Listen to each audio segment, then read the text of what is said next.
Folklore of Women. By Thomas Firminger Thiselton-Dyer. Preface. In one of his essays, Emerson tells us that, Proverbs, like the sacred books of each nation, are the sanctuary of the intuitions, a statement which, if accepted, must place this class of literature on a very high footing. But, although due caution must be taken, when analyzing proverbial lore, to differentiate between the serious and jocular element contained therein, it may safely be said that, taken as a whole, such adages and saws which form an important branch of folklore express more or less correctly the estimate of mankind relative to the subject specially handled. And, when it is remembered what a wealth of material proverbial literature supplies in connection with every concern of daily life, it is not surprising that woman should have been made a prominent theme for criticism and comment. The judgment passed on her being in most cases fairly evenly divided between what is in her favor or the reverse.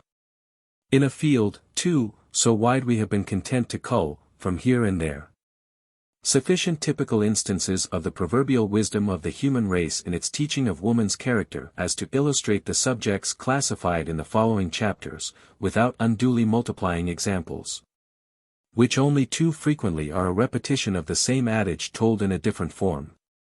And, although at one time or another numerous volumes have been published on woman, no work similar to the present one has been attempted in this country, wherein we have endeavored in a handy and concise form to classify under their subjective headings the proverbial sayings, folk rhymes, superstitions, and traditionary lore associated with the fair sex. Some years ago, however, a valuable and interesting work was issued in Paris by Pierre-Marie Coutard, entitled Proverbs sur les femmes, éléments l'amour, and which contains much curious information, and the introductory chapter of Kelly's useful volume, Proverbs of All Nations, compared, explained, and illustrated, is devoted to women, love, and marriage. Among some of the works published in England on proverbial literature to which we are indebted are Christie's Proverbs of All Ages, 2 volumes. 1888, Denny's Proverbs of Many Nations, William Sterling's Essay Towards a Collection of Books Relating to Proverbs, and 1860, H. Vaughan's Welsh Proverbs, Hislop's Proverbs of Scotland, 1870, Mackintosh's Gaelic Proverbs, 1882, and Standing's Anecdotes and Proverbs, 1891, besides the various works issued by the Folklore Society. The several series of notes and queries to the pages of which folklorists owe a deep debt of gratitude, information chronicled therein not to be found elsewhere, and a recent useful work on Proverb Lore, by F. E. Hume. Among older works which deserve perusal may be noticed John Heywood's Dialogue and Epigrams, which made its first appearance in 1546, and the famous work of John Ray, which was issued in 1670, and was incorporated by Mr. Bone in his Handbook of Proverbs, published in 1857. Herbert's Outlandish Proverbs, printed in 1640, contains many curious and amusing sayings, and one section of Camden's Remains, which first appeared in 1605, is devoted to a collection of proverbs. Mr. Hazlitt, in his preface to his English Proverbs and Proverbial Phrases, 1869, has made a valuable survey of the literature of proverb lore in this country, and Dean Trench, in his introduction to his Proverbs and Their Lessons, alluding to the immense number and variety of books bearing on the subject, truly remarks that most of these compilations include matter which cannot fitly be placed before all, or they address themselves to the scholar alone, or, if not so, are at any rate inaccessible to the mere English reader. Or they contain bare lists of proverbs, with no endeavor to compare, illustrate, or explain them, or, if they do seek to explain, they yet do it without attempting to sound the depths or measure the real significance of that which they attempt to unfold. For the same reason we have been obliged to omit a very large number of proverbs as unsuitable for the general reader, although, unfortunately, very many of these old adages are witty and amusing. But their coarseness renders them out of place in a work of the present kind. Many valuable works illustrative of foreign proverb lore have appeared at intervals, and, in addition to those connected with France already quoted, may be noticed Les Proverbes de la langue française, par D. Lubens, 1889, A. Mariette's French and English Proverbs, 1896-7, G. Belcour's Selection of French Proverbs, and M. de Lincy's French Collection of Proverbs, published in 2 volumes in 1880. Much that is interesting in connection with womankind will be found in J. Barton's Collection of English and German Proverbs, 1890, and in J. Muddlemore's Proverbs in Various Languages, 1889. And an old work which deserves notice is Torriano's Italian Proverbs, published as far back as 1666. It may be added that a large number of publications on proverb lore which illustrate our subject have been published abroad, many of which, although not easily accessible elsewhere, may be seen at the British Museum. And amongst some of the works to which we are indebted may be mentioned J. R. Jewett's Arabic Proverbs, 1891, being the 15th volume of the American Oriental Society, S. W. Fallon's Hindustani Proverbs, 1880, P. R. T. Gordon's Assamese Proverbs, 1896, G. Byron's Armenian Proverbs, 1889, and an interesting little volume on Kashmiri Proverbs, by J. H. Knowles, which was published at Bombay in 1885. In 1890 there was issued at Colombo a good collection of Sinhalese and European proverbs by N. Mendes, and in 1897 Mr. H. Jensen produced his Tamil Proverbs, which contains much that has its counterpart in our own proverbial lore relating to woman, while Mr. W. F. Johnson's Hindi Proverbs, 1886, further largely adds to the estimate formed of the fair sex. Mr. A. H. Smith's Chinese Proverbs is excellent as far as it goes, and Mr. Pfauns, in his Notes, has collected many of the Japanese proverbs. Herr Knobloch, too, in the Transactions of the German Society of Japan, has done much in this direction, whilst Sir Edward J. Reed's important work on Japan, its history, traditions, and religions, 1880, 2 vols.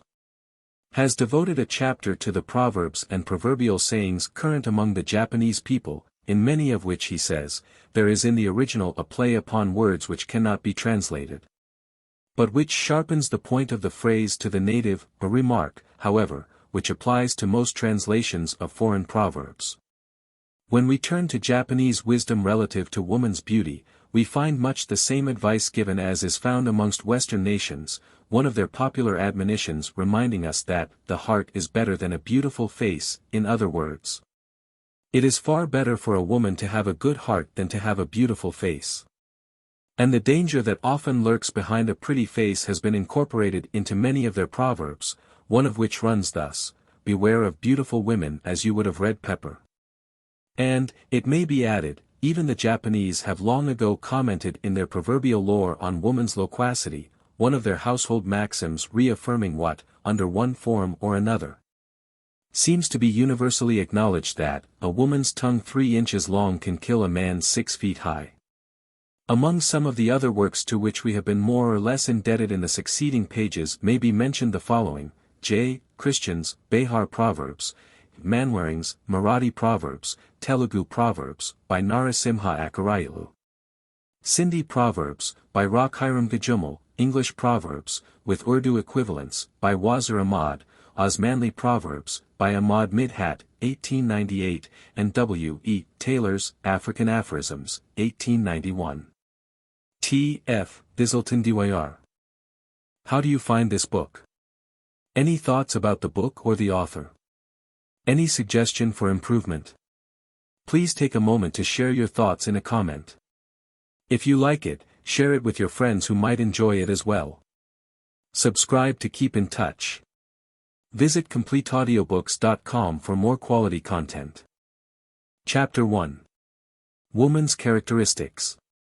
It is only a woman that can make a man become the parody of himself, French proverb.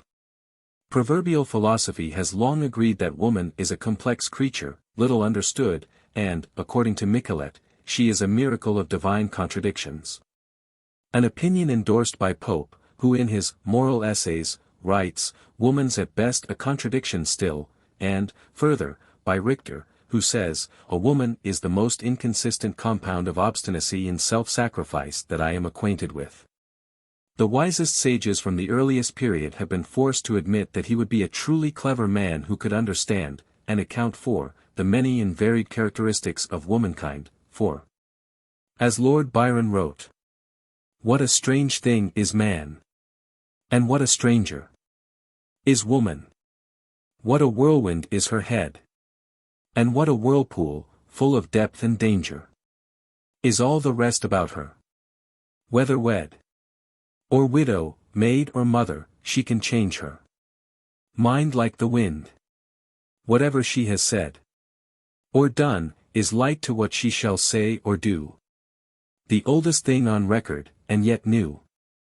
And yet it is universally acknowledged that woman is indispensable to man's happiness and well-being, for, as it is said in Germany, man without woman is head without body, woman without man is body without head.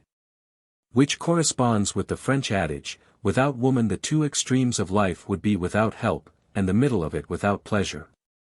And, long ago, the Egyptians were wont to represent a man without a woman by a single millstone, which cannot grind alone.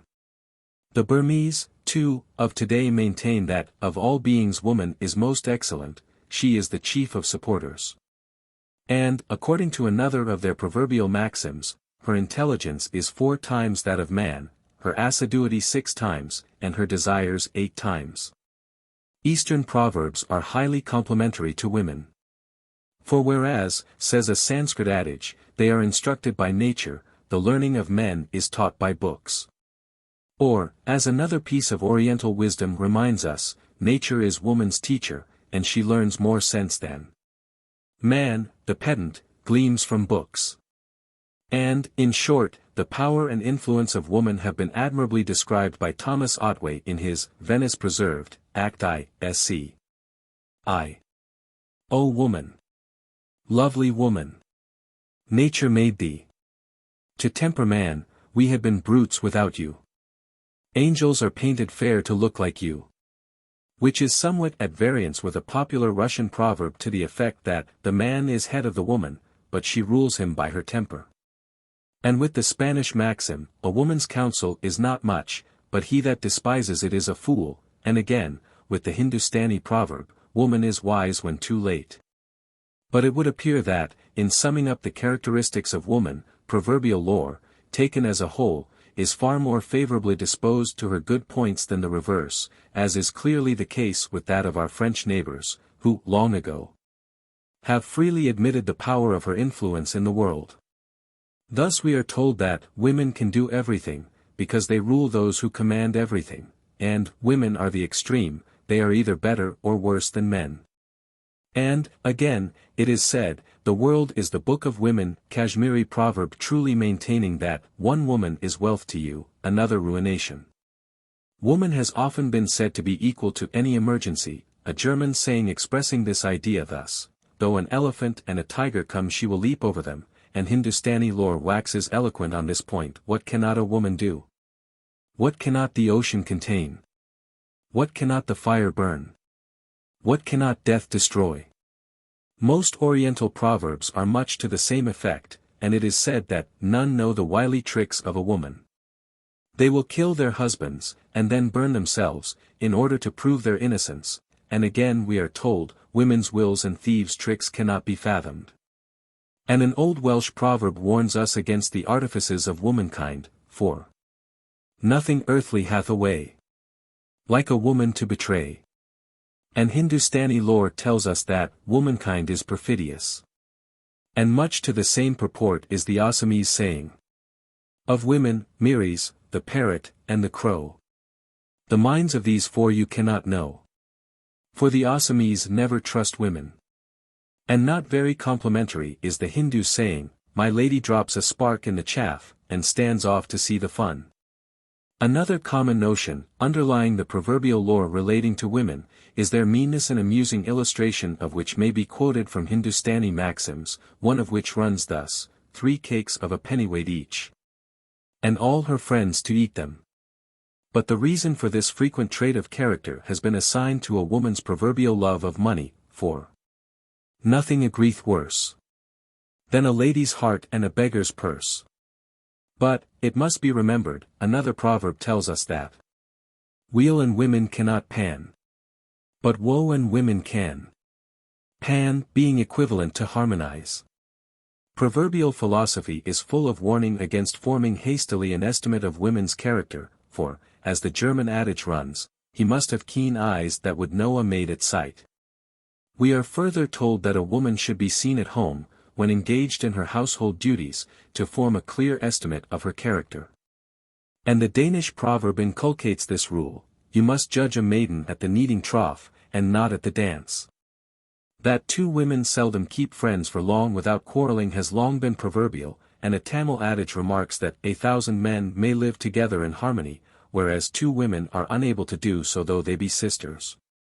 And the many ailments to which, under one form or another, women are supposed to be susceptible, have been incorporated into many a proverb like the following: a mill, a clock, and a woman, always want mending.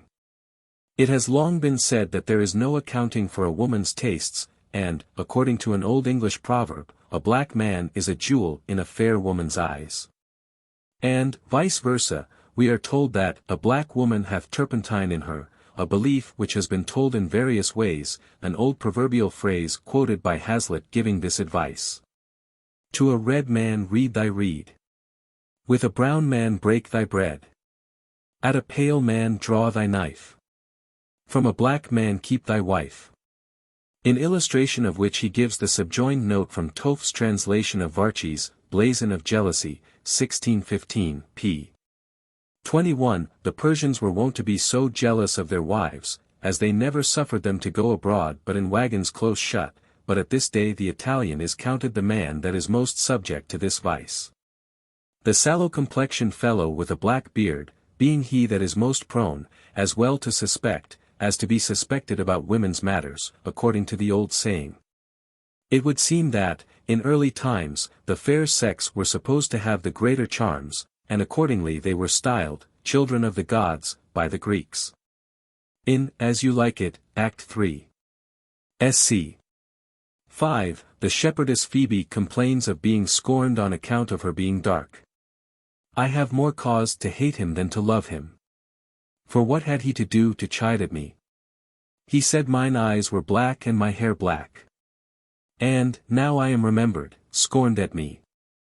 Indeed, as a writer has observed in the Saturday Review, the time was when the black-haired, black-eyed girl of fiction was as dark of soul as of tresses, while the blue-eyed maiden's character was of heaven's own color. But Thackeray changed this tradition by invariably making his dark heroines nice, his fair heroines treacherous sirens. Another item of folklore tells us that a brown wench in face shows that nature gives her grace. And many of our country peasantry still affirm that the too brown lass is gay and cleanly. Whilst, in accordance with an old proverbial rhyme, the red is wise, the brown trusty, the pale envious, the dark lusty. Dar. Paul Topinard, in his Anthropology, has made an interesting summary of the variation of the color of the skin, from the fairest Englishwoman to the darkest African, furnishing us with numerous examples of the many hues which form the distinguishing marks of different nationalities. These are interesting if only as showing how widely one country differs from another in its notion as to what constitutes beauty in the complexion. And, turning to uncultured tribes, Dr. Letourneau has given some curious illustrations in his Sociology on this point, which show how vastly different are their conceptions of beauty of complexion, some races even disfiguring themselves with pigments of the most glaring colors. French proverbial wisdom, in further enumerating the main features of a woman's character, says that her heart is a real mirror, which reflects every object without attaching itself to any. And in Germany, whilst due praise is bestowed on the fair sex, women's varied traits of character have not escaped criticism, one very common maxim affirming that she is at the mercy of circumstances just as the sand is at the mercy of the wind. Whilst we are further told that, although woman reads and studies endlessly, her thought is always an afterthought. The Russian is of the same opinion, for, according to him, a woman's hair is long, but her sense short, and, a dog is wiser than a woman, he does not bark at his master.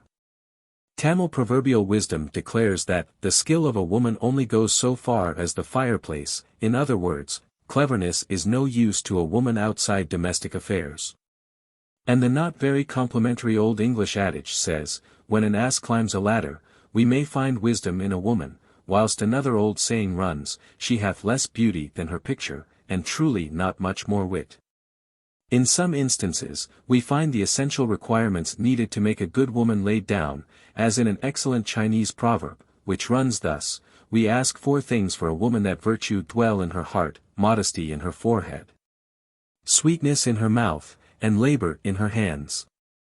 With which may be compared a well-known Sanskrit maxim, the beauty of the cuckoo is the voice, of women chastity, of the deformed learning, and of ascetics patience. On the other hand, under a variety of forms, proverbial literature inculcates the necessity of our remembrance of these 4 evils thus summed up in the Italian warning, from 4 things God preserve us: painted woman, a conceited valet, salt beef without mustard, and a little late dinner. A similar idea is conveyed in the Assamese proverb, to be the husband of a worthless woman, a cart covering with a hole in the middle of it, a hired weaver. These 3 are the agony of death. To understand this proverb it must be remembered that, in Assam the bullock cart is covered with a hood made of matting, with bamboo hoops to support it. Anyone who has traveled in a bullock cart with a hole in the hood will appreciate its truth. A trait of character, however, which women are proverbially said to their disadvantage to possess, is a lack of truth and reliability. And, according to an old proverb, he who takes an eel by the tail, or a woman at her word, soon finds he holds nothing. The popular adage which warns a man not to trust a woman further than he can see her has been variously expressed, one version in Germany being, arms, women, and books should be looked at daily. And, according to another, it is said, beware of a bad woman, and put no trust in a good one, which are similar to the Hindustani adage, a hair in a woman are yours while in your power. The Italians have a maxim to the same effect, women always speak the truth, but not the whole truth, and hence there are the frequent admonitions against trusting womankind. For the French affirm that, he who trusts a woman and leads an ass will never be free from plague.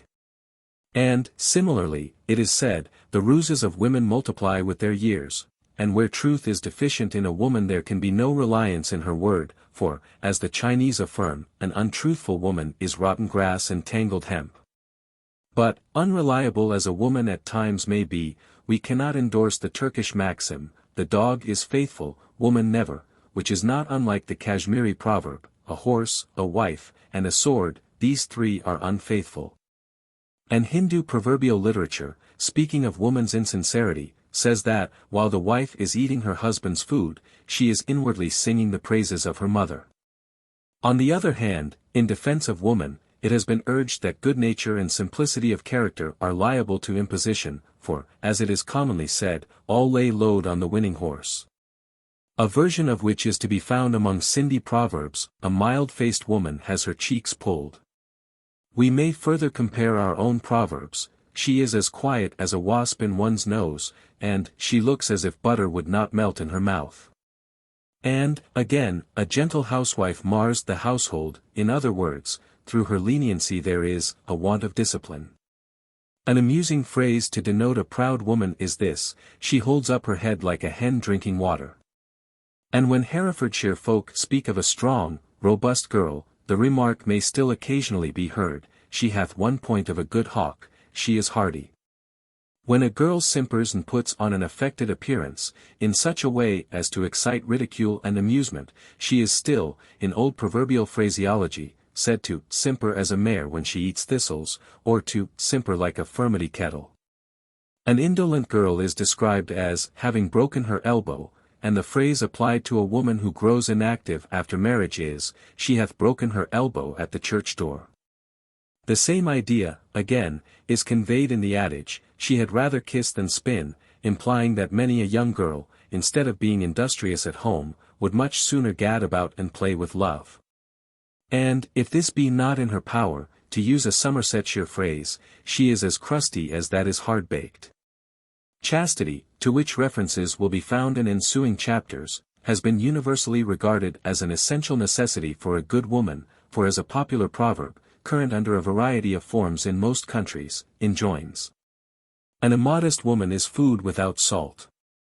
And a Chinese maxim tells us that modesty is a woman's courage, whereas Tacitus wrote in his day, when a woman has lost her character, she will shrink from no crime.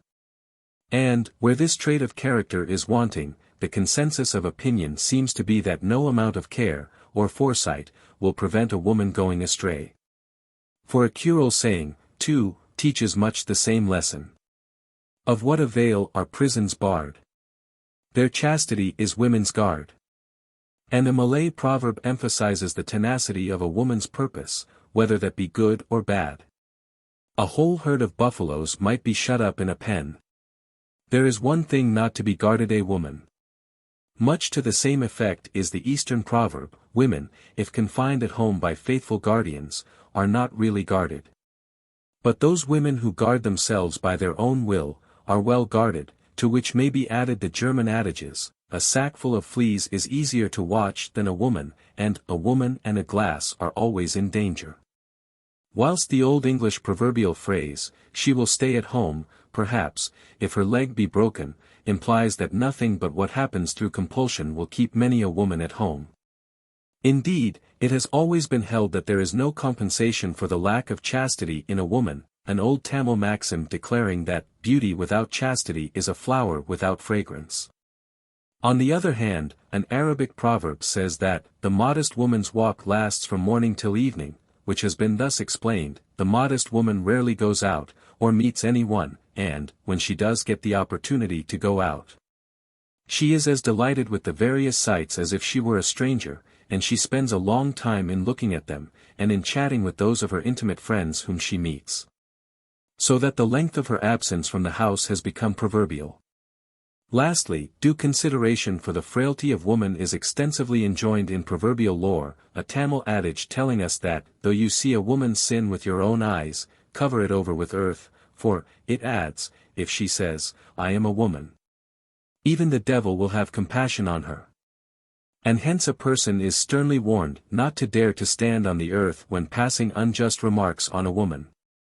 A German proverb says, frailty, thy name is woman, which is to the same effect as the Eastern aphorism, women, like flowers, are of tender fabric, and should be softly handled. Which coincides with the Indian maxim, do not strike, even with a flower, a woman guilty of 100 crimes, and with the Hindustani proverb, it is not right to lift one's hand to a woman. At the same time, our forefathers were strongly of opinion that a certain amount of correction was good for women, an opinion to which we have referred in our chapter on woman's goodness, where we have given some of the proverbial wisdom on the subject. Among Oriental proverbs too much leniency is deprecated, it being said that the petted boy becomes a gambler, and the petted girl a wanton, which is similar to the Marathi maxim, by the mother's petting the child becomes an idiot. And to our own proverbs, a child may have too much of his mother's blessing, and mother's darlings make but milksop heroes. For, says Ray, mothers are oftentimes too tender and fond of their children, who are ruined and spoiled by their indulgence. In Hindustani lore we find the same idea expressed, a familiar adage maintaining that, melons require the sun, and mangoes want the sun, women need a strong hand, and children want love. The reason for this would seem to be that a woman does not always know what is best for her, hence the Welsh adage. A woman mostly will prefer the thing that is the worst for her. And hence, as the Italians say, women, apes, and nuts require strong hands. There is an African proverb which says that, a man is not obeyed by his wife in his own house, which, we are told, implies that she does not consider him her husband unless he beat her, thwack, a mode of treatment which, it is needless to say, would not be endured by the wives of the West. Chapter 2. Woman's Beauty.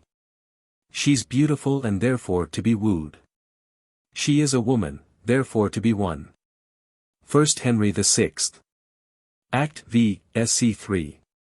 A beautiful woman, remarked Napoleon, pleases the eye, a good woman pleases the heart. One is a jewel, the other a treasure. It is not surprising that the beauty of woman in praise of which both literature and art have from the earliest period lavished some of their grandest works should have given rise in most countries to a host of strange and romantic fancies. Many of these survive in our midst today, and, although experience has long proved how unreliable such beliefs are, they still retain their hold on the popular mind, often causing unnecessary prejudice and fear. It is a very old notion, for instance, that beauty is unfortunate, and, according to an old Italian proverb, over the greatest beauty hangs the greatest ruin. Allusions to this piece of folklore are not only found in the poetry and romance of bygone centuries, but are of frequent occurrence in the literature of modern times. Thus Goethe makes Helena affirm that beauty and happiness remain not long united, and Byron, in his Childe Harold, 442, speaks of the fatal gift of beauty. We may recall, too, Lord Tennyson's charming and pathetic language in A Dream of Fair Women, where he relates how in every land I saw, wherever light illumineth, beauty and anguish walking hand in hand. The downward slope to death. Those far-renowned brides of ancient song peopled the hollow dark, like burning stars. And I heard sounds of insult, shame, and wrong, and trumpets blown for wars. And there is a well-known passage where Fielding, in his Journey from This World to the Next, chapter 6, thus writes, "She Fortune was one of the most deformed females I ever beheld, nor could I help observing the frown she expressed when any beautiful spirit of her own sex passed her, nor the affability that smiled on her countenance on the approach of any handsome male spirits. Hence I accounted for the truth of an observation I had often made on earth, that nothing is more fortunate than handsome men, nor more unfortunate than handsome women." Such, too, was the opinion of the host of the Canterbury Tales, who bewailed the sad fate of Virginia related by the doctor of physic. Alas! Too dear bought she her beaut. Wherefore I say, that allem men may see, that gifts of fortune, or of nature, ben cause of death of many a creature. Her beaut was here death, I dar well sayn. Alas! So piteously as she was slain. And there is the old mythical tale which tells how Medusa was a maiden of such beauty as to provoke the jealousy of Minerva, wherefore she was transformed into a frightful monster. Her much-admired ringlets became hissing serpents, and no living thing could look upon her without being turned into stone. Legendary lore provides us with many stories of this kind, which illustrates Patterson's well-known lines. O fatal beauty! Why art thou bestowed on hapless woman still to make her wretched? Betrayed by thee, how many are undone? Chinese folklore maintains that beautiful women are unlucky, one of their many proverbs on the subject declaring that fair maidens are very unlucky, and clever young men have little beauty. It was also supposed that feminine beauty of unusual merit was fatal to long life, and no subject has been more popular with the novelist, or poet, than the gradual fading away of some young girl gifted in a high degree with good looks. Lord Tennyson, in his May Queen, has interwoven this idea, and it is found scattered here and there in the literature of most countries. Hence, another reason why beauty has been regarded as unfortunate is owing to its being thought prejudicial to health, a variation of which belief occurs in Richard III. Act 3. Sc. I, where the Duke of Gloucester says, "So wise, so young, they say do never live long." Another misfortune connected with beauty is its evanescence, and, as the German proverbs run, woman's beauty, the forest echo and rainbows, soon pass away, and maidens and roses soon lose their bloom. And the same truth is conveyed in the Hindustani proverb, the spring in which he saw the blossoms is gone, now, only the thorns remain on the rose. Another version of which is, my fair one, don't be proud of your complexion, it is the guest of but a few days.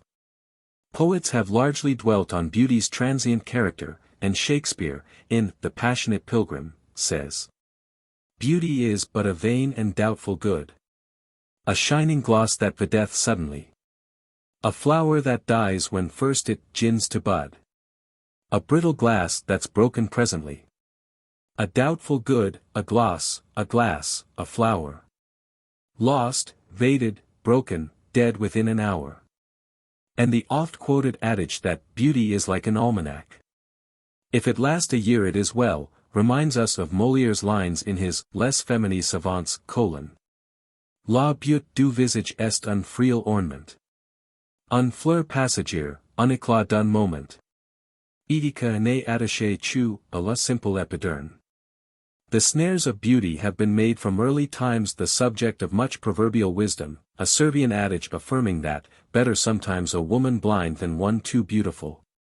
For, as the Italian proverb adds, tell a woman that she is beautiful, and the devil will repeat it to her 10 times. With which may be compared an old Welsh proverb, which has been translated thus. 3 things may make a woman not. A giddy brain. A heart that's vain. A face in beauty's fashion wrought. And the German proverb adds, an impudent face never marries. There is, too, the old English adage, the fairest silk is soon stained, for, as Ray has said, the handsomest women are soonest corrupted, because they are most tempted.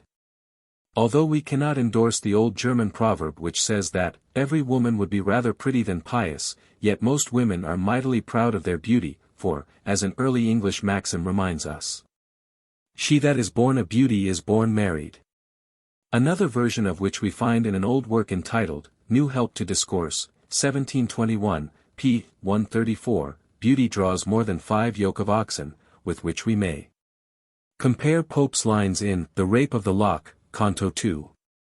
Fair tress is man's imperial race ensnare. And beauty draws us with a single hair. The same idea occurs in French proverbial lore, but it is thus qualified. Amour fait beaucoup. Mais argent fait tout.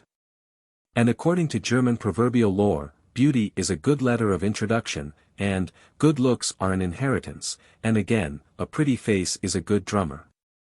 But, on the other hand, it is said, a poor beauty finds more lovers than husbands. It is not surprising that in all ages women have striven to preserve their beauty, however transient it may be, for, as it has been remarked, it is valueless to a woman to be young unless pretty, or to be pretty unless young. And an amusing story is told of an old queen who, day after day, sighed with longing regret that her beauty had vanished, and that her young days were gone. In this sad dilemma she was advised to try some magic restorative to bring back the rosy blush of youth, and accordingly. Of rosmare she took 6 pound. And ground it well into a stound. And then she mixed with it water. In which she bathed 3 times a day, taking care to anoint her head with goad balm afterwards. In a few days her old withered face fell away, and she became so young and pretty that she began to look out for a husband. But, unfortunately, stories of this class belong to the domain of fairyland, or, otherwise, old age would have a bad time of it, for every woman would remain young if not beautiful. At any rate, there is no disguising the fact that the human brain has done its very best to accommodate the fair sex with the charm of juvenescence, judging from the rules laid down for this purpose. A popular folk rhyme advising us thus. Those who wish to be fair and stout must wash their faces with the disclout. Those who wish to be wrinkled and grey must keep the disclout far away. The common wayside flower, the lady's mantle, was once in great repute with ladies, for, according to Hoffman, it had the power of restoring feminine beauty, however faded, to its early freshness. And the wild tansy, laid to soak in buttermilk for 9 days, had the reputation of making the complexion very fair. The hawthorn, again, was in high repute among the fair sex, for according to an old piece of proverbial lore, the fair maid who, the 1st of May, goes to the fields at break of day, and washes in dew from the hawthorn tree, will ever after handsome be. And the common fumitory was used when gathered in wedding hours and boiled in water, milk, and whey, as a wash for the complexion of rustic maids. Various allusions to these old recipes occur in the literature of the past. And we find the Earl of Shrewsbury, who had charge of the unfortunate Mary Queen of Scots, making an application for an increased allowance on account of her expensive habit of bathing in wine. Those who could not afford such an extravagant luxury contented themselves with milk baths, which were all the fashion in the reign of Charles II. Great importance, too, has long been attached to what is popularly nicknamed beauty sleep, it being supposed that the 2 hours sleep before midnight are worth all that comes after it, and are far more instrumental in keeping off wrinkles than all the cosmetics and expedients to which we have just referred, the faintest indication of which is a killing blow to womankind. Hence it is not surprising that, in the words of a Portuguese proverb, the marriageable young lady cries in despair, "Marry me, mother, for my face is growing wrinkled." The explanation given by Ray of the value of the so-called beauty sleep is amusing, for the sun being the light of this sublunary world, whose heat causes the motion of all terrestrial animals, when he is farthest off, that is about midnight. The spirits of themselves are optous to rest and compose, so that the middle of the night must needs be the most proper time to sleep in, especially if we consider the greater expense of spirits in the daytime, partly by the heat of the afternoon, and partly by labor, and the constant exercise of all the senses. Whereof then to wake is put the spirits in motion, when there are fewest of them, and they naturally most sluggish and unfit for it. But it is generally acknowledged that the attempt to cheat time of his wrinkles has nearly always proved fruitless, and only too frequently, the would-be fair ones have been driven in despair to conceal what they found it impossible to remove. And hence the feminine fashion of bedaubing the complexion with artificial tints, a custom which it may be remembered was almost universal among Grecian women. On the other hand, however much fortune may be reputed to be hostile to beauty, good looks have been termed a woman's glory. And Galen perhaps was not far wrong in maintaining that one reason why misfortune is so often connected with beauty is that many who have been distinguished for their loveliness have neglected the education of their mind, for, as the German proverbs say, beauty and understanding go rarely together. Beauty is but dross if honesty be lost, and there is the Tamil adage, beauty in the unworthy is poison in a casket of gold. Some, like Ralph Nickleby, may disparage a woman's beauty, but, as it has been remarked, one reason why beauty has been coveted by most women is partly owing to the early belief that a lovely face was the outward indication that a person so adorned was gifted with an equally beautiful soul within. It was long and extensively believed that a lofty soul could not dwell in an ugly casket, and hence a beautiful woman was commonly credited with having a fine and noble character, a notion which in only too many instances history alone has refuted. For, as an old proverb says, beauty may have fair leaves, but little fruit. This once popular belief, however, was a favorite one with the poets, and is referred to in The Tempest, Act I, sc. 2. There's nothing ill can dwell in such a temple. If the ill spirit have so fair a house, good things strive to dwell with. And Young alludes to the same idea in these well-known lines. What's female beauty, but an air divine, through which the mind's all gentle graces shine? They, like the sun, irradiate all between. The body charms, because the soul is seen.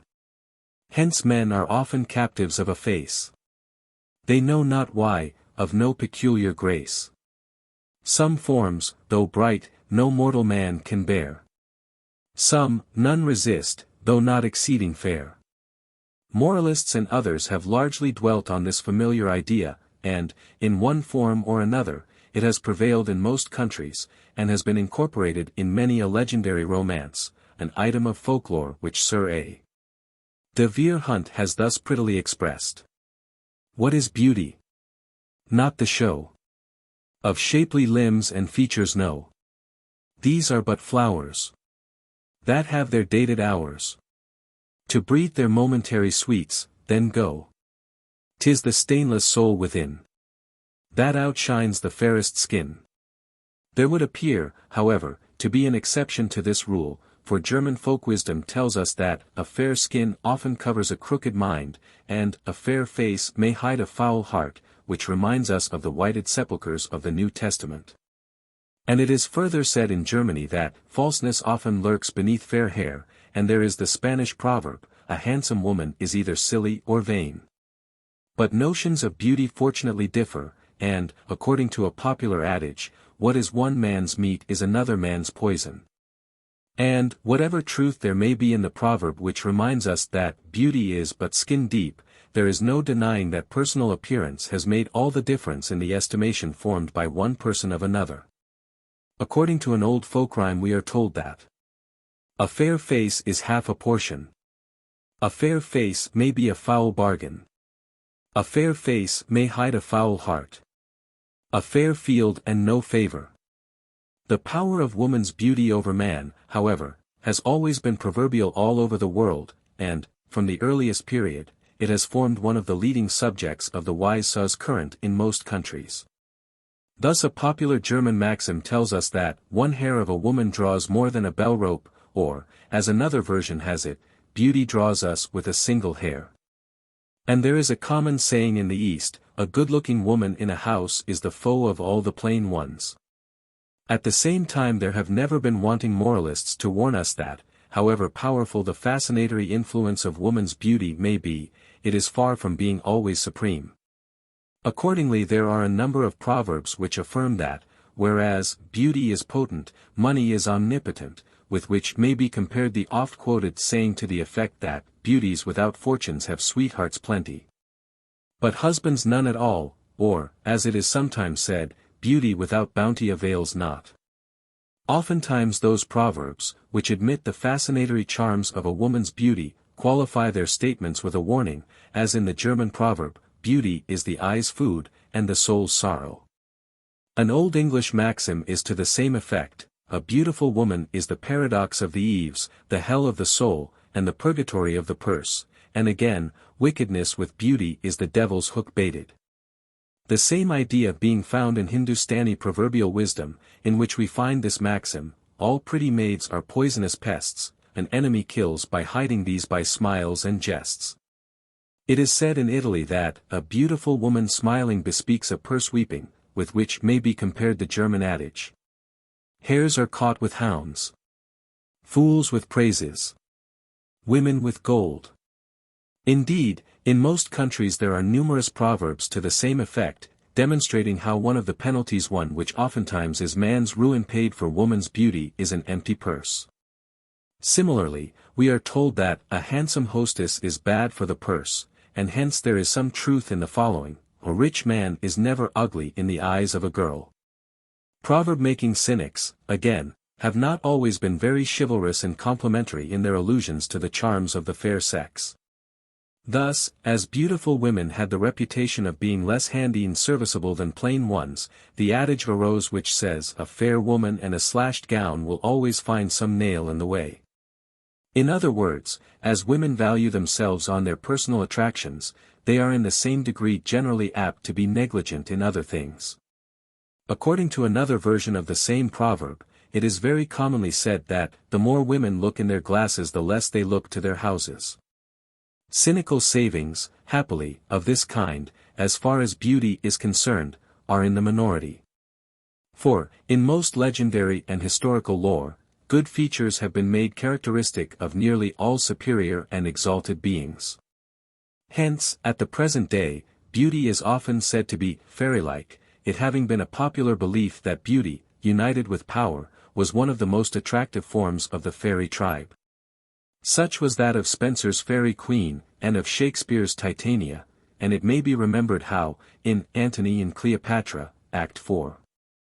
Sc. 8, Antony, on seeing Cleopatra enter, says to Scarus, "To this great fairy I'll commend thy acts. Make her thanks bless thee." And in Cymbeline, Act 3. Sc. 6, when the two brothers find Imogen in their cave, Belarius exclaims, "But that it eats our victuals, I should think. Here were a fairy." And he then adds, "By Jupiter, an angel. Or, if not, an earthly paragon. Behold divineness. No elder than a boy. Beauty, too, which Plato described as a privilege of nature, Homer, a glorious gift of nature, Ovid, a favor bestowed by the gods. And Shakespeare, that miracle and queen of gems, has formed the theme of most of those traditionary tales of love and romance which, embodied in the folk tales of different countries, portray the many beliefs and fancies which, in the course of centuries, have grouped round this acknowledged charm of womanhood. The absence of beauty, on the other hand, was, in days of old, considered almost a disgrace, it having been a common idea that the ugliness of the wicked was in proportion to their evil nature. Hence, an unprepossessing appearance subjected the unfortunate woman to the most uncomplimentary stigma, and oftentimes even made her an object of contempt. For, according to an old proverb, an ugly woman is a disease of the stomach, a handsome woman a disease of the head. And there is the Hebrew adage, ugliness is the guardian of women, for the chance is remote of those who are not gifted with beauty yielding to the snares of temptation. But even ugliness occasionally outweighs the advantages of beauty, for the German mother reminds her daughter that a virtuous woman, though ugly, is the ornament of her house. And there is the Spanish adage, which says, the ugliest is the best housewife, and our own proverb runs, she's better than she's bonny, although a Tamil proverb, referring ironically to an ugly woman, speaks of her as, killed with beauty. And a Welsh adage tells us that if an ugly woman fall, breaking her hip, the pity she gets is, how clumsy to trip. It has, however, been generally acknowledged that there is no woman who is not, more or less, fond of flattery, and there is a common saying in Spain, tell a woman she is pretty and you will turn her head. A piece of proverbial lore which is found in France and Germany, and also in our own country. But, after all, there is one point to be remembered, for a popular German adage says that handsome women generally fall to the lot of ugly men. There is truth, also, in the Sindhi adage which says, better a blind eye than a blind fate, which means, better be ugly than unfortunate, as many favored with beauty are supposed to be. For, after all, as the proverb truly remarks, a good fame is better than a good face. It is recorded that Madame de Bourignon was so ugly when born that the proposal was actually made of smothering her, so as to spare her a life of ridicule and humiliation. And, to quote a further illustration, a story is told of the Emperor Henry IV of Germany, who, on entering a church, where an ugly priest happened to be officiating, wondered in his mind whether it was possible for God to accept services rendered by so ill-favored a ministrant. But the imperial ministrations were interrupted by the priest's boy mumbling, almost unintelligibly, the versicle, "It is he that hath made us, not we ourselves," whereupon the priest removed him for his indistinct enunciation. And he repeated the psalmist's words, which the emperor took as an undesigned rebuke to his own thoughts. Queen Elizabeth, similarly, was careful to admit into her household none but those of stature and birth. And one day, it is recorded, she went so far as to refuse the services of a certain individual for no other reason than that one of his jaws was deficient of a tooth. But there was Tamerlane's wife, who, although she had no nose, was considered a belle by her contemporaries, and even hunchbacks have had their admirers on the ground that the dorsal curvature is the true line of beauty. It has, after all, however, been generally admitted that beauty is, more or less, deceptive, and especially where love is concerned, for, as the popular adage says, if Jack is in love, he is no judge of Jill's beauty. Which corresponds with the Italian saying, handsome is not what is handsome, but what pleases. Similarly, the French have a familiar proverb, never seemed a prison fair, nor a mistress foul, which has its counterpart in Germany, where it is said, he whose fair one squints says she ogles. And everybody thinks his own cuckoo sings better than another's nightingale, with which we may compare what the African Negro says, the beetle is a beauty in the eyes of its mother, love transforming all imperfections into beauty. But, as an Eastern piece of proverbial wisdom reminds us, for virtue a woman our wife we make. For her beauty we a concubine take. With which may be compared another Eastern adage. Long not for the goddess's beauty divine. Long that the star of your husband may shine. The fact that love has a large mantle to hide faults is further shown in an Arab proverb, love is the companion of blindness, and the Talmud emphasizes the same truth, to love a thing makes the eye blind, the ear deaf. And the Hindustani proverb runs thus, fall in love with an ogress, and even she is a fairy, with which may be compared another not very complimentary one, her name is Beauty, and a dog's her face.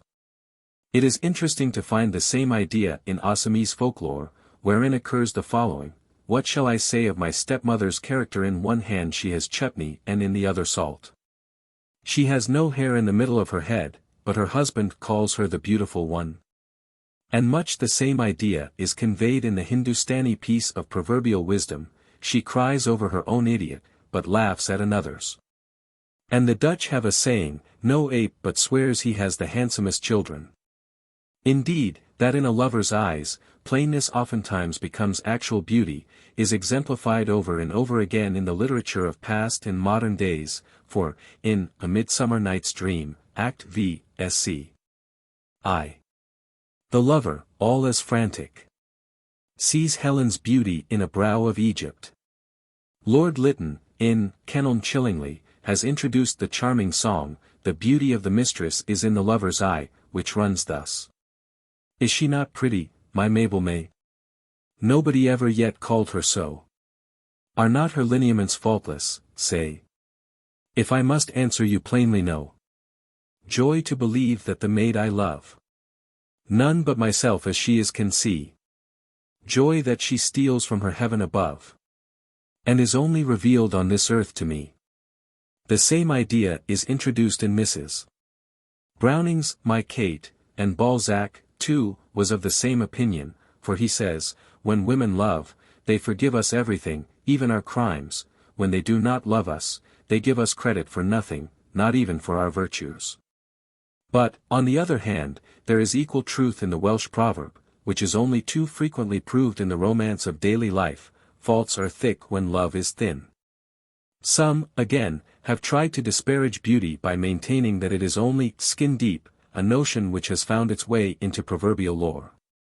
The literature of the past contains sundry allusions to this idea, and in the Reverend Rob Fleming's poems, 1691, we are reminded that beauty is but skin thick, and so doth fall short of those statues made of wood or stone. And in Ralph Venning's Orthodox Paradox, 1650, it is said that all the beauty of the world 'tis but skin deep, a sunblast deficeth. Which is not unlike Sir Thomas Overbury's lines in his poem, A Wife. And all the carnal beauty of my wife is but skin deep. And yet there is much truth in the Hindu adage, "The eyes love beauty, the heart loves wisdom," for, as it has been observed elsewhere, there is no denying the truth of the old French proverb: "It is not the greatest beauties that inspire the most profound passion." And to the same purport is the German adage, "One cannot live on beauty." Chapter 3. Woman's Dress. A lovely woman, garmented in light. Shelley, The Witch of Atlas. The true ornament of a woman, writes Justin, is virtue, not dress. But the love of finery, whether rightly or wrongly, has always been held to be one of the inherent weaknesses of womankind. And an old proverb says that 'tis as natural for women to pride themselves on fine clothes as 'tis for a peacock to spread his tall, with which may be compared an Eastern proverb, "A woman without ornament is like a field without water." But, perhaps, there is some excuse for this love of vanity, especially as dress pleases the opposite sex, it being popularly supposed in Spain that a well-dressed woman draws her husband from another woman's door. It is said in Japan that an ugly woman dreads the mirror, and some allowance must, therefore, be made for her desire to make up, in some measure, by dress what she lacks in good looks. Although the proverb runs in Italy that ugly women finely dressed are the uglier for it. This, however, must not be regarded as the popular verdict, a Tamil aphorism being not far wrong when it recommends us to put jewelry on a woman and to look at her, and to plaster a wall and to look at it, implying that both will be improved by care. This advice, says Mr. Jensen, is generally given by a mother to one who confesses that her daughter is not exactly a beauty. Even Ovid was forced to complain that dress is most deceptive, for, covered with jewels and gold ornaments everywhere, a girl is often the least part of herself. With which may be compared the expression of Euripides, which is to this effect: "She who dresses for others beside her husband, makes herself a wanton. It has long, however, been a familiar adage in most countries that fine feathers make fine birds, for, as the Spanish say, no woman is ugly when she is dressed. And, according to the Chinese proverb, 3/10 of a woman's good looks are due to nature, 7/10 to dress, a piece of proverbial lore which holds good in most countries. It is not surprising that woman's dress has been much caricatured by wits and satirists, and been made the subject of many a piece of proverbial lore. As Plautus observed of a certain young lady, it's no good her being well dressed if she's badly mannered. Ill-breeding mars a fine dress more than dirt. In other words, he meant to imply that dress is oftentimes deceptive and creates a false appearance, which is not in keeping with the woman who wears it. Many of our old proverbs are to the same effect, an oft-quoted one affirming that fine clothes oftentimes hide a base descent, with which may be compared the following: fine dressing is a foul house swept before the doors. An illustration of which Ray thus gives: fair clothes, ornaments and dresses, set off persons and make them appear handsome, which, if stripped of them, would seem but plainly and homely. God makes in apparel shapes. Extravagant dress has been universally condemned as emblematic of bad taste, and, among Hindustani proverbs on the subject, a woman too showily dressed is described as yellow with gold and white with pearls. A Tamil proverb, speaking of an elaborately dressed woman, says, "It is true she is adorned with flowers and gold, but she is beaten with slippers wherever she goes." In other words, such a woman, however well dressed, is a bad character, and must be treated with scorn. A variation of this maxim being thus: if you dress in rags and go out, you will be an object for admiration, but, if you dress up nicely and go out, people will speak ill of you, thinking that you are an overdressed woman, and, therefore, inclined to be fast. Among German proverbs we are reminded that, a woman strong in flounces is weak in the head. In Hindustani proverbial lore an old woman extravagantly dressed is contemptuously described as an old mare with a red bridle, and a gay old woman with a mat petticoat, and, according to another proverb, when a young girl not gifted with good looks is seen elaborately dressed, it is said, "On the strength of what beauty do you deck yourself thus?" The inconsistency of dress when the home is poor and shabby has been much censured, an Eastern proverb running thus: "Nothing in the house and she sports a topaz ring," with which may be compared another saying: "Nothing to eat or drink in the house, and the lady of it very proud." But the chief charm of a woman's dress is consistency, as it is thus expressed in a Sindhi proverb: "As the wall so the painting. As the face so the adornment." Similarly, it is commonly said that fine words dress ill deeds, and hence we are told on the continent, "The swarthy dame, dressed fine, deceives the fair one." It may be remembered, also, that the same idea occurs in The Taming of the Shrew, Act 4. Sc. 3. What, is the jay more precious than the lark? Because his feathers are more beautiful? Or is the adder better than the eel? Because his painted skin contents the eye? Accordingly, proverbial lore in most parts of the world warns men against selecting a wife by her outward appearance, which is often deceptive. And a common Spanish adage says, "If you want a wife, choose her on Saturday, not on Sunday." In other words, choose her when she is not decked out in her finery, otherwise a man may regret his mistake. In the words of one of Heywood's proverbs, "I took her for a rose, but she breedeth a burr. She cometh to stick to me now in her lacquer." On the other hand, true beauty needs no adornment, or outward display, to enhance its charms, for, as it is said in Scotland, "A bonny bride is soon buskit," that is, soon dressed, or, as the Portuguese say, "A well-formed figure needs no cloak." An adage which coincides with Thomson's poetic words: "Her polished limbs, veiled in a simple robe, their best attire, beyond the pomp of dress. For loveliness needs not the foreign aid of ornament, but is, when unadorned, adorned the most." However well dressed a woman may be, her nature remains the same, for, as the French say, "An ape's an ape, a varlet's a varlet, though she be dressed in silks and scarlet." And, among the many German proverbs to the same effect, it is said, the maid is such as she was bred, and toe as it was spun, and, once a housemaid never a lady, which remind us of the popular adage. There's no making a silk purse out of a sow's ear, and there is a Cindy maxim which has the same moral, beads about the neck and the devil in heart. Another proverb, which, under a variety of forms, is found in our own and other countries, runs thus: let no woman's painting breed thy heart's fainting, because women who thus adorn themselves have always been subject to reproach. For, as the old adage says, a good face needs no paint, or, as another version has it, fair faces need no paint. Such a practice as that of rouging, too, has been generally discountenanced, since it has, from a very early period, been the recognized emblem of a fast woman, for it has long been said that a harlot's face is a painted sepulchre. And as the Italian adage runs, women rouge that they may not blush. Hence we are told that, a woman who paints puts up a bill to let, with which we may compare the popular adage, a woman and a cherry are painted for their own harm. The same idea exists in most countries, and there is a Chinese proverb to this effect: I guess that a good-looking woman needs no rouge to make her pretty. And it is further said that, although the rouged beauty repudiates age, she cannot come up to the bloom of youth. As blemishes are unseen by night, according to an old Latin proverb, when dress, artfully arranged, presents most women in their most attractive form, their admirers were warned against falling into their meshes at such a time. For, as it is still commonly said by our French neighbors, by candlelight a goat looks a lady, and on this account we are recommended by the Italians not to choose a jewel, or a woman, or linen, by candlelight. It may be added that this idea has given rise to a host of proverbs much to the same effect, such as, when candles be out all cats be grey, and Joan is as good as my lady in the dark.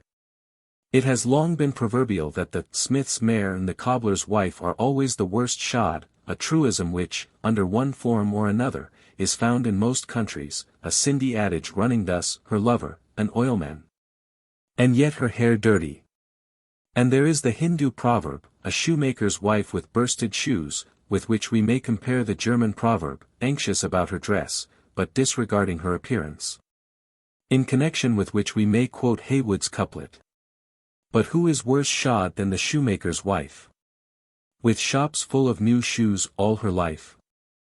And the old English proverb, the tailor's wife is worst clad. Woman's dress, again, has from time immemorial been strongly censured in our proverbial lore as productive of extravagance, and Ovid's words have long ago passed into a popular adage: what madness it is to carry all one's income on one's back. Among modern poets Cooper, too, wrote in the same strain. We sacrifice to dress, till household joys and comforts cease. Dress drains our cellars dry, and keeps our larder clean, puts out our fires, and introduces hunger, frost, and woe, where peace and hospitality might reign. And Chinese proverbial lore says, do not marry wives or concubines who are gorgeously fine. There are other disadvantages, for, whereas it is said, silks and satins put out the fire in the kitchen, household duties are neglected. For one of Heywood's proverbs reminds us that, the more women look into the glass the less they look to the house, a German version running thus: a woman who looks much in the glass spins but little. And we may compare the French saying, a handsome landlady is bad for the purse, but, on the other hand, we are told, that's the best gown that goes up and down the house. Whatever the opinion of the fair sex may be on this point, we would quote the wisdom of Shakespeare's Taming of the Shrew, Act 4. Sc. 3. Our purses shall be proud, our garments poor. For 'tis the mind that makes the body rich. And as the sun breaks through the darkest clouds, so honor peereth in the meanest habit. But, whatever censures may be passed on a woman's love of dress, she generally has some answer in defense. A Puritan preacher once rebuked a young girl who had just been making her hair into ringlets. Ah, said he, had God intended your locks to be curled, he would have curled them for you. When I was an infant, replied the damsel, he did, but now I am grown up he thinks I am able to do it myself. At the same time, slovenly dress has been equally condemned, and, according to a popular adage, a pretty girl and a tattered garment are sure to find some hook in the way, which is similar to the Italian expression, a handsome woman and a slashed gown, which coincide with the Old English maxim, a maid oft seen, a gown oft worn, are disesteemed and held in scorn. A piece of Suffolk folklore tells us that, if you have your clothes mended on your back, you will be ill spoken of, or, as they add in Sussex, you will come to want. And in the Isle of Man one may often hear the couplet, snotty boy, clean man, snotty girl, slut of a woman. The idea apparently being that a dirty, untidy girl will never improve, as she is wanting in proper pride in her appearance. But that a dirty boy will probably improve, as a lad who is too much concerned with his looks is not likely to do much good in after life. It was formerly, too, a common belief in most parts of the country that clothes were, more or less, indicative of a woman's prosperity, a notion which is found in the Hindustani lore, when the clothes are torn poverty has arrived. There is a very prevalent belief among women that, if they would secure luck with any article of dress, they must wear it for the first time at church. Equal attention is also paid by many of the fair sex to the way they put on each article of dress, as, in case of its being accidentally inside out, it is considered an omen of success. In our northern counties, again, if a young woman accidentally puts a wrong hook, or button, into the hole when dressing in the morning, it is considered to be a warning that a misfortune of some kind will befall her in the course of the day. And any mishap, however trivial, is regarded as a proof of her fears having been well founded. Most of these childish fancies retain their hold on the fair sex, and where is the young lady to be found who is not mindful of the admonition? At Easter let your clothes be new, or else be sure you will it rue. A similar belief also prevails in connection with Whitsuntide, and many a girl would consider she had forfeited her claim to good luck for the ensuing 12 months if she did not appear in new things on Whitsunday. Many, also, are the strange fancies relative to color in dress, and the time-honored rhyme is as much in force today as in years long ago which tell us that green is forsaken, and yellow is forsworn, but blue is the prettiest color that's worn. A piece of folklore which specially appertains to weddings. According to a folk rhyme current in the southern counties, those dressed in blue have lovers true, in green and white, forsaken quite. And another old proverbial rhyme says, blue is true, yellow's jealous, green's forsaken, red's brazen, white is love, and black is death. From its popularity blue has held a prominent place in love phylactery, and one of many rhymes says, if you love me true, send me a ribbon, and let it be blue. If you hate me, let it be seen, send me a ribbon of green. Mr. Morris, in his Yorkshire Folk Talk, 1892, pages 227-28, writes that in some of the North Riding Dales the antipathy to green as a color for any part of the bridal costume is still very strong. I was once at a farmhouse in a remote district near Whitby, he says, and when discussing olden times and customs with an elderly dame was informed there were many she knew in her younger days who would rather have gone to the church to be married in their common everyday costume than in a green dress.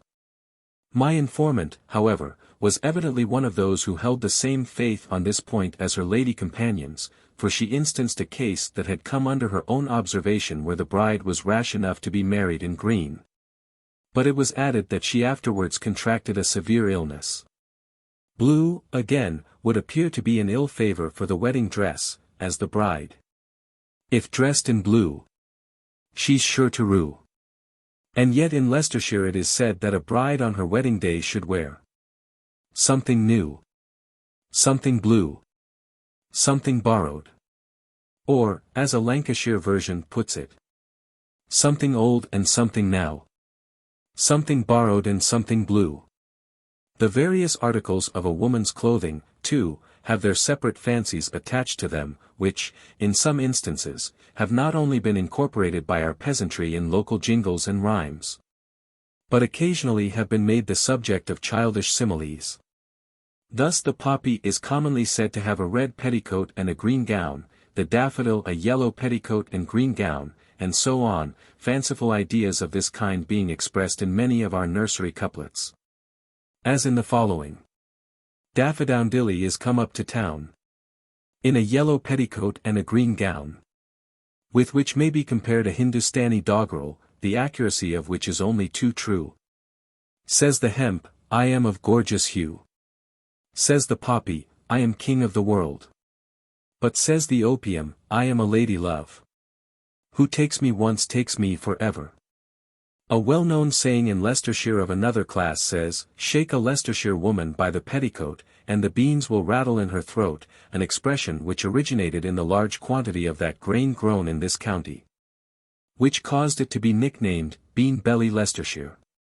There is another version applied to the opposite sex, which runs thus, shake a Leicestershire man by the collar, and you shall hear the beans rattle in his belly. If a young woman's petticoats are longer than her dress, this is an indication that her mother does not love her so much as her father. And, according to a Yorkshire belief, when a married woman's apron falls off it is a sign that something is coming to vex her. But should the apron of an unmarried girl drop down, she is frequently the object of laughter, as there is no surer sign that she is thinking about her sweetheart. In Suffolk the big blue apron usually worn by cottage women is known by them as a mantle, and it is considered an omen of ill luck if their mantle strings some untied. Odd beliefs of this kind might easily be enumerated, for even a pin is an object of superstition with most women, who invariably, on seeing one, pick it up for the sake of good luck, as, by omitting to do so, they run into imminent danger of incurring misfortune, a notion embodied in the subjoined familiar rhyme. See a pin and pick it up. All the day you'll have good luck. See a pin and let it lie. All the day you'll have to cry. But why North Country women should be so persistent in their refusal to give one another a pin it is not easy to discover, for when asked for a pin they invariably reply, you may take one, but, mind, I do not give it. This prejudice may, perhaps, have some connection with the vulgar superstition against giving a knife or any sharp instrument, as mentioned by Gay in his Shepherd's Week. But woe is me! Such presents luckless prove. For knives, they tell me, always sever love. Chapter 4. Woman's Eyes. Where is any author in the world teaches such beauty as a woman's eye? Love's Labours Lost, Act 4. SC 3. Poetic imagery, in painting the varied beauties of the eye, has applied to them a host of graceful and charming similes, many of which illustrate the beliefs and fancies of our forefathers respecting these so-called keys of the human face, or, as Shakespeare has described them, windows of the heart. It has long been a disputed question as to what has been the recognized favorite color of the eyes, the poets of all ages having laid much stress on the chameleon-like iris of the eye, which ever seems to vary in its green or bluish hue. Thus Homer speaks of Minerva as the blue-eyed goddess, an epithet which has given rise to considerable comment, opinions having largely differed as to whether the poet meant this color, or something between a green, blue, or gray. Green eyes are often mentioned in classic literature, and they found special favor with early French poets, who were extremely fond of speaking of them under the title of yeux verts taste, which seems to have been generally prevalent on the continent. The Spaniards considered this color of the eye an emblem of beauty, and as such there is an amusing allusion to it in Don Quixote: but now I think of it, Sancho, thy description of her beauty was a little absurd in that particular of comparing her eyes to pearls. Sure, such eyes are more like those of a whiting, or a sea brim, than those of a fair lady, and in my opinion Dulcinea's eyes are rather like two verdant emeralds, veiled in with two celestial arches, which signify her eyebrows. Therefore, Sancho, you must take your pearls from her eyes, and apply them to her teeth, for I verily believe you mistake the one for the other. And we may quote the subjoined well-known lines in praise of green eyes, which show, like many others of the same kind, in that high esteem they were formerly held. I ojuelos verdes. I los mis ojuelos. I hagen los cielos. Que de mi te acuerdos. Then, again, Villarreal, a Portuguese, wrote a treatise for the purpose of setting forth the estimation in which he regarded them. And Dante, it may be remembered, speaks of Beatrice's eyes as emeralds. Spare not thy vision, we have stationed thee before the emeralds, whence love erewhile hath drawn his weapons on thee. Emeralds, of course. Here meaning the eyes of Beatrice. In our own country we find no lack of allusions to green eyes, and in the Two Noble Kinsmen, Emilia, in her address to Diana, says, "Oh, vouchsafe with that thy rare green eye, which never yet beheld things maculate." On the other hand, Shakespeare speaks of jealousy as a green-eyed monster, and we know that the phrase has been frequently used in an uncomplimentary manner. But this is the exception, for what more pleasing, or graceful, instance of their being in repute as an object of beauty can be quoted than that given by Francis Collins, who tells us that her husband in writing to a certain lady always spoke of her eyes as sea-green. So stir the fire and pour the wine, and let those sea-green eyes divine pour their love-madness into mine. And at another time he wrote these lines: Cupid plucked his brightest plume to paint my mistress in her bloom. Caught her eyes, the soft sea-green, at a summer noontide scene. Longfellow in his Spanish Student, Act 2. Sc. 3, has painted with exquisite effect this phase of beauty in the following passage, where Victorian inquires, "How is that young and green-eyed Gaditana that you both wot of?" To which Don Carlos sympathetically adds, "Ay, soft, emerald eyes." After a while, Victorian resumes her praises, remarking, "You are much to blame for letting her go back. A pretty girl, and in her tender eyes just that soft shade of green we sometimes see in evening skies." But perhaps one of the highest tributes of honor to green as the color of the eye is that given by Drummond of Hawthornden, who could not write too eulogistically of his green-eyed maiden. When nature now had wonderfully wrought all Oristella's parts, except her eyes, to make those twins two lamps in beauty's skies, the counsel of her starry synod sought. Mars and Apollo first did her advise to wrap in color black those comets bright, that love him so might soberly disguise, and unperceived wound at every sight. Chaste Phoebe spake for purest azure dyes, but Jove and Venus, green about the light, to frame thought best, as bringing most delight, that to pined heart's hope might for aye arise. Nature, all said, a paradise of green, there placed, to make all love which have them seen. And Mr. Swinburne in his Felice gives a beautiful picture of the chameleon-like iris. O lips that mine have grown into, like April's kissing May. O fervid eyelids, letting through those eyes the greenest of things blue, the bluest of things grey. According to a writer in the Quarterly Review, in an amusing paper on physiognomy, the following characteristics may be ascertained by the color of the eyes. Dark blue eyes are most common in persons of delicate, refined, or effeminate nature. Light blue, and, much more, gray eyes, in the hardy and active. Greenish eyes have generally the same meaning as the gray. Hazels are the more usual indications of a mind masculine, vigorous, and profound. With which may be compared the following well-known lines. Black eyes most dazzle at a ball. Blue eyes most please at evening fall. The black a conquest soonest gains. The blue a conquest best retains. The black bespeaks a lovely heart, whose soft emotions soon depart. The blue a steadier frame betray, which burns and lives beyond a day. The black the features best disclose. In blue my feelings all repose. Then each let reign without control. The black all mind, and blue all soul. Like green, blue eyes have always been much admired, and have attracted the notice of poets. Thus Elizabeth Barrett Browning, in her Hector in the Garden, speaks of eyes of Gentianella's azure, staring, winking at the skies. And Longfellow, in his Mask of Pandora, says, O lovely eyes of azure! Clear as the waters of a brook that run, limpid and laughing in the summer sun.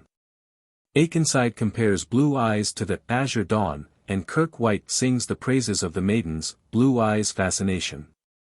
Shelley, again, in his Prometheus Unbound, likens eyes of this color to the deep blue, boundless heaven. But it is perhaps Keats who in his sonnet, written in answer to a sonnet by J.H. Reynolds, ending thus: dark eyes are dearer far than those that mock the hyacinthus bell, has given us the most elaborate picture of the charm of blue eyes. Blue! 'Tis the life of heaven, the domain of Cynthia, the wide palace of the sun, the tent of Hesperus, and all his train, the bosomer of clouds, gold, grey, and dun. Blue! 'Tis the life of water's ocean, and all its vassal streams, pools numberless, may rage, and foam, and fret, but never can subside, if not to dark blue nativeness. Blue! Gentle cousin of the forest green, married to green in all the sweetest flowers. Forget-me-not, the bluebell, and that queen of secrecy, the violet, what strange powers hast thou, as a mere shadow, but how great, when in an eye thou art alive with fate. There is in Spain a proverbial saying much in use which shows the high esteem in which this color is held, and it runs thus: blue eyes say, love me or I die. Black eyes say, I love me or I kill thee, and in Hindustani folklore a blue-eyed girl is supposed to be fortunate. And there are numerous rhymes in this country to the same effect. One current in Warwickshire running thus: blue-eyed beauty, do your mother's duty. Black eye, brown eye, grey-eyed greedy gut, eat all the world up. Another version in Lincolnshire is this: blue-eye beauty, black eye steel pie, grey-eye greedy gut, brown eye love pie. Apart from blue being a much admired color of the eye, it would seem to have gained an additional popularity from having been the recognized symbol of eternity and human immortality. Similarly, the ancient heathen poets were wont to sing the praises of their blue-eyed goddesses. Petrarch's sonnets, again, are addressed to a blue-eyed Laura. Kriemhild, of the Nibelungen Lied, is blue-eyed, like Fricka, the northern Juno, and Ingeborg of the Frithiof's saga, and the Danish princess Iolanthe. Blueness about the eyes, too, was considered a certain indication of love, and, to quote Lord Lytton's words, there is a liquid melancholy of sweet eyes. Which reminds us of the simile of the Persian poet, who compares a violet sparkling with dew to the blue eyes of a beautiful girl in tears, and we may compare the remark of Rosalind to Orlando in As You Like It, Act 3. Sc. 2, who enumerates the marks of love, a blue eye and sunken, which you have not.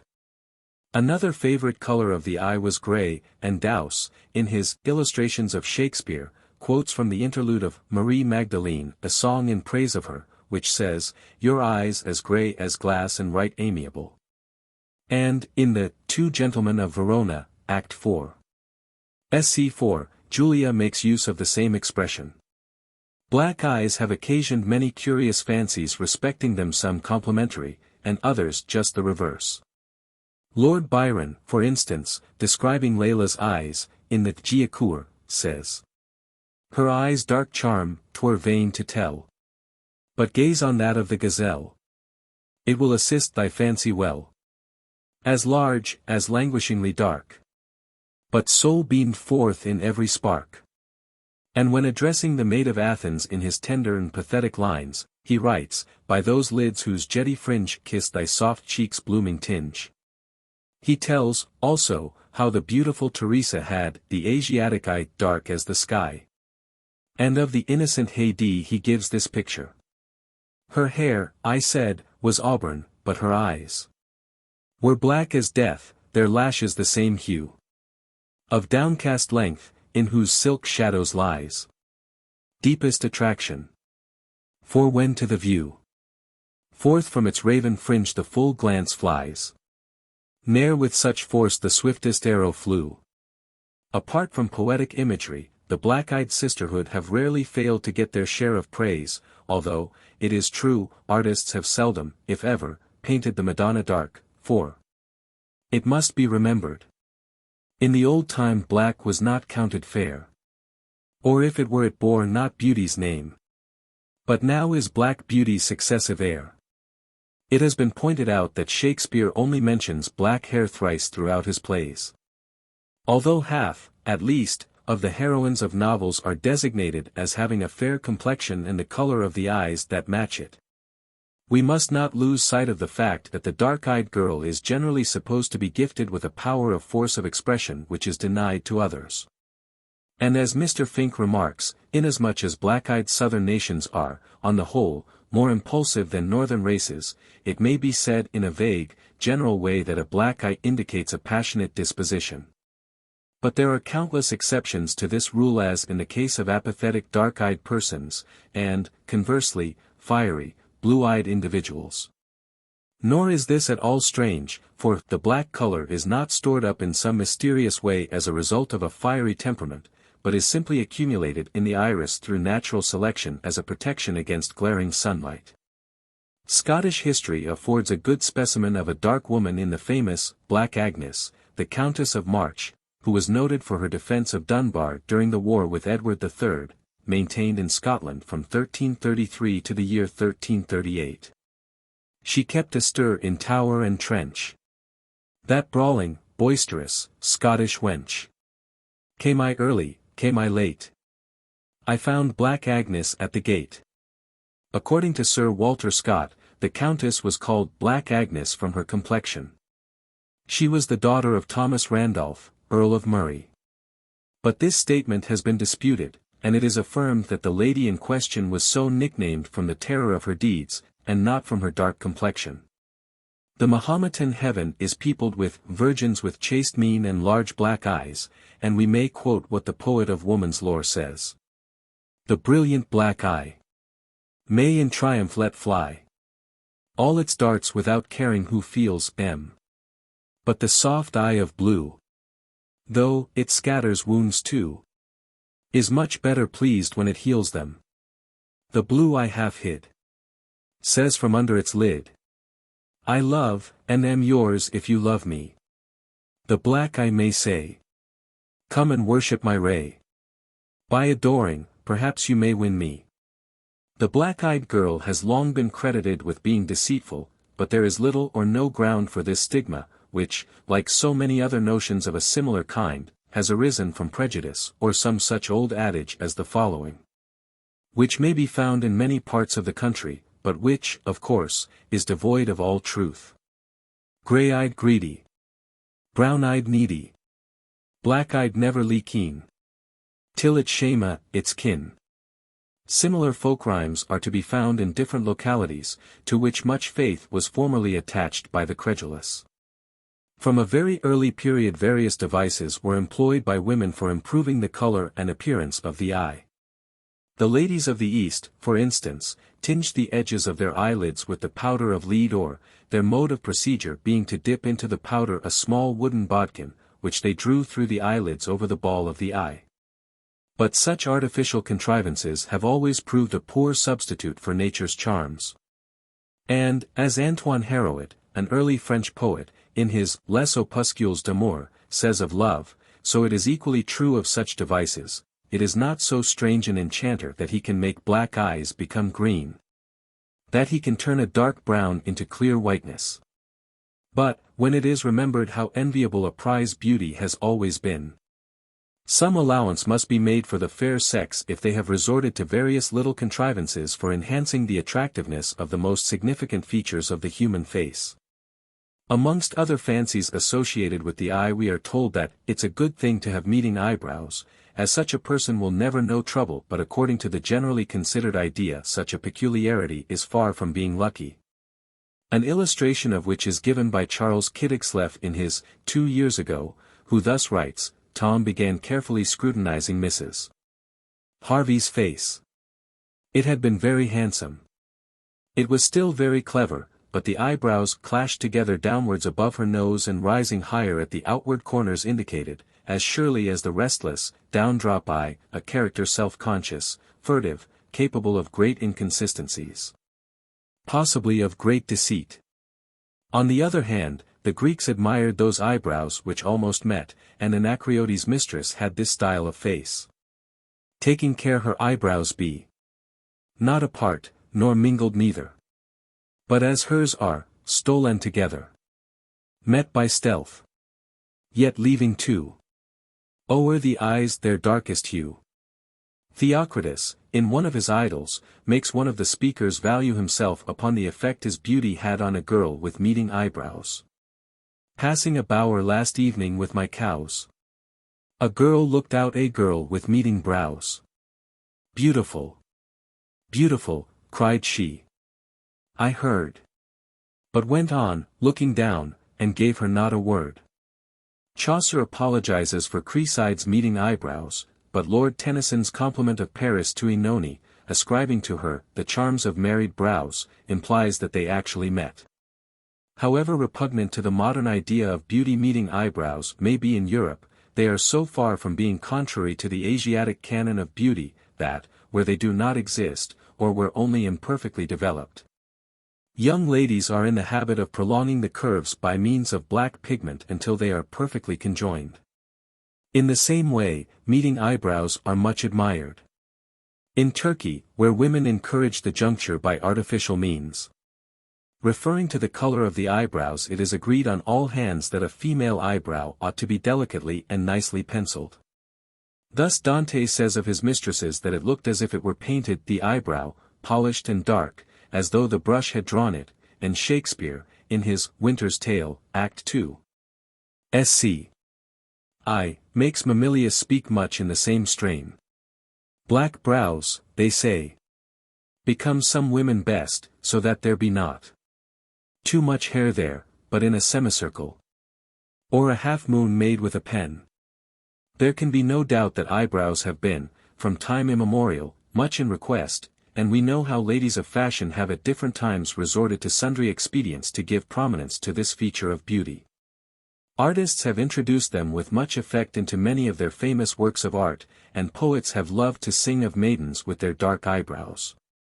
Some, it would seem, had admired a contrast between the hair and the eyebrows, and Burns tells of a certain lass how sae flaxen were her ringlets, her eyebrows of a darker hue, bewitchingly o'erarching, twa laughing e'en o bonny blue.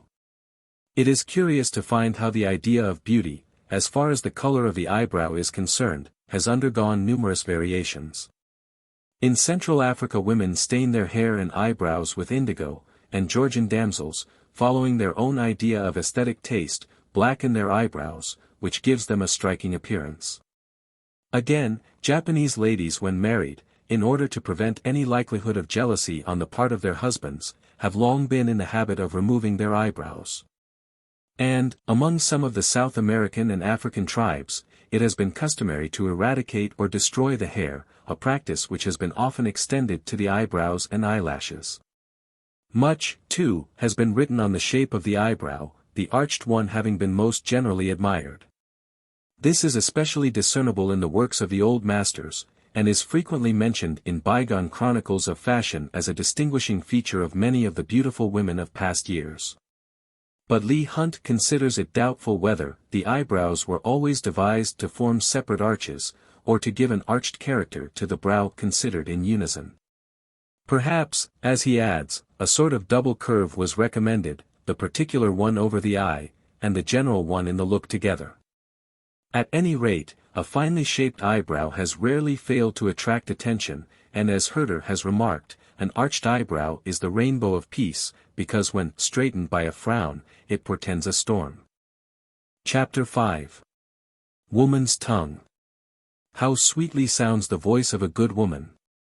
It is so seldom heard that, when it speaks, it ravishes all senses.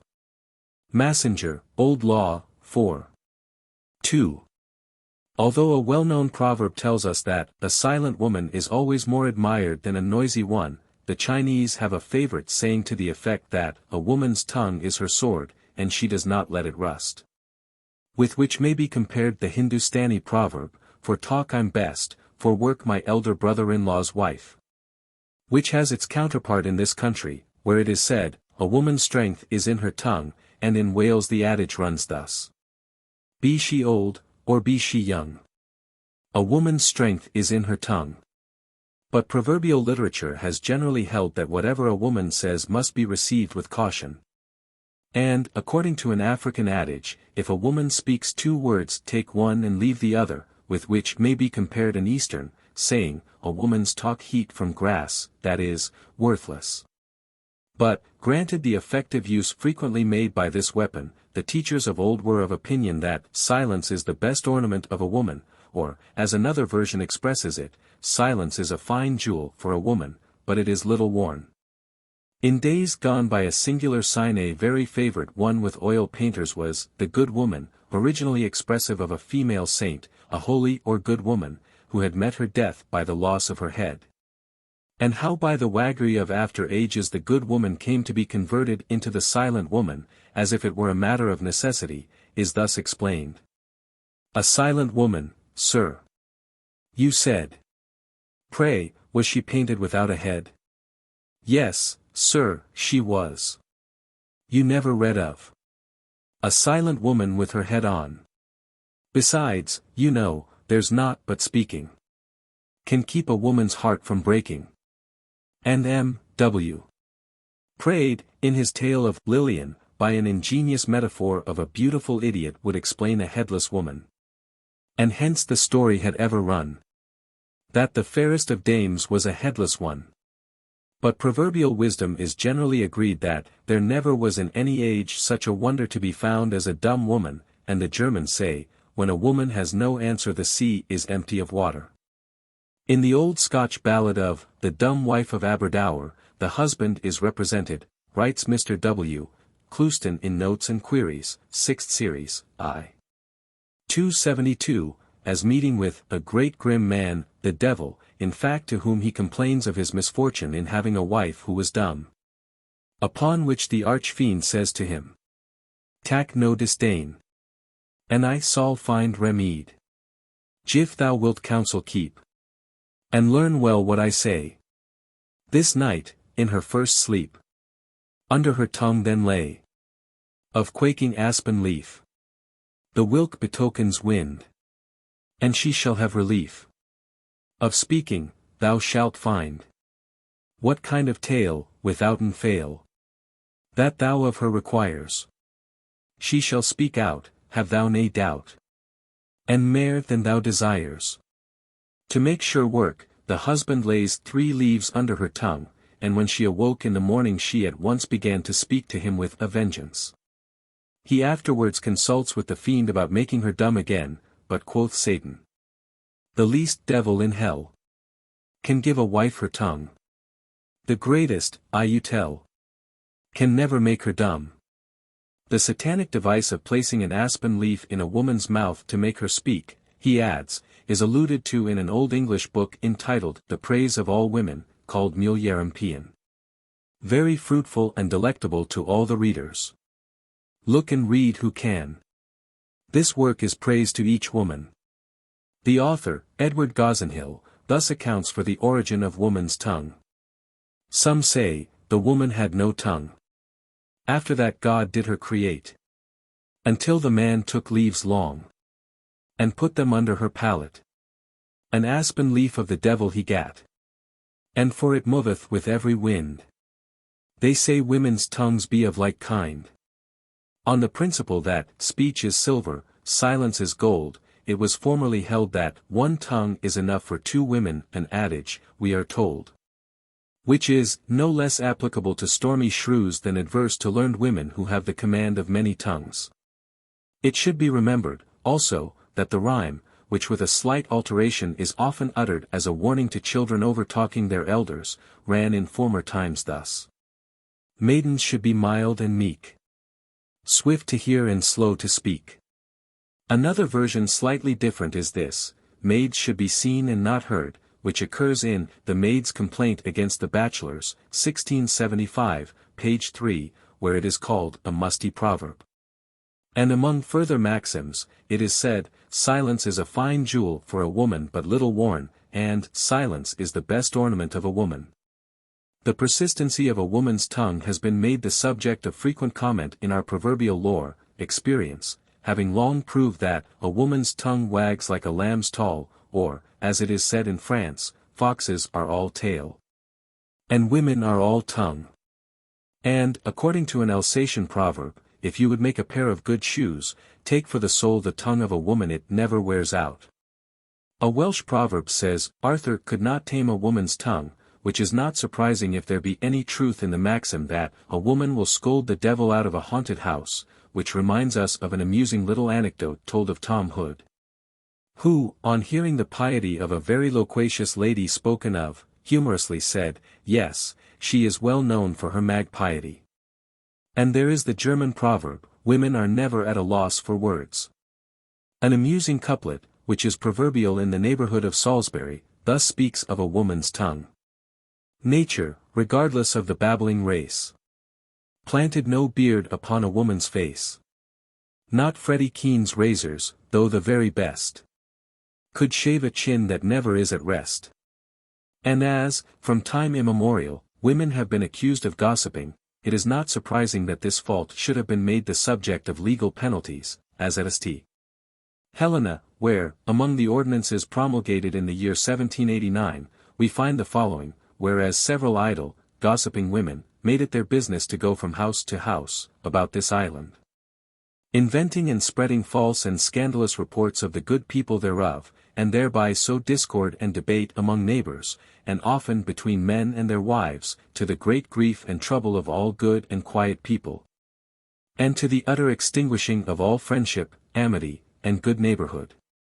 For the punishment and suppression thereof, and to the intent that all strife may be ended, we do order that if any women, from henceforth, shall be convicted of tale-hearing, mischief-making, scolding, or any other notorious vices, they shall be punished by ducking, or whipping, or such other punishment as their crimes or transgressions shall deserve, or the governor and council shall think fit. According to an Italian saying, 3 women and 3 geese make a market, which is also found among Hindustani proverbs, Madam Slut and 2 farmers' wives make a fair, a version of which has long been current in this country, where it is said, 3 women make a market, for a fair, as they are sure to attract notice, and to make themselves heard. This piece of proverbial lore is alluded to in Love's Labour's Lost, Act 3. Sc. 1. Thus came your argument in. Then the boy's fat l'envoy, the goose that you bought. And in an old work entitled Marriage of Wit and Wisdom, published about the year 1570, we find the proverbial phrase, she can cackle like a cat i.e., a jackdaw, with which may be compared the adage, she's a wagtail. An early MS. of the 15th century contains this version. A young wife and a harvest goose. Much cackle will both. A man that hath them in his class, possession, he shall rest wroth.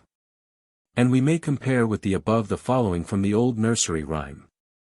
Mrs. 1, 2, and 3, could never agree, while they gossiped round a tea-caddy. A woman's tongue, again, it is said, must not be always trusted, for, a honey tongue, a heart of gall, or, as another version puts it, too much courtesy, too much craft. Similarly, an African proverb says, trust not a woman, she will tell thee what she has just told her companion. And a Turkish adage tells us not to trust the promise of the great, the calm of the sea, the evening twilight, the word of a woman, or the courage of the horse. Nothing, too, is more derogatory to a woman than coarse or bad language, and hence she is warned that bad words make a woman worse, words which call to mind Martial's epigram. Fair, rich, and young. How rare is her perfection, were it not mingled with one foul infection. So proud a heart, so cursed a tongue, as makes her seem nor rich, nor fair, nor young. And a popular maxim attributed to Tasso tells us that women have tongues of craft, and hearts of guile. And, on this account, we are told that, he who listens to the words of a woman will be accounted worthless, as, not only lacking common sense, but as acting on her advice which can bring him no good. Although proverbial wisdom is agreed that, to quote a German adage, a woman has never spoiled anything through silence, her fondness of talking is further exemplified in such proverbs as, her tongue steals away all the time from her hands. And, all women are good Lutherans, they say in Denmark, because they would rather preach than hear Mass. Whereas the Old English saying enjoins, let women spin and not preach. One of Haywood's proverbs tells us that, husbands are in heaven whose wives scold not, which is similar to the well-known adage. It is a good horse that never stumbles. And a good wife that never grumbles. For, as it is commonly said throughout Scotland, a house a reek and a wife with a reard will make a man rin to the door, a dictum which has its equivalent in Spain. Smoke, a dripping roof, and a scolding wife are enough to drive a man out of his life. A version of which was formerly current in the north of England. Smoke, rain, and a very cursed wife make a man weary of house and life. And we may compare the Hindustani proverb which, describing a woman who is quarrelsome beyond endurance, says, she quarrels with the breeze.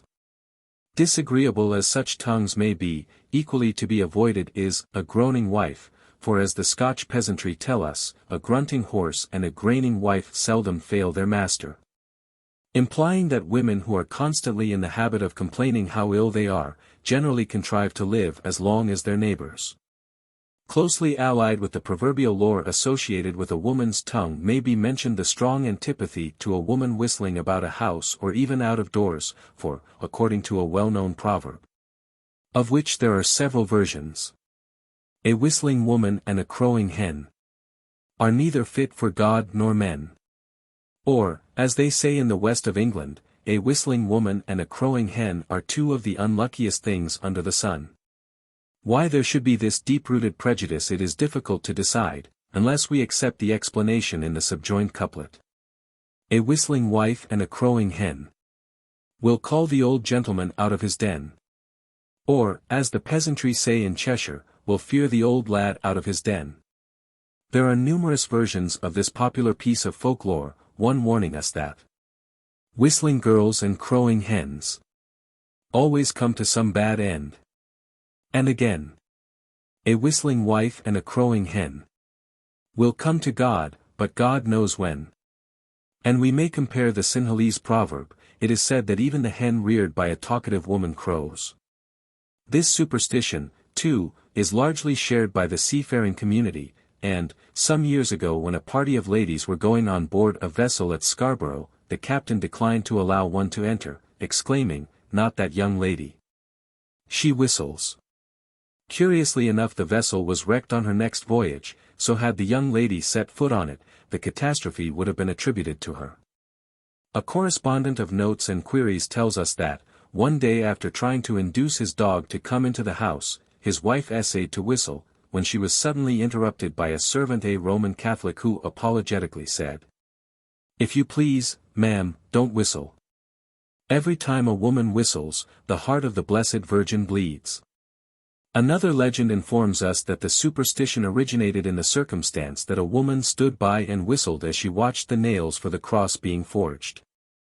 The French have a similar prejudice, their proverb running as follows, "Un poule que chante le coq, et une fille que gifle, portent malheur dans la maison." A variation of which runs thus. La maison est miserable et méchante. O la poule plus haute que le coq chante. That house doth every day more wretched grow, where the hen louder than the cock doth crow. And another popular adage warns us that la poule ne doit pas chanter devant le coq. A translation of which is sometimes heard in our own country. Ill fares the hapless family that shows a cock that's silent, and a hen that crows. This superstition, too, is not confined to Europe, for there is a Chinese proverb to the same effect. A bustling woman and crowing hen are neither fit for gods nor men. It is an injunction of the priesthood, writes a correspondent of Notes and Queries, 4th Series, 11. 475, and a carefully observed household custom, to kill immediately every hen that crows, as a preventive against the misfortune which the circumstance is supposed to indicate. And the same practice, he adds, prevails throughout many parts of the United States.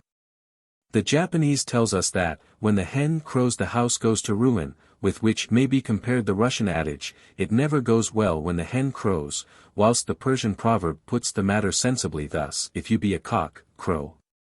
If a hen lay eggs, and there is the Portuguese maxim with a similar meaning, it is a silly flock where the ewe bears the bell, a further proverb telling us that a house is in a bad case where the distaff commands the sword. And the Italians go still further, for they say that, when a woman reigns the devil frowns, to which may be added the Indian adage, what trust is there in a crowing hen? From the numerous instances recorded of this piece of folklore we may quote an amusing extract from one of Walpole's letters to Lady Ossory, January 8, 1772. Wherein, after informing her ladyship of the damage done to his castle by the explosion of the Hounslow powder mills, he humorously writes: Margaret, his housekeeper, sits by the waters of Babylon and weeps over Jerusalem. Yet she was not taken quite unprepared, for one of the bantam hens had crowed on Sunday morning, and the chandler's wife told her 3 weeks ago, when the barn was blown down, that ill luck never came single. She is, however, very thankful that the china room has escaped, and says God has always been the best creature in the world to her. But a talkative, as well as a whistling, woman is, in German lore, equally warned against making an undue use of her tongue, for, a glaring sunny morning, a woman that talks Latin, and a child reared on wine never come to a good end. Or, as another adage has it, a woman and a hen are soon lost in gaddying, and according to another warning, whereas, a gossiping woman talks of every one talks of her. The most remarkable thing, as the Japanese say, is that, although a woman's tongue is only 3 inches long, it can kill a man 6 feet high. But the Chinese have a common proverb to the effect that, whereas, a man's words are like an arrow close to the mark, a woman's is like a broken fan. A further way, also, in which woman is occasionally able to use her tongue to advantage is in the art of dissimulation when love is concerned, a piece of craft which, skillfully devised, has deceived many a lover, for, as the Spanish adage goes, he that speaks me fair and loves me not, I'll speak him fair and love him not. With which may be compared the Hindustani proverb, a shrill tongue and a false hand. But, after all, it must not be forgotten that even the whisper of a beautiful woman can be heard further than the loudest call of duty. And again, a sweet tongue will conquer the whole world, and a crooked one will estrange it. Chapter 6. Woman's Goodness. And whether coldness, pride, or virtue dignify a woman, so she's good, what does it signify? Byron, Don Juan. If we are to believe an old German proverb, there are only 2 good women in the world, one of them is dead, and the other is not to be found, a statement which probably even few disparagers of the fair sex would be ready to accept. Although it may be supplemented by an equally ungallant French saying which asserts that, a man of straw is worth a woman of gold.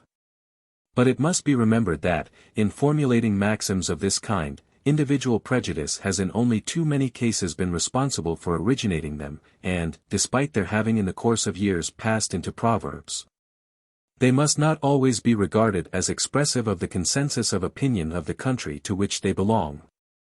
Thus, going back to an early period, Ovid was of opinion that it is easy for a woman to be good when all that hinders her from being so is removed. And, although an Old English proverb says, all women are good, it qualifies this assertion by cautiously adding, good for something, or good for nothing, but the Hindu proverb declares that oil and the pure woman will both rise. With all due deference to the fair sex, it must unfortunately be acknowledged that much of the proverbial lore under this heading relating to them is far from being of a complimentary nature, as who, for instance, has not heard of the familiar adage, if a woman were as little as she is good, a pease cod would make her a gown and a hood. And, she's a good maid, but for thought, word, and deed. And this estimate of woman's worth has been largely endorsed by those who have generally been credited with having possessed some knowledge of human life. Thus Pope says, "Shouldst thou search the spacious world around, yet one good woman is not to be found." And Massinger speaks in the same strain.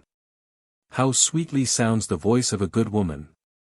It is so seldom heard that, when it speaks, it ravishes all senses." But, confining ourselves more especially to the proverbial lore of the subject, the Spanish warn a man to beware of a bad woman, and to put no trust in a good one. And according to an African proverb, a woman never brings a man into the right way.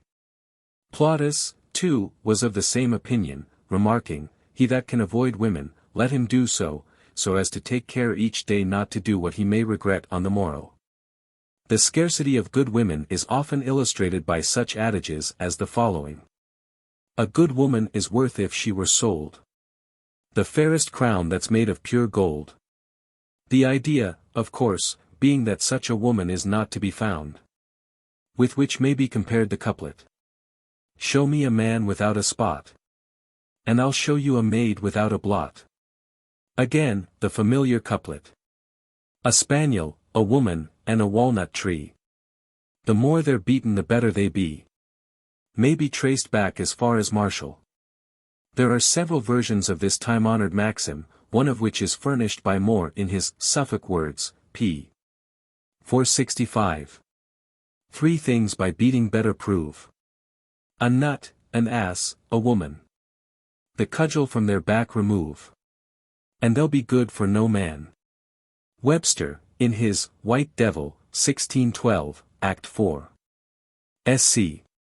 4, had the same proverb in mind when he made Flamineo say, "Why do you kick her, say? Do you think that she's like a walnut tree? Must she be cudgeled ere she bear good fruit?"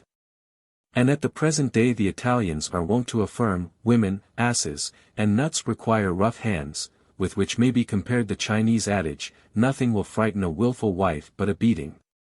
Such chastisement of women was really carried into effect in the so-called days of chivalry, as may be inferred from the precepts of the knightly orders which directed that ladies should be treated respectfully and tenderly.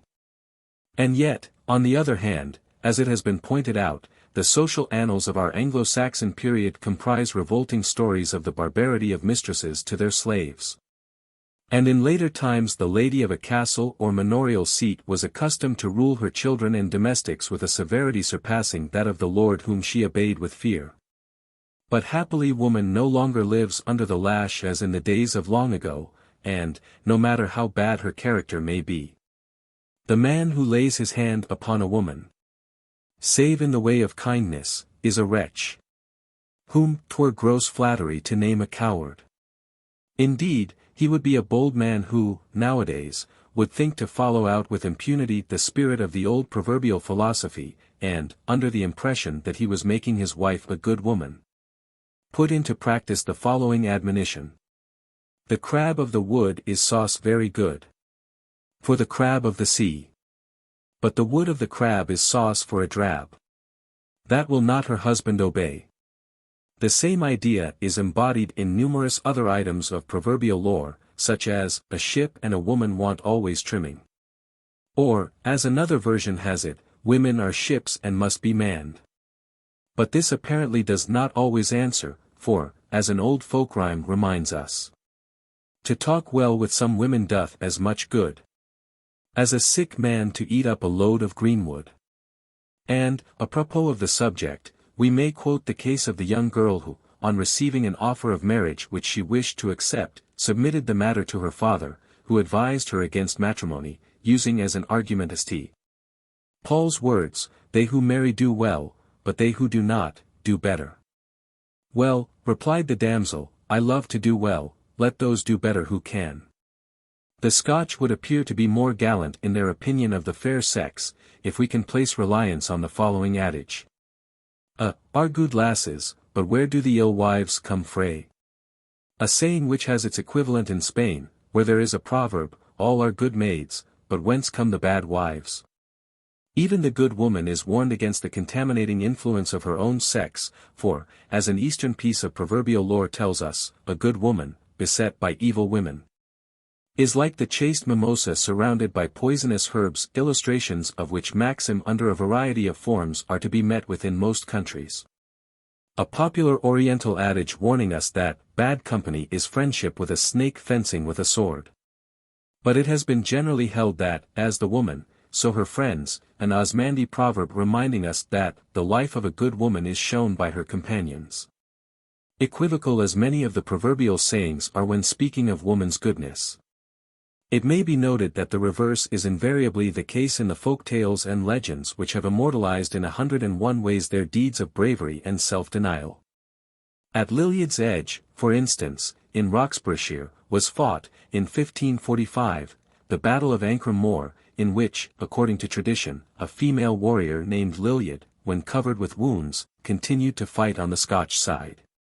In the name of Squire Witherington, buried on the field of victory, a stone was raised to her good memory, on which were written these words: "Fair maiden Lillied lies under the stain. Little was her stature, but great was her fame. Upon the English loons she laid mony thumps. And when her legs were cutted off, she fought upon her stumps." Folklore can boast of numerous historic rhymes of this class, and elsewhere we have alluded to some of the old church builders' legends which owe their origin to the marvelous efforts of noble and good women.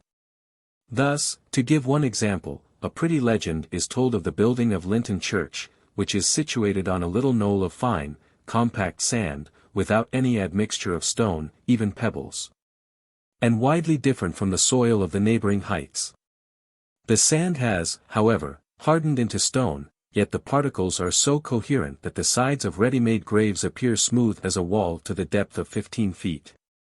This singular phenomenon is thus accounted for by the local tradition. Many years ago a young man killed a priest, and was condemned to death for murder and sacrilege. By the intervention of two good women, his two sisters, his life was spared on condition that they should sift as much sand as would form a mound on which to build a church. The maidens undertook the task, but on their brother's liberation at the completion of the church one of them died immediately, either from the effects of past fatigue, or overpowering joy. Chapter 7. Bad Women. A worthless woman. Mere cold clay. As false things are. But so fair. She takes the breath of man away. Who gaze upon her unaware. E. B. Browning. Bianca among the nightingales. According to the trite old adage, man, woman, and the devil are the 3 degrees of comparison, for it has long been agreed that when a woman is bad she far excels man in evil, a maxim which has been upheld by the proverb lore of most countries. A Chinese proverb affirming that, there is no such poison in the green snake's mouth, of the hornet's sting, as in a woman's heart.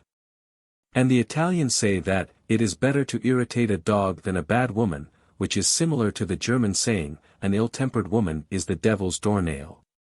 According to a familiar adage, a wicked woman and an evil is 3 halfpence worse than the devil. Which is to the same effect as the oft-quoted proverb, a woman and her servant, acting in accord, would outweed a dozen devils. Or, as another version has it, a woman is some 9 points worse than the devil, being much to the same purport as the Italian proverb, women know a point more than the devil. And to Congreve's adaptation of Ovid's lines, would you increase the craft of womankind? Teach them new wiles and arts. As well you may. Instruct a snake to bite or wolf to prey. All of which may be supplemented by Victor Hugo's words, men are women's playthings, women are the devil's, for as our own proverb says, she-devils are hard to turn.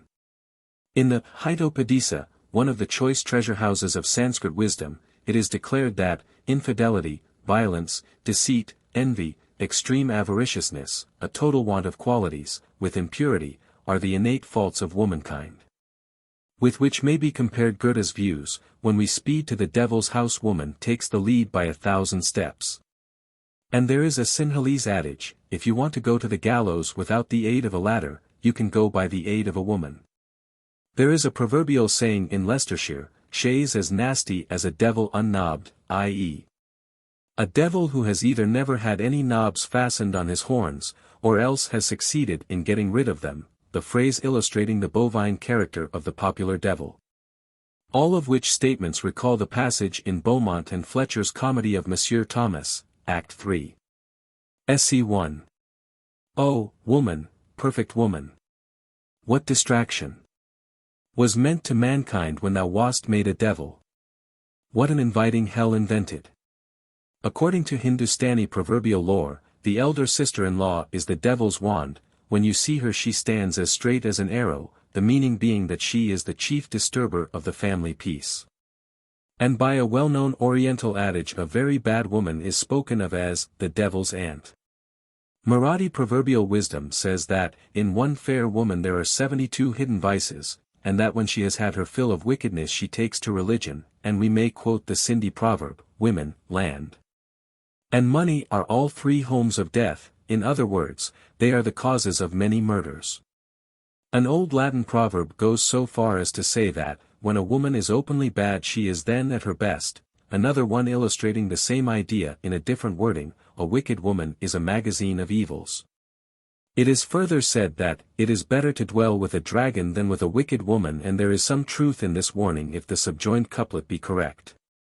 For woman's soul when once plunged in, knows no stopping place in sin. Alexander Dumas puts into the mouth of an officer of the Paris detective force the well-known expression, cherchez la femme, search for the women, which corresponds with our saying, wherever there is anything wrong there is generally a woman in the case, or as Richardson says, a plot must have a woman in it. Sardou, it may be remembered, introduces the phrase in his drama, Fariol and George Ebers, Warda, Volume 2. Cap. 14, says, "You forget that there is a woman in this."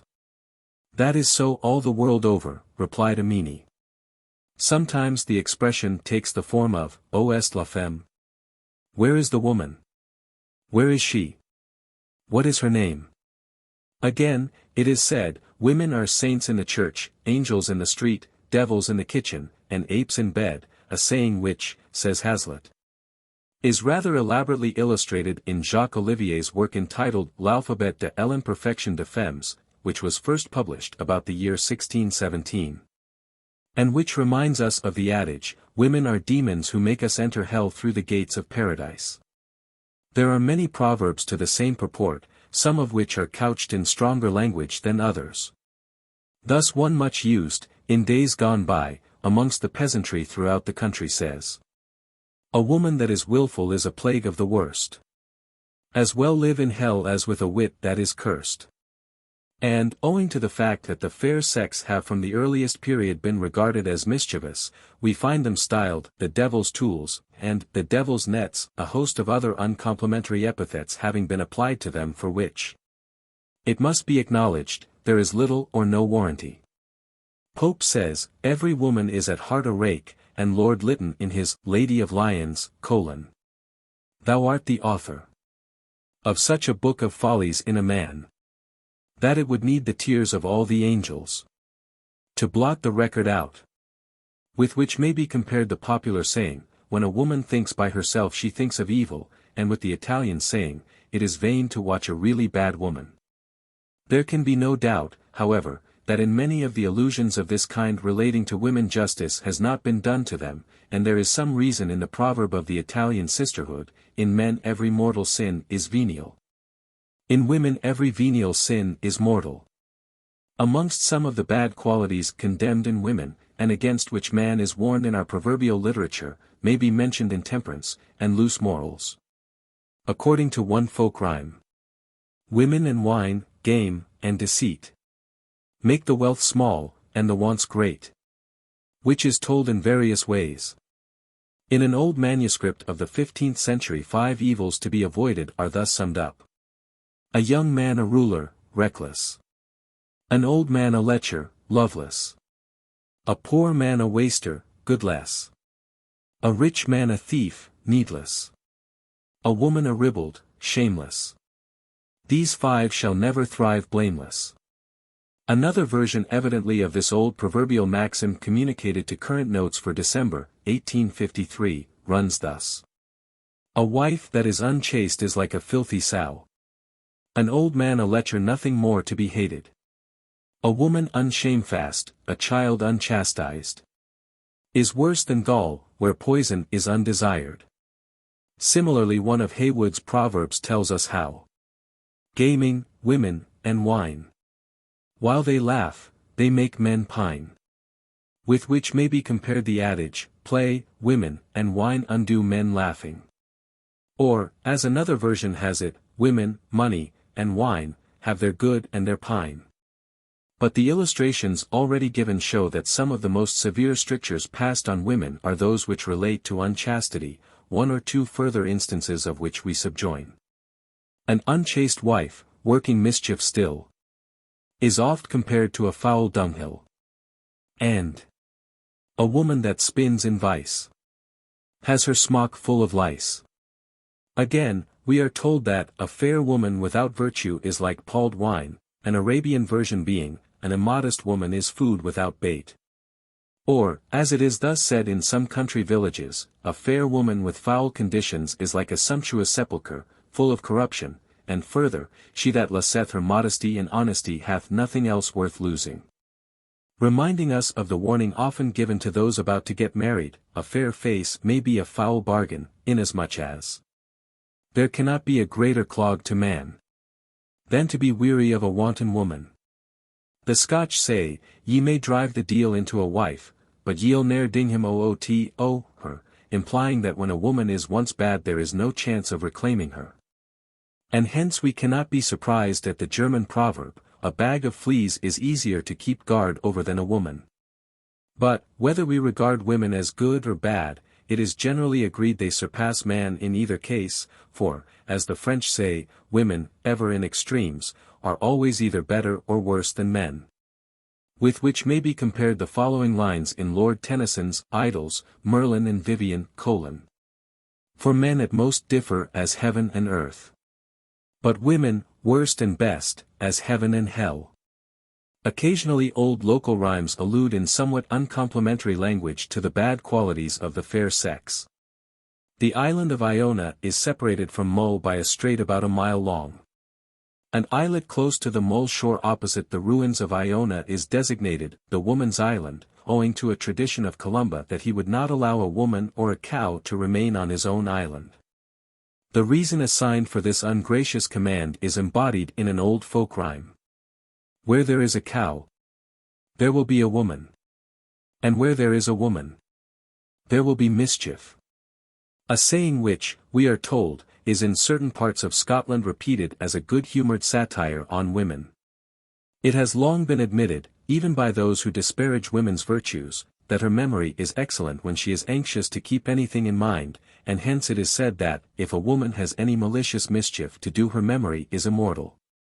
Proverbial wisdom, again, tells how worthless and unprincipled women often amuse themselves by dissimulation, even going so far as to feign love. An apt illustration of such sham love from Hindustani proverb runs thus. I'll love him and I'll caress him and I'll put fire under him. If it burn him what can I do? And there is a well-known Arabic adage which warns us that, omen's immorality and monk's wiles are to be dreaded. Chapter 8. Woman's Love. There is no paradise on earth equal to the union of love and innocence. Rousseau. According to Lord Byron, man's love is of man's life a thing apart, 'tis woman's whole existence. And under 1,000 images the poets of all ages have depicted her as a mysterious mixture of joy and sadness, of agony and delight. But the truth of the well-known apothegm cannot be denied, 'tis love that makes the world go round, for love rules the court, the camp, the grove, and men below and saints above. For love is heaven, and heaven is love. It is only natural that much should have been written on woman's love, that inexhaustible theme which will continue to hold its sway till the end of time, for, as it was long ago said, a woman will dare anything when she loves or hates. And yet, strange to say, it must be acknowledged the love of woman has always been more or less enigmatical in the eyes of man, on account of its only too often eccentric and contradictory nature. Thus Middleton speaks of love's strange antics. Love is ever sick, and yet is never dying. Love is ever true, and yet is ever lying. Love does dote in liking, and is mad in loathing. Love, indeed, is anything, yet, indeed, is nothing. Southwell describes a woman's loving looks as murdering darts, and elsewhere he says, "She offereth joy, but bringeth grier. A kiss where she doth kill." The hesitancy with which a woman furtively, and oftentimes playfully, tries to conceal her love by a slight cough, has from an early period been humorously recognized in proverbial love, as in the old adage, "Love and a cough cannot be hid."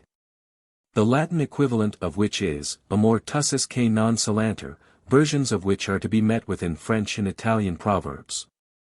Similarly we may compare the proverb, "When a musician hath forgot his note, he makes as though a crumb stuck in his throat."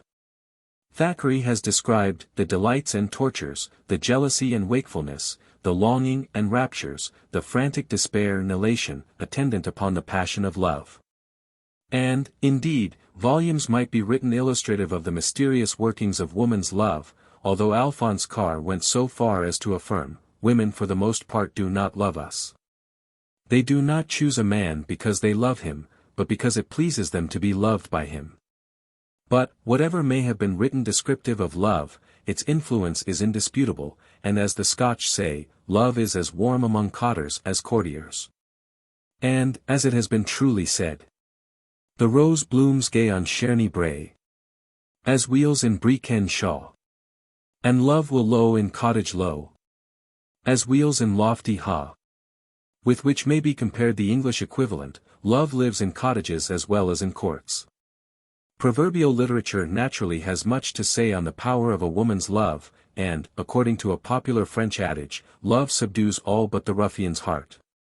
And history abounds in illustrations of this maxim, which under a variety of forms is found all over the world, one of the best-known versions being, "Love rules his kingdom without a sword." And yet it is agreed that woman's love is only too frequently far from kind, for, as it was proverbially said by our forefathers, "Love is a sweet tyranny, because the lover endureth his torments willingly." The French have a proverb to the same effect, "He who has love in his heart has spurs in his sides," the chief reason for this being the anxiety of the fair sex to show their mastery over man, for, like St. Augustine, they have always been of opinion that, "He that is not jealous is not in love." Hence a woman is fond of testing her lover's faith by kindling his jealousy, adhering to the time-honored proverb, "There is no love without jealousy." On the other hand, we are told that, "Love expels jealousy," and, according to an Italian belief, it is better to have a husband without love than with jealousy, which calls to mind Iago's words, Othello, Act 3. Sc. 3. "Oh, beware, my lord, of jealousy. It is the green-eyed monster which doth mock the meat it feeds on." But jealousy is not confined to either sex, for the venom clamors of a jealous woman, poison more deadly than a mad dog's tooth. But it is generally agreed that there is nothing worse than a jealous woman, and a piece of African proverbial wisdom tells us that a jealous woman has no flesh upon her breast. For, however much she may feed upon jealousy, she will never have enough. And yet, although French romance is full of the tortures which lovers have experienced from the fair sex, it is said, "Amour, tu les autres plaisirs ne valent pas tes pains," which has been translated thus, "O love, thy pains are worth more than all other pleasures," a statement which is much open to doubt. Again, woman's love when it comes apace is to be avoided as untrustworthy and likely as suddenly to wane, on which account it is commonly said, "Hasty love is iron hot and iron cold." In Ralph Royster Doyster, written about the year 1550, Christian Custance says, "Gay love, God save it. So soon hot, so soon cold." But the love which lasts is that recommended in one of Heywood's proverbs, "Love me little, love me long," which Hazlitt mentions as the title of an old ballad licensed to W. Griffith in 1569–1570. Woman's love has ever been open to reproach as being fickle and unstable, and Southey, quoting the popular sentiment, says, There are three things a wise man will not trust: the wind, the sunshine of an April day, and woman's plighted faith. Further instances of which trait of character will be found elsewhere, where we have dealt with the fickleness of the fair sex. But the swain who is disheartened by his ladylove's coquetry, and is afraid of losing her through excessive wooing, folklore admonishes him thus: follow love and it will flee. Flee love, and it will follow thee. Indeed, satirists have long since told us, in most countries, the folly of believing in a woman's expression of love. As the last suitor wins the maid, an adage which has also been expressed in this proverbial couplet: the love of a woman and a bottle of wine are sweet for a season and last for a time. And it has been suggested that it was owing to woman's fickleness that the saying originated: happy is the wooing that is not long in doing, the prudent man thereby not giving her the opportunity of changing her mind. But fickle and unstable as a woman's love probably may be, there is no gainsaying its power, and in China it is said of a woman who captivates a man, with one smile she overthrows a city, with another a kingdom. According to the popular tradition, this proverb originated in the following circumstance: a certain lady named Shi, the concubine of Fu Cha, king of the ancient state of Wu. She was eminently beautiful, and her beauty so captivated her lord that for her sake he neglected the affairs of his kingdom, which in consequence fell into disorder and ruin. Whatever the value either of a woman's love or beauty, the folk tales of most countries agree in one respect: the exacting conditions demanded of the suitor, as a price for gaining his heart's desire, although, under a variety of forms. The subjoined couplet is no doubt founded on the experience of womanhood. Lad's love is lassie's delight. And if lads don't love, lasses will flight, scold. And yet, according to a common piece of West African wisdom, if thou givest thy heart to a woman she will kill thee. Wanting in chivalry, as many such proverbs are, there is one current in China, the truth and wisdom of which most persons will endorse: where true love exists between husbands and wives, they're happily joined to the end of their lives. Chapter 9. Woman's hate. Not even the soldier's fury, raised in war. The rage of tyrants when defiance stings, the pride of priests, so bloodless when in power, are half so dreadful as a woman's vengeance. Savage. It is generally agreed that a thing to be avoided by man at any cost is a woman's hatred, although, according to Walter Savage Landor, no friendship is so cordial or so sweet as that of a girl for a girl. No hatred so intense or immovable as that of woman for woman. And the dislike of one woman for another is mostly attributed to jealousy, for, according to a common French proverb, it is the men who cause the women to dislike each other. But, as it has been observed, the anger of a woman is the greatest evil with which one can threaten enemies. Especially as proverbial experience tells us that a woman is more constant in hate than in love, a maxim which has additional warning when it is remembered that no woman is too silly not to have a genius for spite, added to which may be quoted this piece of German proverb lore: a woman's vengeance knows no bounds. And, again, a woman, when inflamed by love or hatred, will do anything. To the same effect is the French saying, women's counsels are ever cruel, the warning being added that, you should believe only 1 word in 40 that a woman speaks. A fact which is said to be specially true when she is anxious to emphasize her expressions of hatred against her unfortunate victim. And we are reminded that the hate of a woman is all the more to be dreaded, for even when at her best we are told that women like good wine are a secret poison, and that, whereas women's love is dangerous, their hate is fatal.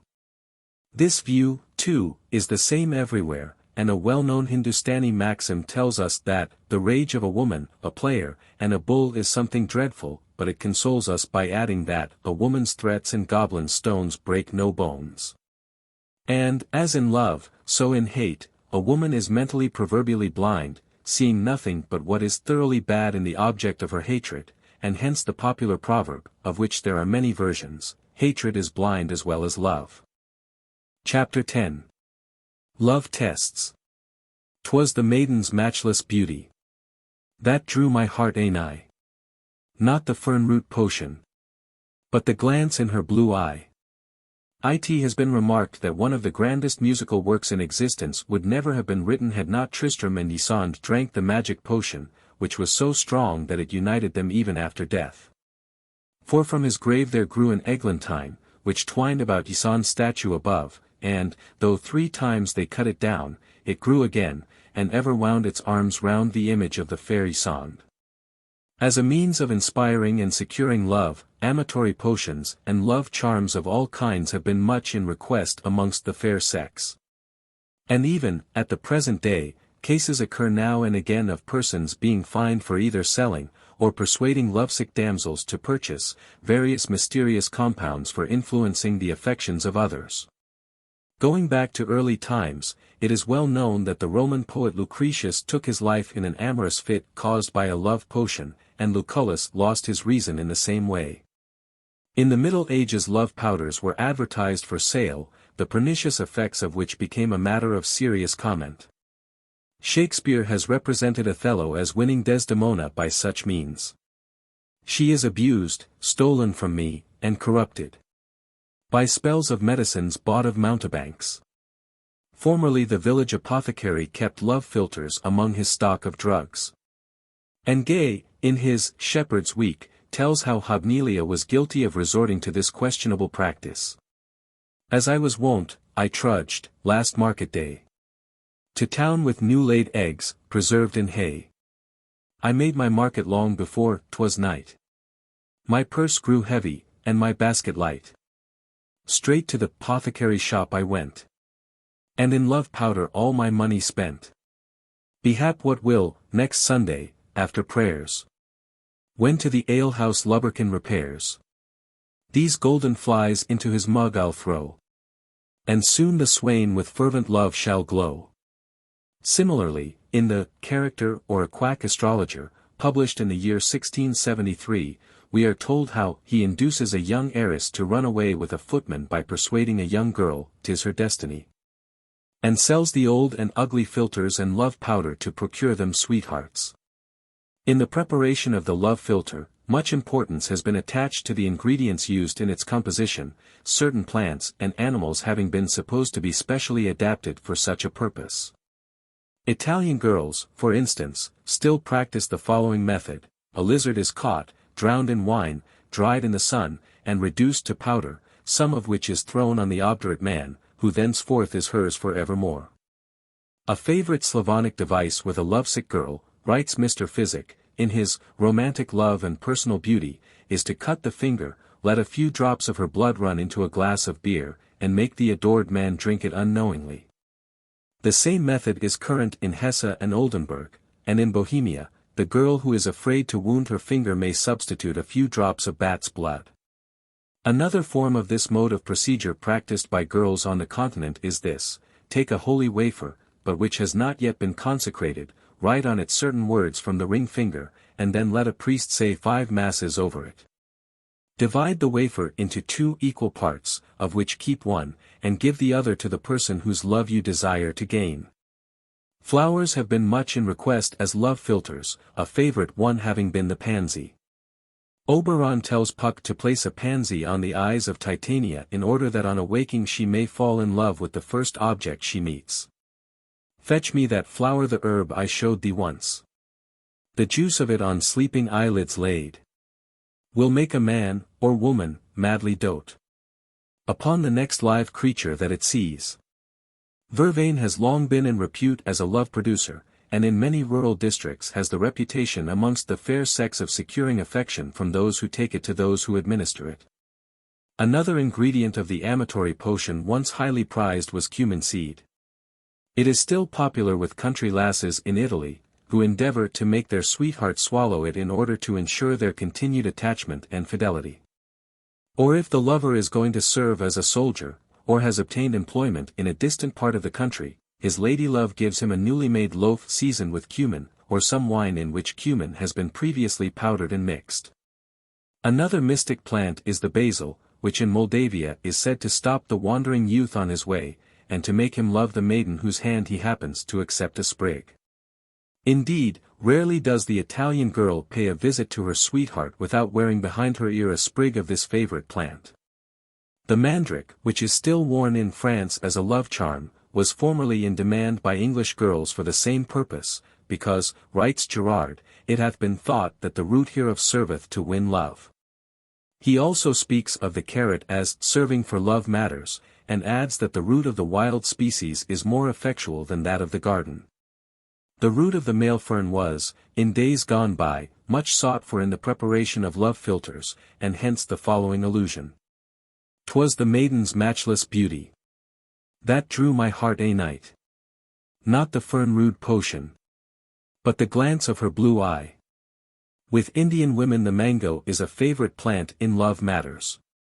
Tradition tells how once upon a time a young girl plucked one of its blossoms, and offered it to Cupid, uttering these words. God of the bough, who with spring's choicest flowers dost point the 5 unerring shafts. To thee I dedicate this blossom, let it serve to barb thy truest arrow, be its mark. Some youthful heart that pines to be beloved. The jasmine, too, is reputed to be all-potent in love matters. And it may be remembered how more represents the enchantress Nemauna, who was skilled in all manner of charms and talismans, instructing Nirmahal to gather at midnight certain blossoms which would have the effect, when twined into a wreath, of recalling her Selim's love. Accordingly, the flowers having been duly gathered as directed, the enchantress Nemauna, whilst singing the following invocatory lines, weaves the mystic chaplet which is to have such wondrous influence. The image of love that nightly flies to visit the bashful maid steals from the jasmine flower, that sighs its soul, like hers, in the shade. The dream of a future, or happier, hour that alights on misery's brow springs out of the almond silvery flower that blooms on a leafless bough. Beans, again, are said to have been accounted efficacious by women as love producers. An amusing case is recorded of an old woman who was scourged through the streets of Cremona for having endeavored to conciliate the affections of a young man through the medium of some beans over which mass had been said. In short, all kinds of ingredients appear to have been used in the preparation of these amatory spells, and it is recorded how a young woman, in the 17th century, was indicted by the legal authorities of Leipzig for administering a love philtre composed of bread, hair, and nails to a man whom it seriously affected. Occasionally confidence was reposed in the power of written charms which were administered in drink, or food, to the person whose love it was desired to secure. Thus the story is told how a young man, passionately enamored of a damsel of Gaza, having failed in the usual amatory charms, repaired to the priests of Aesculapius, at Memphis, from whom he acquired mystic powers. On returning after a year's absence, he introduced certain magical words and figures cut on Cyprian brass beneath the lady's door. The contrivance had the desired effect, for soon she began to rave on his name, to wander with uncovered head, and dishevelled hair, for she had become distracted through the vehemence of love. But cases of this kind were not always attended with the same success. We are told, for instance, how a Norwegian peasant, whose suit had been rejected, sought to inspire the lady he loved with corresponding affection by mystical means. So he carved runic characters on pieces of wood, but not being sufficiently skillful in this mode of talismanic science, instead of furthering his purpose he threw the damsel into a dangerous illness.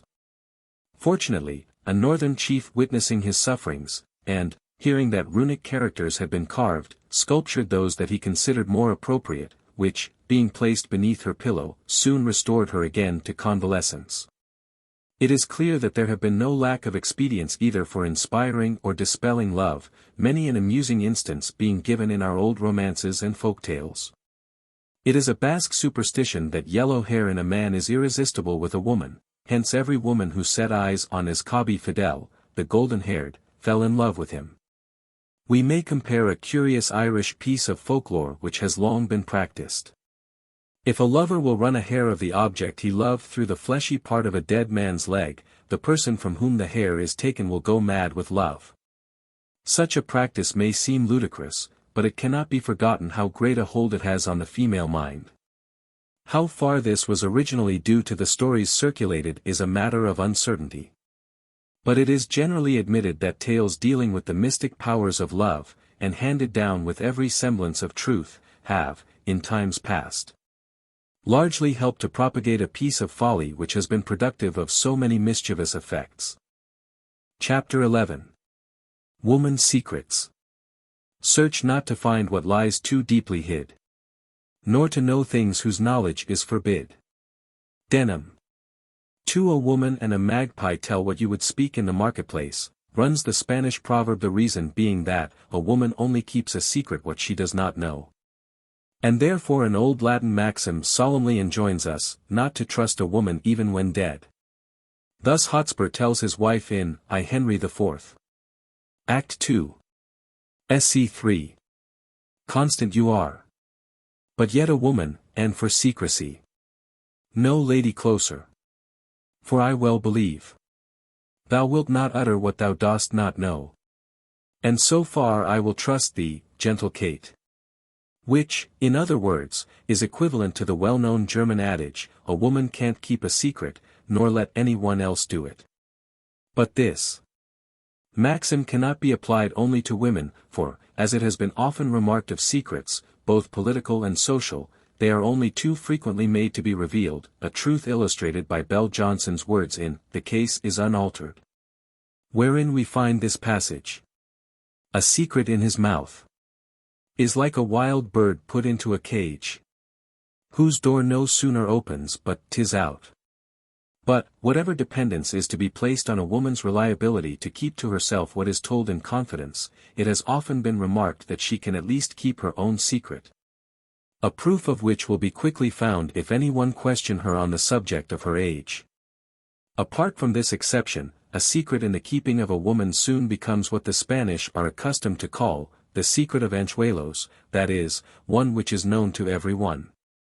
The town of that name is situated in a gorge between two steep hills, on one of which a shepherd tended his flock, on the other a shepherdess.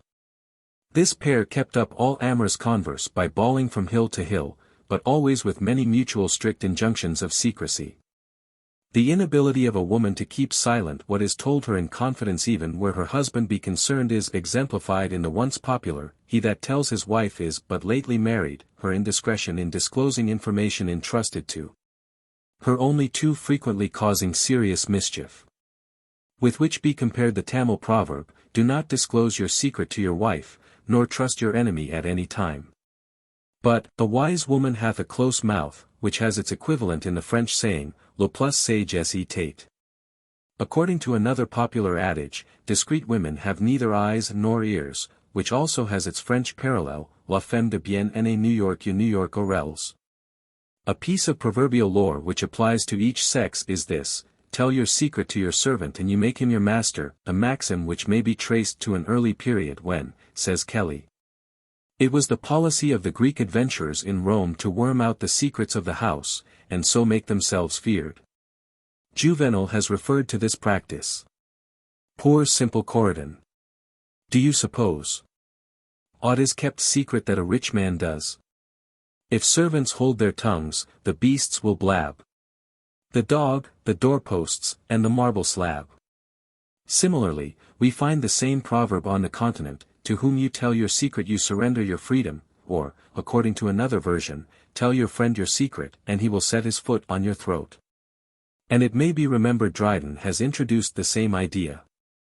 He who trusts a secret to his servant makes his own man his master. African folklore, too, introduces the same idea, and a popular proverb says, if a man tells his secrets to his wife, she will bring him into the way of Satan, which, it has been remarked, is rather a strong contrast to the English proverb. He who would thrive must ask his wife.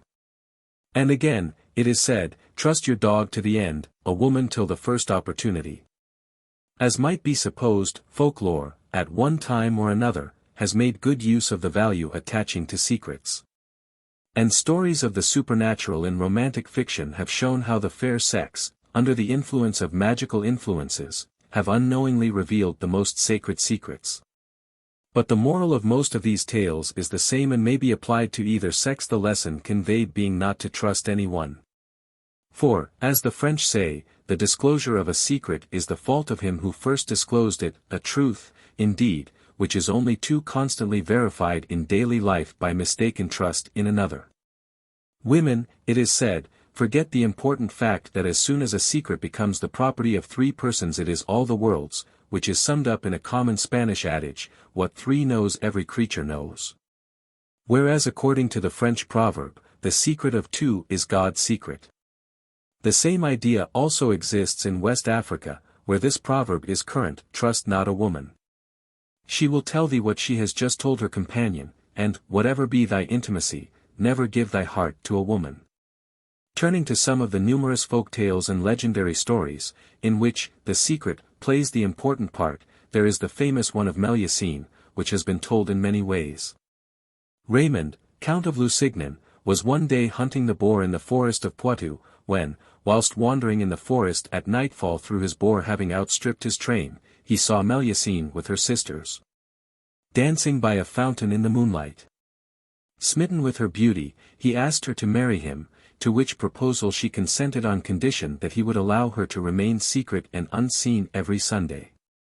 They were married, and her secret was kept until one of his friends suggested that she only desired privacy in order to indulge an adulterous passage. Raymond thereupon burst into her secret chamber and discovered that she was doomed to have the lower part of her body transformed to that of a serpent every Saturday. The secret broken, she was compelled, henceforth, to leave her husband forever, and to be totally transformed to a serpent. But her spirit continued to haunt the castle of Lusignan before the death of any of the lords of that race.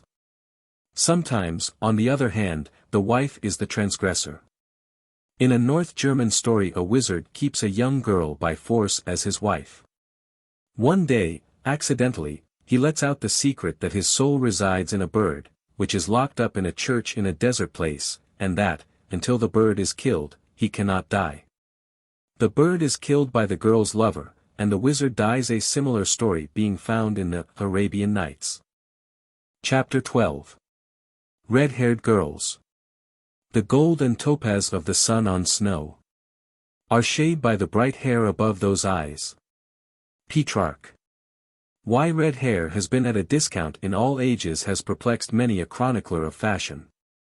Although, it is true, artists have more chivalrously depicted its beauty, the reverse is the case in literature. What poet, it may be asked, has ventured to sing of the fair one with the ruddy ringlets, in the same way as the charms of the dark-haired maiden have been so often described? Whereas the jetty ringlet or flaxen plait has won 1,000 admirers, the red-haired girl has found herself persistently passed by. However good and attractive her features, and however graceful her gait may be, she has rarely found her praises acknowledged. Fashion, hitherto, has boycotted in a most unrelenting manner the girl with hair of reddish hue. And, despite the fact that in years gone by many beautiful women possess tresses of this unaristocratic color, it still remains unpopular. It is useless to urge in its favor that Queen Elizabeth considered herself to make the best appearance when wearing a red wig, and that others, counting themselves stars of fashion, have been of the same opinion. For there is a deep-rooted and unaccountable prejudice against this much-abused shade of color, which it is quite possible some unexpected freak of fashion may one day change. Indeed, from time immemorial, the girl so endowed by nature has been, in most places, open to sarcasm, and rude unsympathetic passers-by have contemptuously spoken of carrots by way of a joke. An old epigram running thus: Why scorn red hair? The Greeks, we know. I note it here in charity. Had taste in beauty, and with them the graces were all the charitable. For years past barbers have advertised various compositions for altering the red shade of the hair. And some time ago a high German doctor and astrologer informed the public that he was blessed with a wife, who could make red hair as white as a lily. A lady whose lover had an unconquerable antipathy to red hair once applied to a noted quack for help in her emergency, who politely answered, "This is no business of mine, but my wife's. Who'll soon redress your grievances and furnish you with a leaden comb, and my anti-erythrian unguent, which after 2 or 3 applications will make you as fair, or as brown, as you please." According to an American newspaper paragraph, 21 men in Cincinnati, who had married red-haired women, were found to be color-blind, thus mistaking red for black. But, going back to the antecedent history of this strange prejudice, it may be traced to a very early period. The ancient Egyptians, for instance, seem to have been preeminent among all nations for their aversion to red-haired people. According to early authorities, they were in the habit of annually performing the ceremony of burning alive an unfortunate individual whose only crime was the color of his hair. Fancy, as it has been remarked, the state of mind into which every possessor of the obnoxious shade must have been thrown at the approach of the dreaded ceremony, each not knowing who might be selected as the victim. From the epithets red-haired barbarians, and red-haired devils, with which the Chinese were formerly in the habit of designating the English, it is evident that with them a similar strong antipathy prevailed to this unfortunate, and ill-omened color of the hair. On the other hand, the Romans, from the days of Nero to the present, have been unstinted in their praise of red hair, with the old Romans the color more esteemed being a dark red, almost brown. Modern Romans, it is said, inherit the tastes of their ancestors in this respect, and nowhere else on the face of the earth are so many red-haired women to be found as among the patrician families of Rome and Florence. The same liking exists among modern Greeks, who strive to accentuate the burnished effect of their reddish tresses by the wearing of dull gold ornaments. The Laura whom Petrarch has immortalized attracted him by the color of her tresses. He first saw her in church clad in a mantle of green, over which her golden red hair fell, which inspired him to write these lines. The snare was set amidst those threads of gold, to which love bound me fast. And in another of his songs he says of his ladylove's hair, the gold and topaz of the sun on snow are shade by the bright hair above those eyes. Spanish artists look with no favor on a red-haired woman, and for two reasons. First, because red hair is in direct opposition to that of the Castilian women, who form the class ideal of feminine beauty to the people of that country. The second reason may be attributed to the old tradition which has led them always to portray Judas as a man with red hair. The same prejudice prevails in France, and Thiers, in his Histoire de Perruques, gives this as one of the reasons for wearing a wig: les Rousseau porteront de perruques pour cacher la couleur de leurs cheveux. Que sont en horreur à tout le monde, parce que Judas, a ce qu'on pretendit toit Rousseau. Hence there is an old French adage to this effect. Rouille femme barbe. De trente pauloin le salut. Avec trois pierres au poing. Pour tien aider a ton besoin.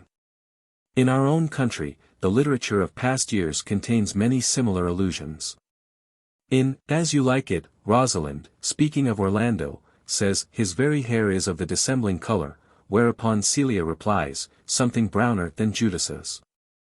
Southey, in his Vision of the Maid of Orleans, after having taken the poor girl to a number of unpleasant places, introduces her to the following disagreeable personage. From thence they came. Where, in the next ward, a most wretched band groaned underneath the bitter tyranny of a fierce demon. His coarse hair was red, pale grey his eyes, and bloodshot, and his face wrinkled with such a smile as malice wears in ecstasy. This demon, of course, is cruelty, into whose charge are committed all those who have been guilty of cruelty in their lifetime. Shirley, in his Doubtful Air, expresses the same idea, as also does Dryden, in his play of Amboina. Middleton, too, in his Chaste Maid of Cheapside, has a similar allusion, showing how popular and widespread was the prejudice to this unfortunate color. Indeed, so much so, that there is some reason to think that the devil himself had occasionally this attribute bestowed upon him. The Brahmins were forbidden to marry a red-haired woman. And, as it has been remarked, the populace of most countries, confounding moral with aesthetic impressions, accuses red-haired people of various shortcomings.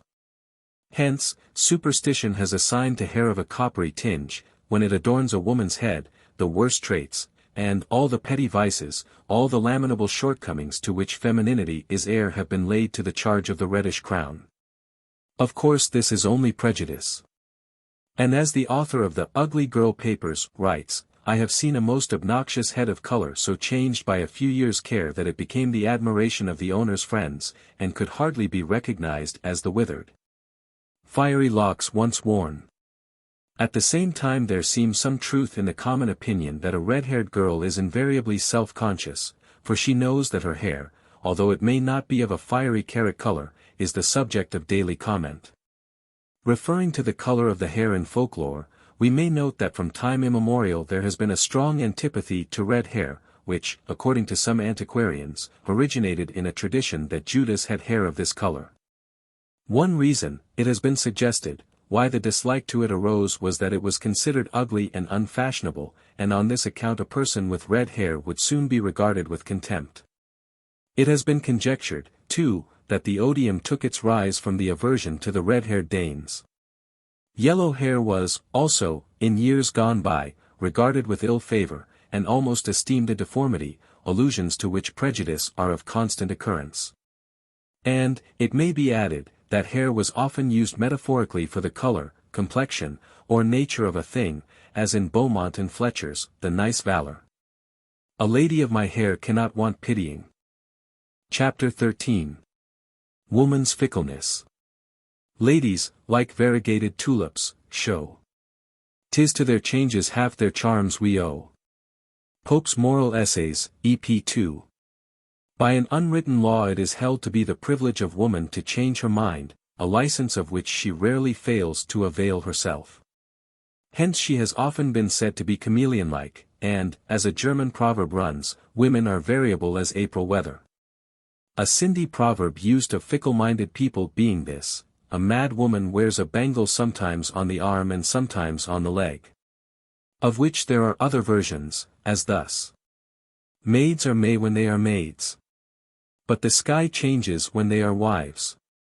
And, fortune is like woman, loves youth, and is fickle.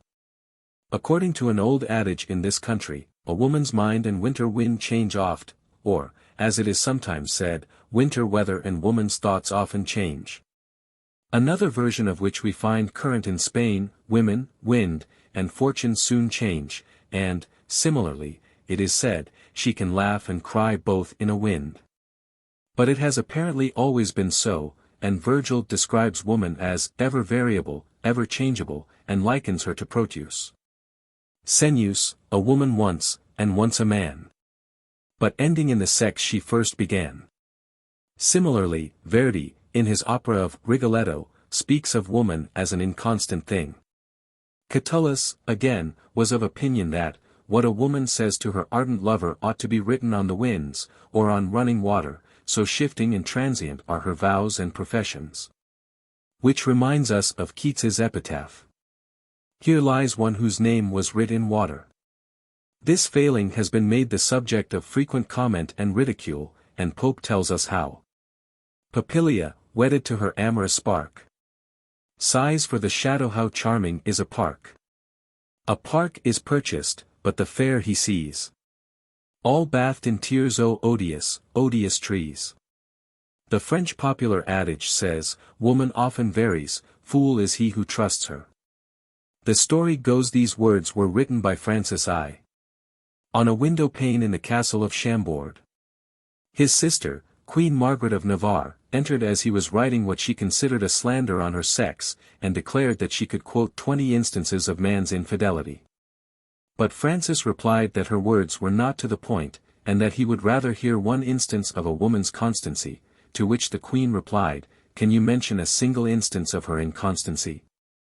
Francis triumphantly answered in the affirmative, for it so happened that, a few weeks before this conversation, a gentleman of the court had been thrown into prison on a serious charge, while his wife, who was one of the Queen's ladies-in-waiting, was reported to have eloped with his page. Margaret, however, maintained that the lady was innocent, at which the king shook his head, at the same time promising that if, within a month, her character should be re-established, he would break the pane on which the disputed words were written, and grant his sister any favor she might ask. Not many days had elapsed when it was discovered that it was not the lady who had fled with the page, but her husband. During one of her visits to him in prison they had exchanged clothes, whereby he was enabled to deceive the jailer and effect his escape, which his devoted wife remained in his place. Margaret claimed his pardon at the king's hand, who not only granted it, but gave a grand fete and tournament to celebrate this instance of conjugal affection. He also destroyed the pane of glass, although the saying on it has long passed into a proverb. It may, however, be added that Brantome, who had seen the writing, says that the words were tout femme veri, and not a distich, as is commonly supposed. Sauvant femme veri. Bien faux que syfic. On the other hand, Sir Philip Sidney was one of those who was forced to admit woman's fickleness, for he thus writes. Ho water ploughs, and soweth in the sand. And hopes the flickering wind with net to hold. Who hath his hopes laid on a woman's hand? Again, the unreliability of woman has been exemplified in the saying, an eel's held by the tail surer than a woman. A maxim which is said to be an ancient truth in Fields, Amends for Ladies, published in the year 1618, and is much to the same effect as the following lines. She will and she will not. She grants, denies. Consents, retracts, advances, and then flies. And an Oriental proverb says that women are like bows, they can bend as much as they please, in other words, they are as changeable as the moon. But, although the proverbial lore of most countries makes fickleness one of the grave defects of a woman's character, it may be questioned whether, in this respect, she is a more grievous offender than man. Despite all that has been said to prove her the greater sinner. However much, too, poets after the manner of Charles Mackay may have spoken of woman's fickleness in words like the following. Whene'er a woman vows to love you, in fortune's spite, make protestations that would prove you her so's delight, swears that no other shall win her, by passion stirred, believe her not, the charming sinner will break her word. It must not be forgotten that the same charge has been made against man, and oftentimes in language still more severe, an illustration of which may be quoted from Dryden's Absalom and Ahithophel, a man so various, that he seemed to be not one, but all mankind's epitome. Stiff in opinions, always in the wrong. Was everything by starts, and nothing long. But, in the course of one revolving moon, was chemist, fiddler, statesman, and buffoon. Then all for women, painting, rhyming, drinking. Besides 10,000 freaks that died in thinking. And yet the fair sex has always been credited with being fickle, one popular cure for which, in olden times, was the love philtre, or potion, which forms the subject of a preceding chapter. Chapter 14. Local allusions to women. He that will not marry be with a pretty girl by the fire. I wish he was atop of Dartmoor. Ace dug in the mire. Devonshire folk rhyme.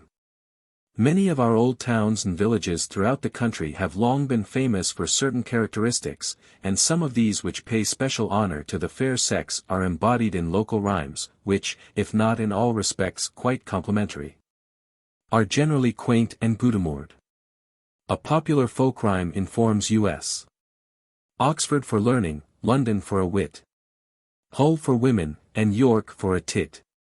The downs in the vicinity of Sutton, Banstead, and Epsom, in addition to being noted for their sheep, which have given rise to various rhymes, have been in other ways equally famous, if we are to believe the following. Sutton for good mutton.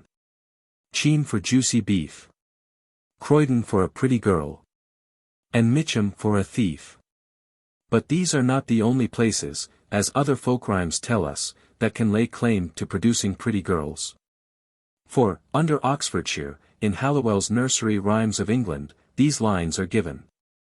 King's Sutton is a pretty town, and lies all in a valley. It has a pretty ring of bells, besides a bowling alley. Wine and liquor in good store. Pretty maidens plenty. Can a man desire more?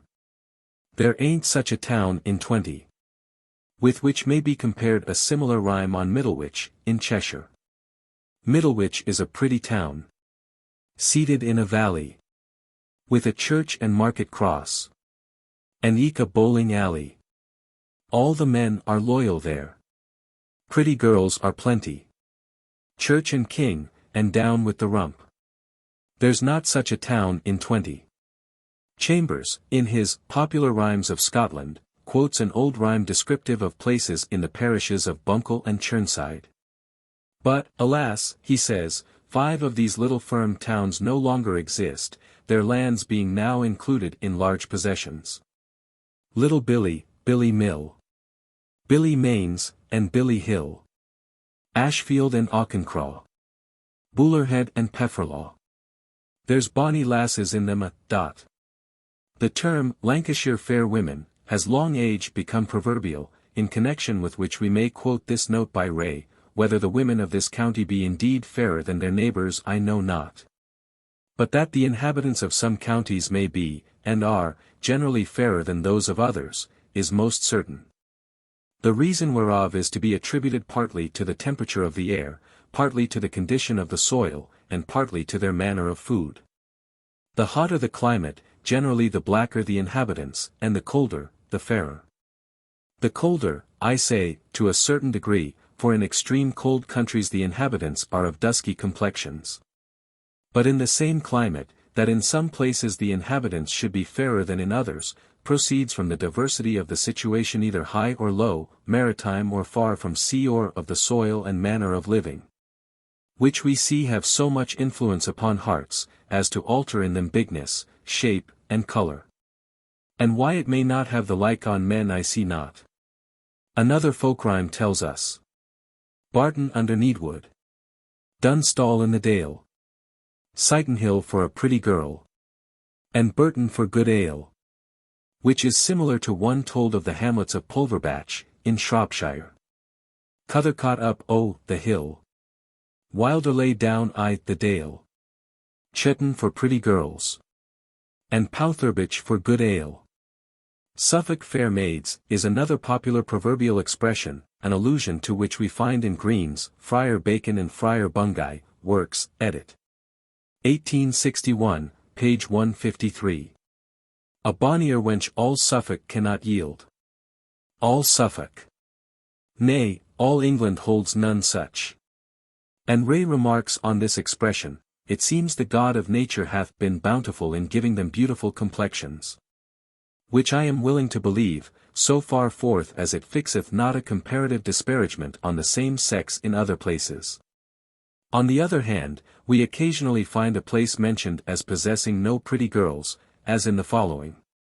Halifax is made of wax, and Heptonstall of stone. In Halifax there's many a pretty girl, in Heptonstall there's none. A humorous rhyme on Camberwell runs thus. All the maids in Camberwell may dance in an eggy shell, for there are no maids in that well. To which one, who, it has been suggested, was doubtless a Camberwellian, answered in clumsy doggerel. All the maids in Camberwell town cannot dance in an acre of ground.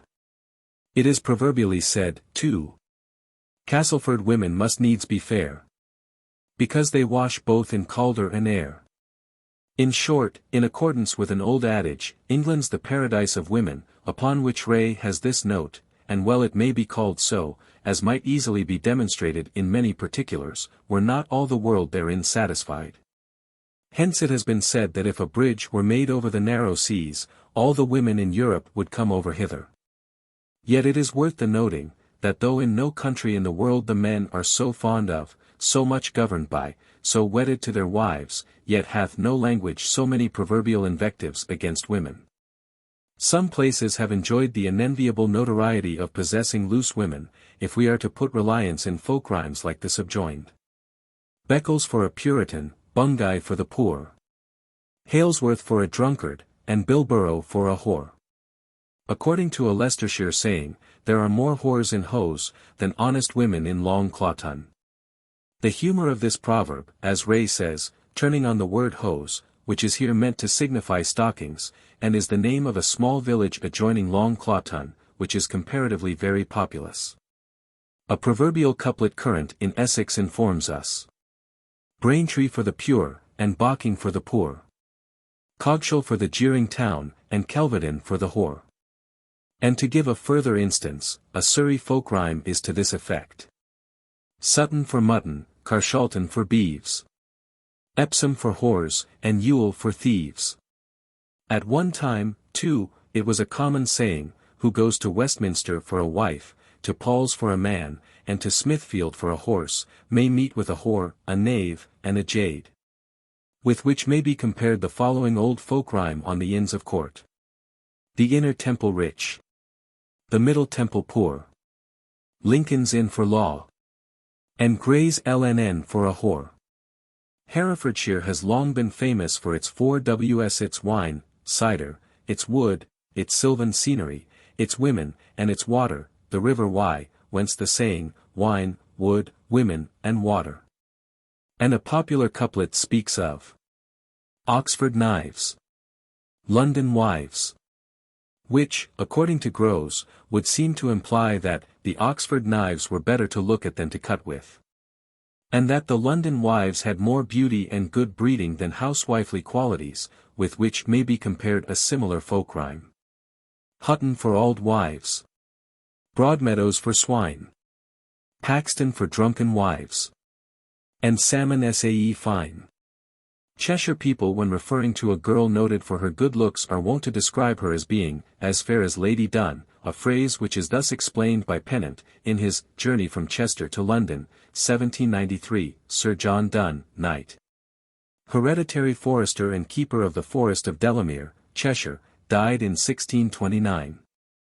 When James I made a progress in the year 1607, he was entertained by this gentleman at Atkinton, etc. He married Dorothy, daughter of Thomas Wilbraham, Esq.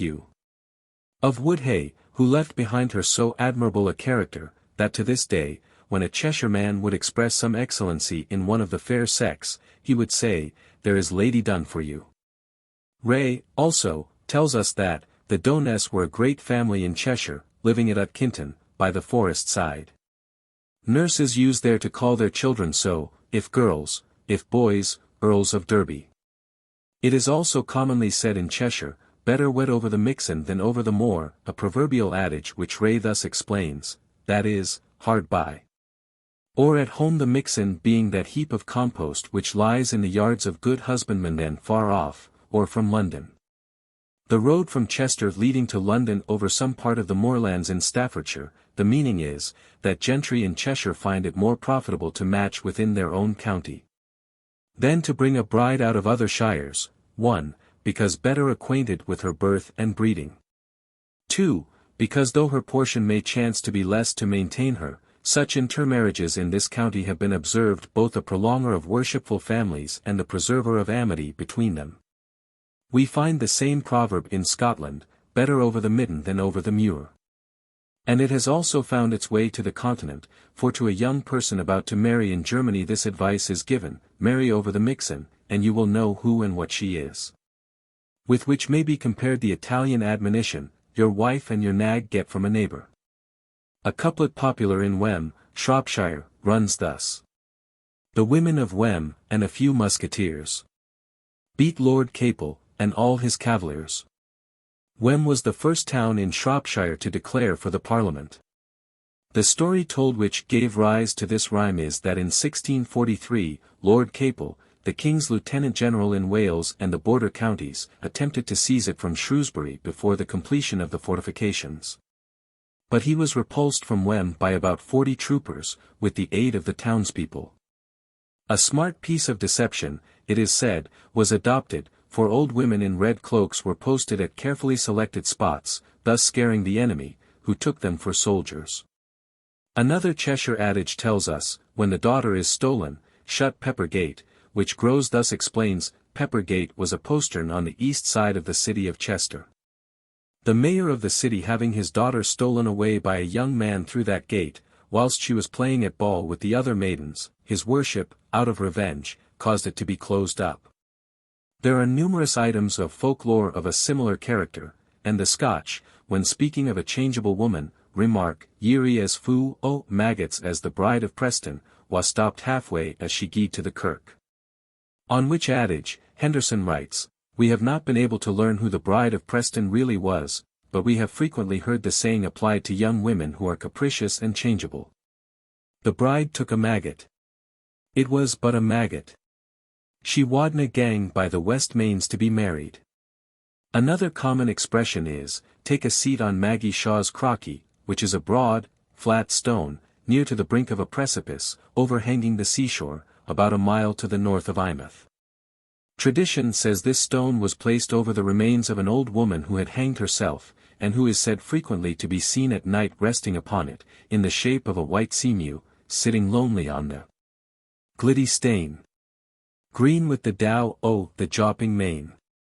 Sometimes one may hear a Scotch peasant use the phrase, ye breed o' Lady Mary, when you're good, ye're our good, which Kelly thus explains, a drunken man one day begged Lady Mary to help him on his horse. And having made many attempts to no purpose, he always reiterated the same position. At length he jumped quite over. Oh, Lady Mary, said he, when thou art good, thou art over good. Another common phrase is, "Ye kiss your lucky she lives in Leith," which Allan Ramsay thus explains, a cant phrase, from what rise I know not, but it is made use of when persons think it is not worth while to give a distinct answer, or think themselves foolishly accused. It is commonly said in Buckinghamshire, in reference to a marriage of unequal age, an old man who marries a buxom young maiden bids fair to become a freeman of Buckingham, that is, a cuckold. A Shropshire proverb, in which there does not seem to be much point, says, "He that fetches a wife from Shrewsbury must carry her into Staffordshire, or else he shall live in Cumberland." With which may be compared the following old rhyme. Women are born in Wiltshire, brought up in Cumberland, led their lives in Bedfordshire, bring their husbands to Buckingham, and die in Shrewsbury. On the Kentish coast the white clouds which commonly bring rain are nicknamed folky stone washer women, and in Cornwall we find the expression, grained like a welcome woman. Welcome is about 3 miles from Morwenstow, the women in this neighbourhood being remarkably dark. At the present day, too, one may often hear the Sussex peasantry use the phrase, lithe as a lass of Kent, and in Northamptonshire a current expression used to be, she is quite an Amy Florence.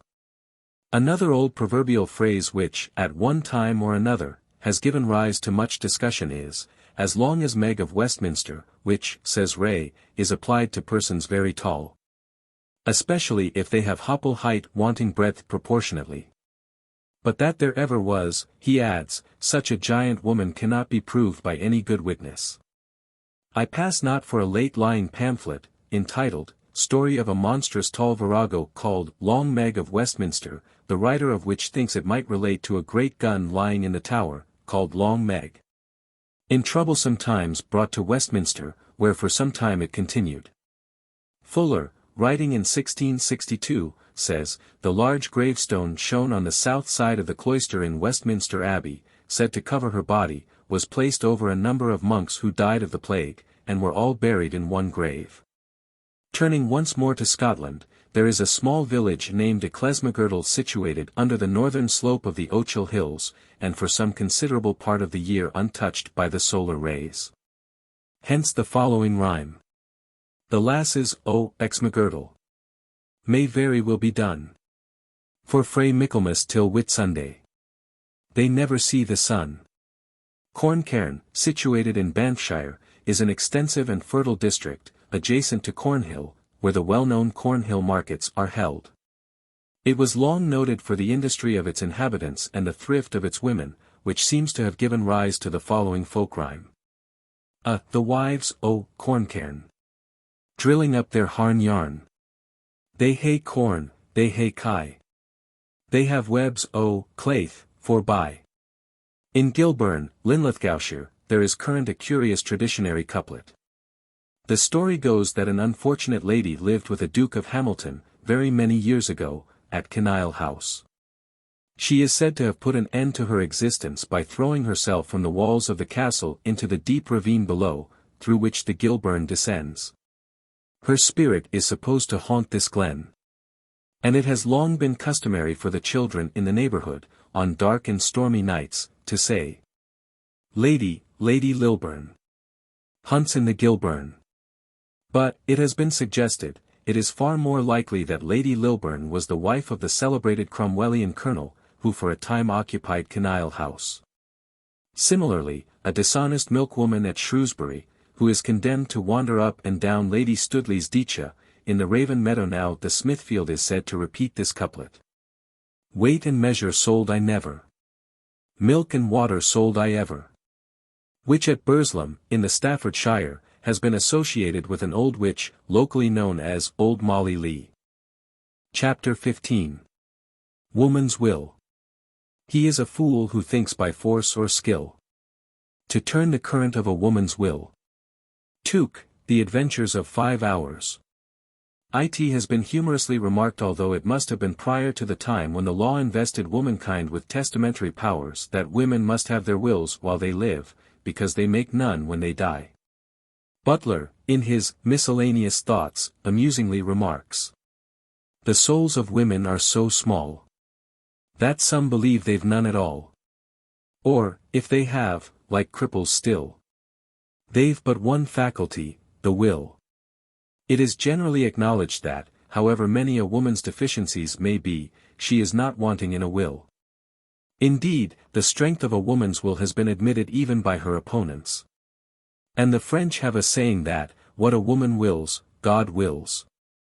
With which may be compared the familiar Italian adage, whatever a woman will she can, reminding us of the rhyme on a pillar at Canterbury. Where is the man who has the power and skill to stem the torrent of a woman's will? For if she will, you may depend on't. And if she won't, so there's an end on't. According to another version of the same proverbial rhyme, we are told, the man's a fool who tries by force or skill to stem the current of a woman's will. For if she will, you may depend on't. And if she won't, and there's an end on't. Which reminds us of what Terence wrote, I know what a woman's temper is, when you will, they won't, and when you won't, then they are in a perfect fever the other way. Hence there is a worldwide saying to the effect that, swine, women, and bees are not to be turned. But Schiller, it would seem, was one of those who was bold enough to deny the sovereignty of a woman's will, for he says, man is the only being who can will. Whereas, to quote a not very complimentary phrase current in years past, it is said, she-devils are hard to turn. How important it was once considered that a woman's will should be directed aright may be gathered from this adage, it shall be at the wife's will if the husband thrive, or, according to another version, he that will thrive must ask leave of his wife, which we find embodied in the following couplet which occurs in The Tale of the Basin, : Hit is an old side saw, I swear be Saint Taiu. Hit shall be at the wife's will if the husband thrive. It is further alluded to by Francis Dudley, 4th Lord North, in his Observations and Advices Oeconomical, 1669, p. For, it is an ancient English proverb, that if a man will thrive he must ask leave of his wife, and thrift is a matter of no small consideration in economy. If, therefore, choice be made of a wife, let him use as well his ear as his eye, that is, let him trust to his discretion, according to what he hears, than to his affection kindled by sight. And yet a woman does not always know her own mind. For, as it is said, maids say nay and take, or, as it has been observed in a previous chapter, a woman's mind and winter change oft. An amusing illustration of the indecision of a woman's will being given by Kelly in the following anecdote, which is from a Latin sermon on widowhood by Jean Rollin, a monk of Cluny, of the 15th century. A story which has been retold by Rabelais. A widow consulted her parish priest about her entering into a second marriage. She told him she stood in need of a helpmate and protector, and that her journeyman, for whom she had taken a fancy, was industrious and well acquainted with her late husband's trade. Very well, said the priest, you had better marry him. And yet, rejoined the widow, I am afraid to do it, for who knows but I may find my servant become my master. Well then, said the priest, don't have him. But what shall I do, said the widow. The business left me by my poor, dear, departed husband is more than I can manage by myself. Marry him, then, said the priest. "Aye, but suppose he turns out a scamp," said the widow, "he may get hold of my property and run through it all."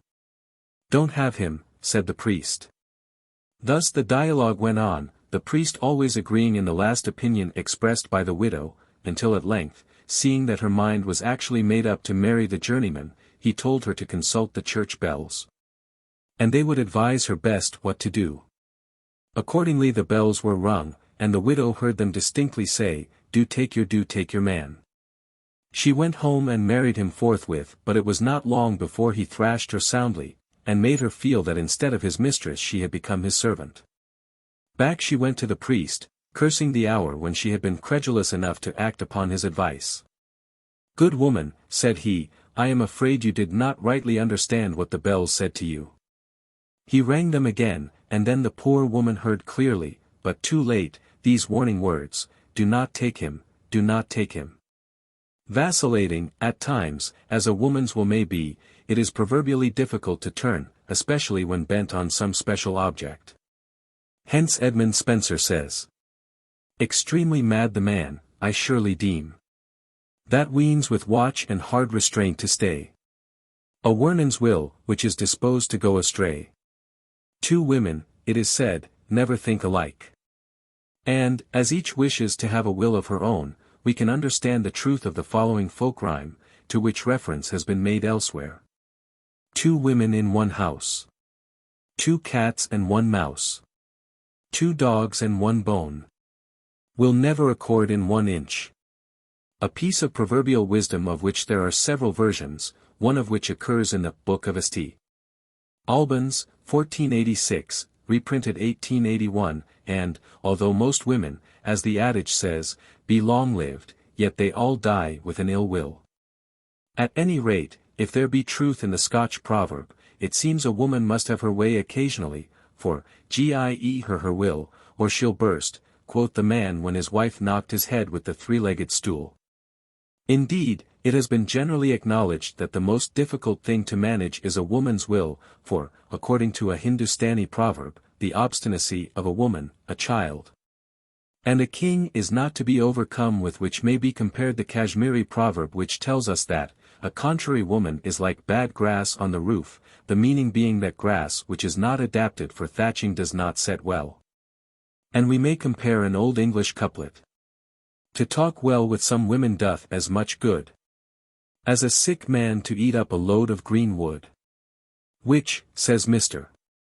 Halliwell, is the same class of dictum as that which occurs in the Schoolhouse of Women, 1541. As wholesome for a man is a woman's course as a shoulder of mutton for a sick horse. And once more, according to the Lancashire adage, a woman's will is thus summed up.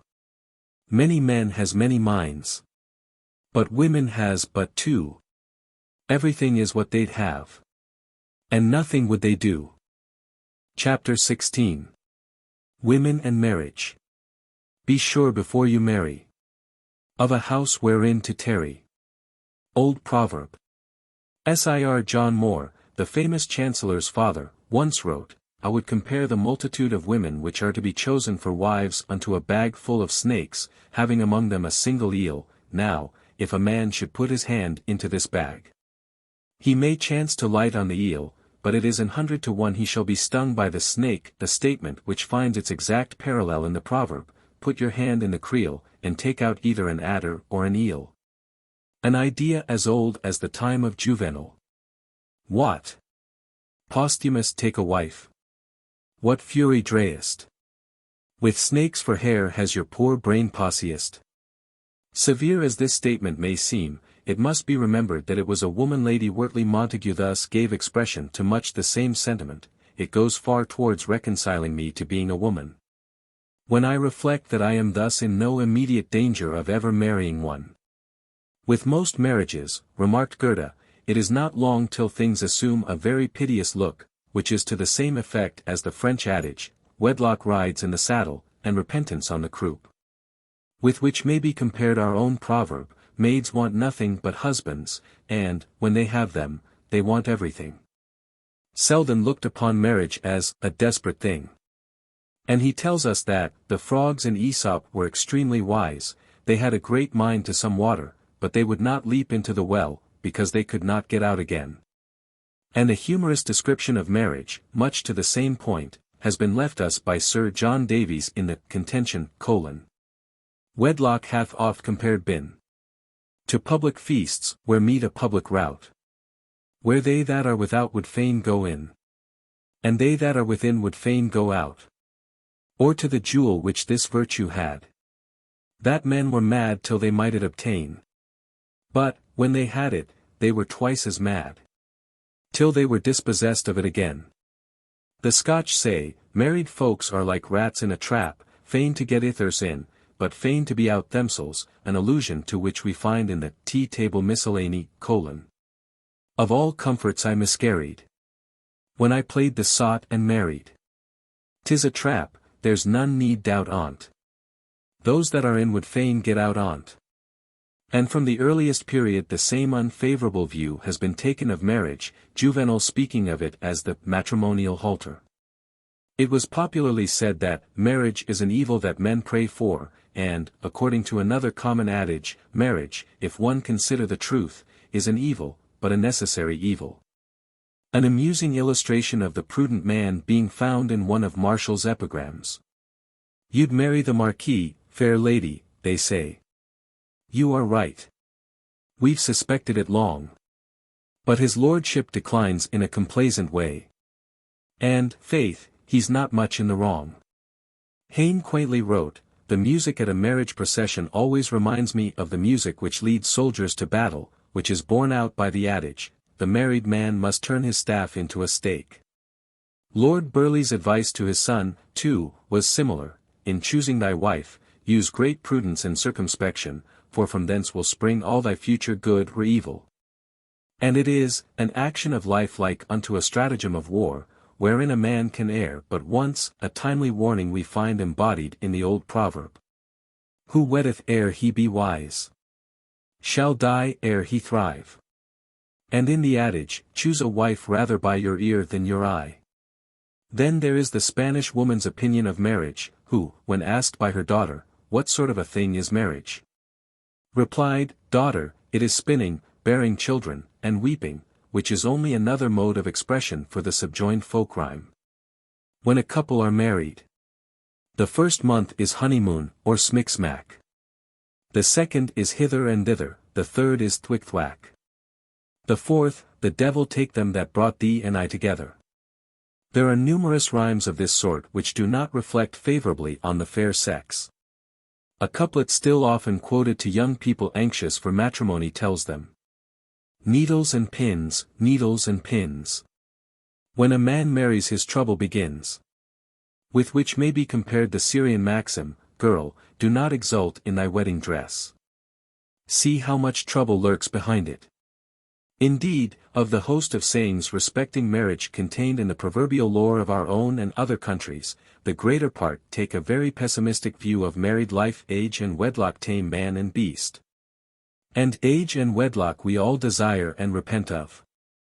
However much the conjugal lot may be envied, the consensus of opinion appears to be that age and wedlock bring a man to his nightcap. Hence it is said, He who marrieth doth well, but he who marrieth not, better.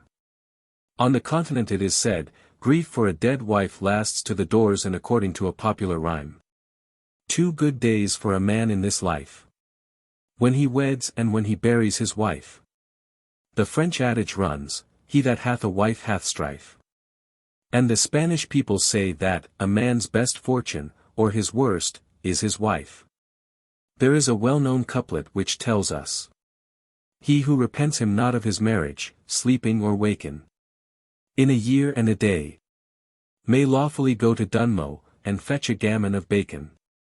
In allusion to the custom of applying for the Dunmow flitch, a curious account of which from a MS in the College of Arms will be found in the Antiquarian Repertory, 1807, 3. Page 342. Hence originated the proverbial rhyme, Who fetcheth a wife from Dunmow, carrieth home 2 sides of a sow. Indeed, one French proverb has gone so far as to affirm that marriage is the sunset of love. One reason for this failure being the many impediments, it is argued, which in most cases, under one form or another, are certain sooner or later to militate against the harmony of the marriage state. An obstacle, for instance, to married happiness is the mother-in-law, for as the oft-quoted rhyme says, "Of all the old women that ever I saw, sweet bad luck to my mother-in-law." The New Forest folks say, there is but one good mother-in-law, and she is dead, which is the same as the German proverb, there is no good mother-in-law but she that wears a green gown, i.e., covered with the grass of the churchyard. Or, as another version has it, the best mother-in-law is she on whose gown the geese feed. Among further illustrations of the same old belief, it is said that mother-in-law and daughter-in-law are a tempest and hailstorm. And the Dutch say, the husband's mother is the wife's devil. Accordingly, the Spanish say of a girl who has no relatives by marriage, she is well married who has neither mother-in-law nor sister-in-law by a husband. This, indeed, would seem to be the testimony of all ages and countries, which, as it has been pointed out, is all the more remarkable, because the mother-in-law remembers not that she was once herself a daughter-in-law. Marriage not infrequently brings want, for we are told that even wee house has a wide throat, and a poor wedding is a prologue to misery. It is easier to build 2 chimneys than to maintain one, that is, it is easier to build 2 chimneys than keep one wife runs another old saw, and the Portuguese say, marry, marry, and what about the housekeeping? For, as our proverb says, want makes strife 'twixt man and wife. Which is another form of the well-known couplet. Nothing agreeth worse than a lady's heart and a beggar's purse. Since, as the proverb goes, haste makes waste, and waste makes want, and want makes strife between the goodman and his wife. But there is some consolation in the fact handed down by the wise men of old, he's that needy when he is married, shall be rich when he is buried. Despite, however, what proverbial literature may have to say respecting marriage, we must not forget the old belief that marriage is destiny, a piece of fatalism to which, it may be remembered, Shakespeare alludes. The ancient saying is no heresy. Hanging and wiving go by destiny. This notion is very old, and in the Schoolhouse of Women, published in 1541, we find it thus noticed. Truly some men there be that live always in some great honor, and say it goeth by destiny. To hang or wed, both hath but 1 hour. Heywood, in his, If You Know Not Me, etc., 1605, says, everyone to his fortune as men go to hanging. It is, too, the same as the Scottish adage, hanging gangs by hap. But, as Hazlitt remarks, that polite nation has agreed to omit the other portion, perhaps as implying an incivility to the fair sex. Another form of the same piece of folklore is the popular English saying, marriages are made in heaven. Or, as the French version has it, marriages are written in heaven, the meaning being, as Kelly says, that it is not forethought, inclination, or mutual fitness that has the largest share in bringing man and wife together. More efficient than all these is the force of circumstances, or what people vaguely call chance, fate, fortune, and so forth. We find the same belief prevalent in Italy, and it is equivalent to the Scotch adage, a man may woo where he will, we must wed where he's weird, that is, where he is fated to wed. The Irish also have a proverb that, marriage comes unawares, like a soot drop.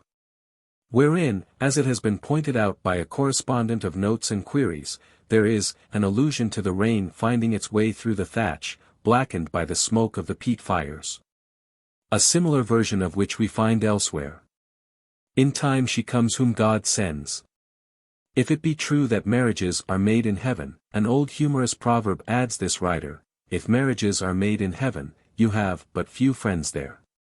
Since marriage, however, as already stated, is an indispensable necessity, proverb philosophers have framed a host of curious maxims for the guidance of those desirous of taking what they hold to be the fatal step.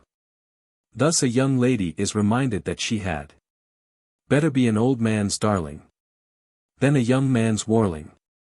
Or, as modern collections of proverbs read, for warling, snarling. Another version running thus, better have an old man to humor than a young man to break your heart. And, alluding to young wives, we may quote a Dutch proverb. Two cocks in one house, two cats and a mouse. And an old man and a young wife are always in strife. A version of which we find among the Hindu proverbs. Two cats and one mouse, and rival wives in a house. And two dogs with one bone, can never get on together. To which must be added the solemn German warning, a young wife is an old man's post-horse to the grave, or, as another version puts it, an old man who marries a young woman gives an invitation to death. Indeed, the proverbial lore of most countries is to the same effect, the well-known adage reminding us that, crabbed age and youth cannot live together. Even the Sindhi maxim is similar, no use marrying an old man and wasting life, for while wheat crops are being reaped he would break down. With which we may compare the familiar maxims, grey and green make the worst medley, and, an old man who weds a buxom young maiden bids fair to become a freeman of Buckingham, that is, a cuckold. There is something like it in Scotland, where it is said, his auld brass will buy her a new pan, spoken of young girls who marry wealthy old men, meaning that when the husband dies his money will help her to a younger one. An allusion to which occurs in the Tea Table Miscellany. Though auld Rob Morris be an elderly man, yet his auld brass it will buy you a new pan. Then, daughter, ye shouldna be so ill to shew, for auld Rob Morris is the man you maun loo.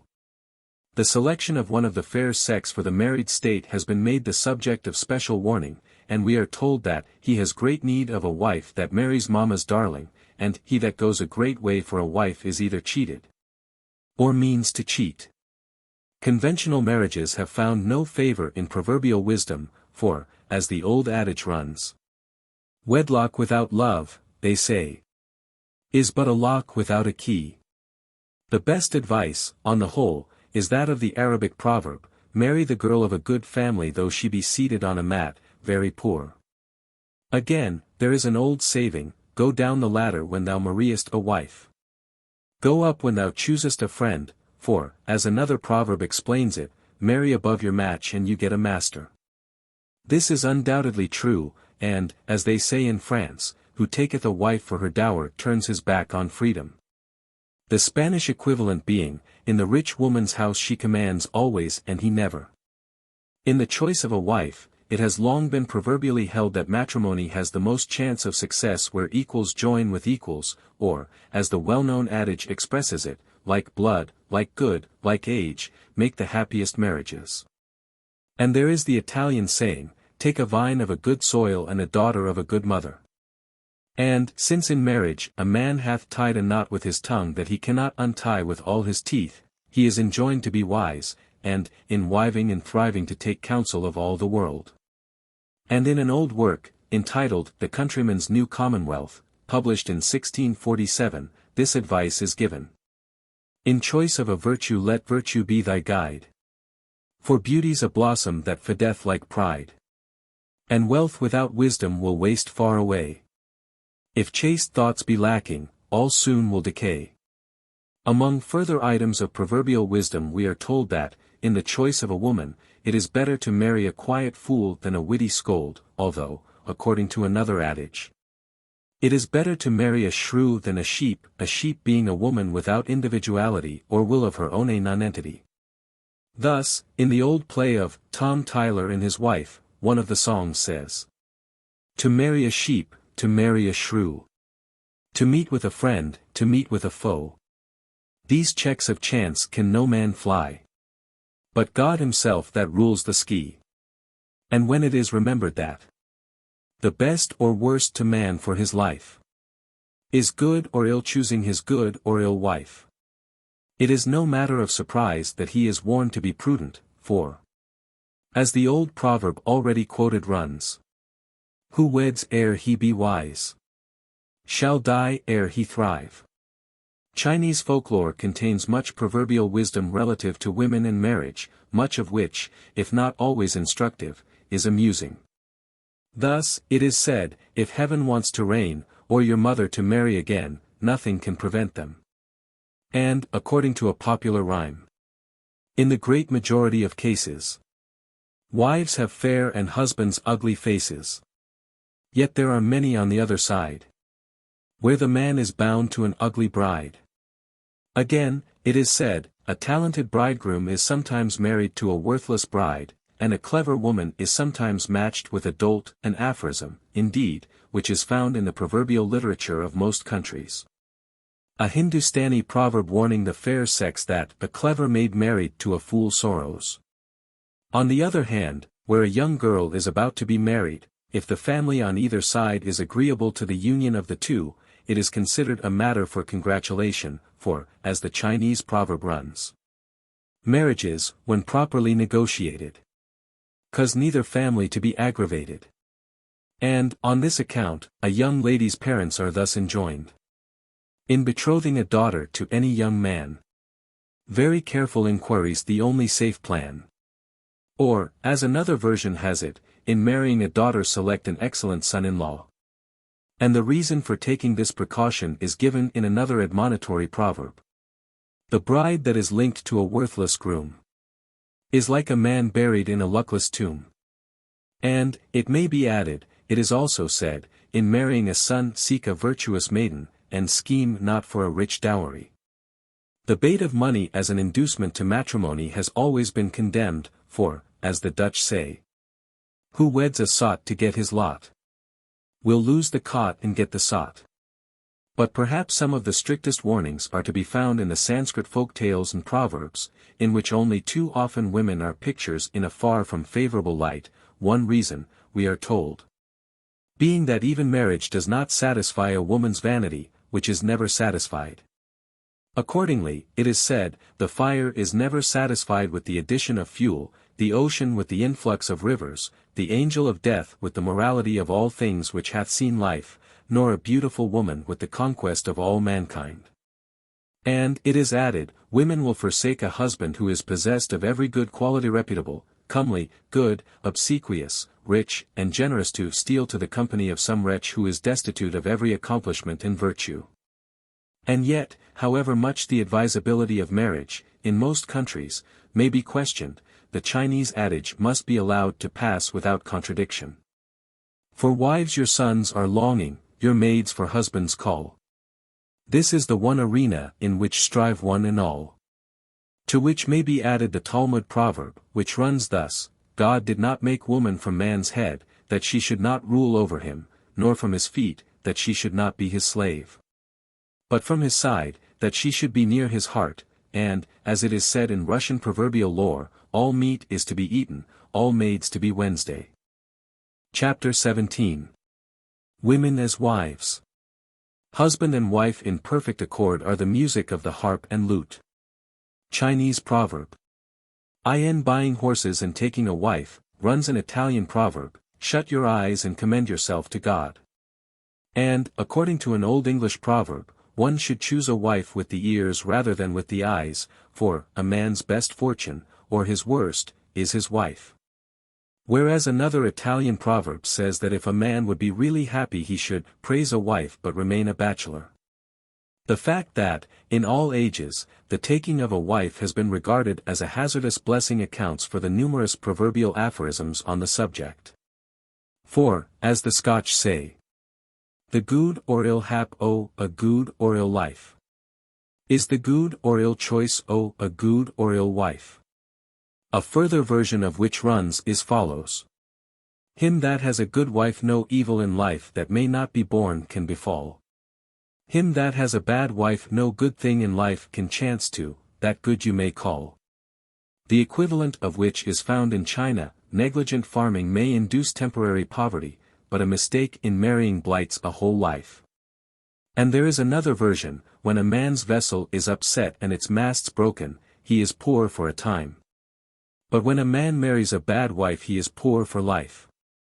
Indeed, since the wife is the key of the house, he is by general consent a fortunate man who alights on a good one, for a little house well filled, a little land well tilled, and a little wife well willed, are great riches. And again, two things doth prolong this life, a quiet heart and a loving wife. Whereas a bad wife, as the Germans say, is the shipwreck of her husband. Under a variety of forms we find this folk rhyme current in different parts of the country, and hence, it is said, in choosing a wife and buying a sword, we ought not to trust another. And so rarely is a good wife, we are told, to be found that, to quote an old adage, there is one good wife in the country, and every man thinks he has wed her. On this account, saith Solomon the wise, a good wife's a great prize. It is also said that a good wife and a good name hath no mate in goods nor fame, and that a good wife and health are a man's best wealth.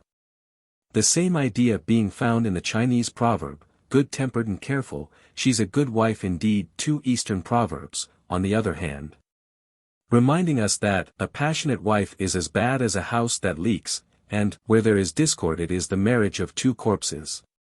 Indeed, that a good wife is a man's best helpmate has been universally acknowledged, a popular proverb reminding us that good housewifery trieth to rise with the clock, whereas Tusser truly says, ill housewifery leeth till 9 of the clock. Among similar proverbs, it is said in China that, the more a wife loves her husband the more she corrects his faults, and, on the other hand, according to a Spanish proverb, the woman who has a bad husband makes a confidant of her maid. But when husband and wife love each other and work together, then, to quote a Dutch proverb, when the husband earns well, the wife spins well. And we may quote the Indian proverb, a chaste wife is very bashful, and a bad one a great talker. And there is the West Indian adage, the husband's flour, the wife's salt, meaning that both should earn something. On the other hand, a bad wife is the cause of a man's undoing, for it is certain sorrow to bring a termagant wife into a house, such a man, says a Persian adage, being tied by the neck, that is married to a bad woman. And, as we read in Proverbs of Hending, many a man singeth when he home bringeth his young wife. Wist he what he brought? Weep he mought ere his liffey syth. Quoth Hending. The equivalent of which we find in an Eastern saying. A virtuous wife causes her husband to be honored, a bad one brings him to shame. And there is the Hindustani adage, the house that has a bad wife is on the eve of ruin, the counterpart of which occurs in Proverbs 12. For, a virtuous woman is a crown to her husband, but she that mocketh ashamed is as rottenness to his house. Equally significant is the Persian proverb which describes a bad wife as a tree growing on the wall, i.e., like the fig tree, which undermines the wall by its roots. And yet, if proverbial philosophy be true, the calmest husbands make the stormiest wives. But this evidently is not always the case, for, when the husband is fire and the wife tow, the devil easily sets them in flames.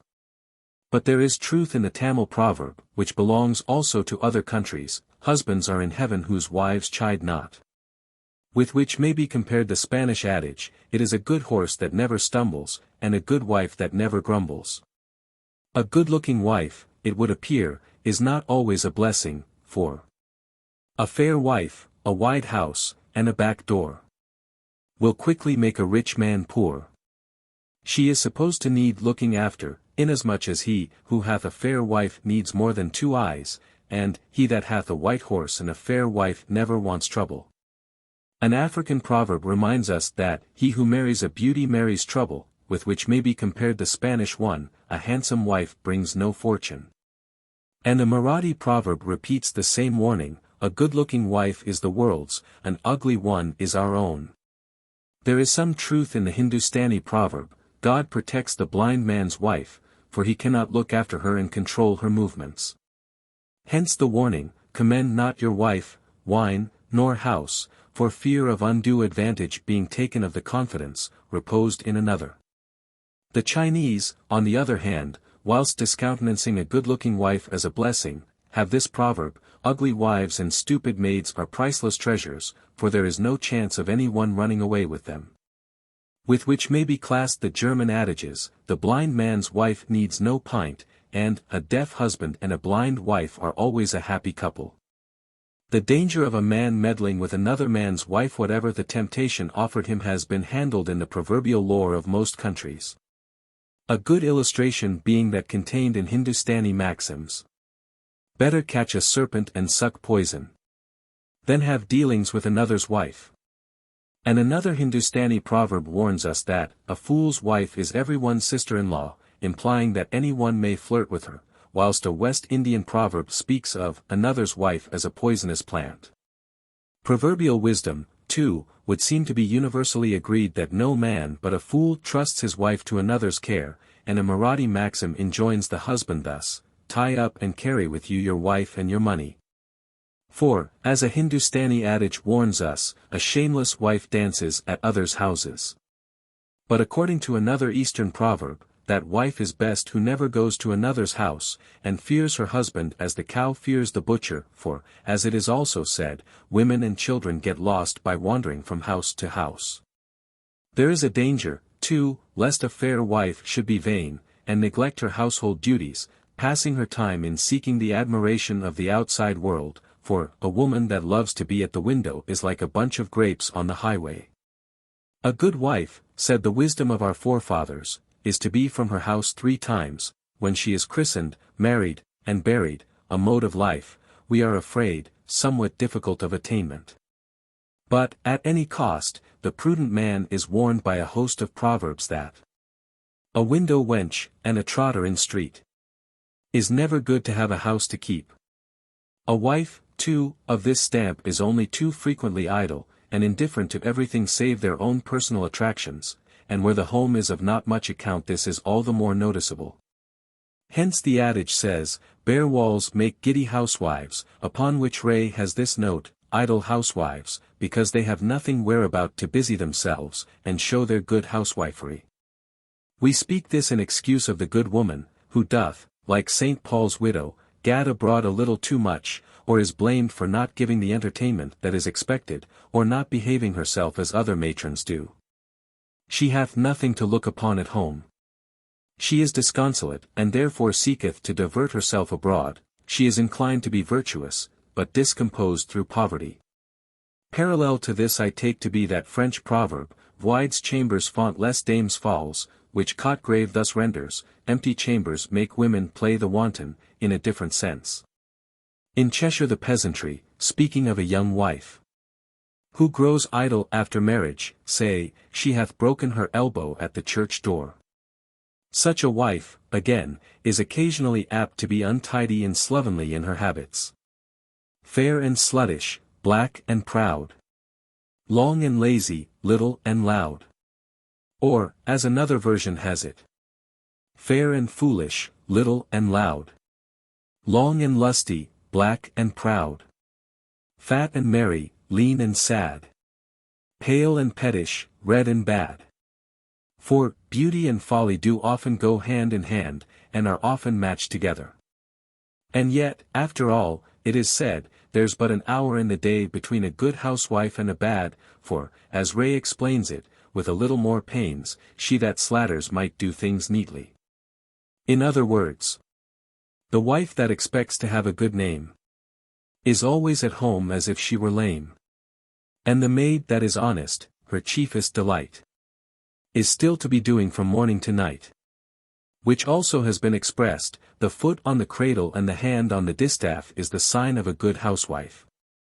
According to an old proverb, an obedient wife commands her husband, which has its parallel in Scotland, where one may often hear the remark, a wife is wise enough when she kens her goodman's breeks frae her ain kirtle.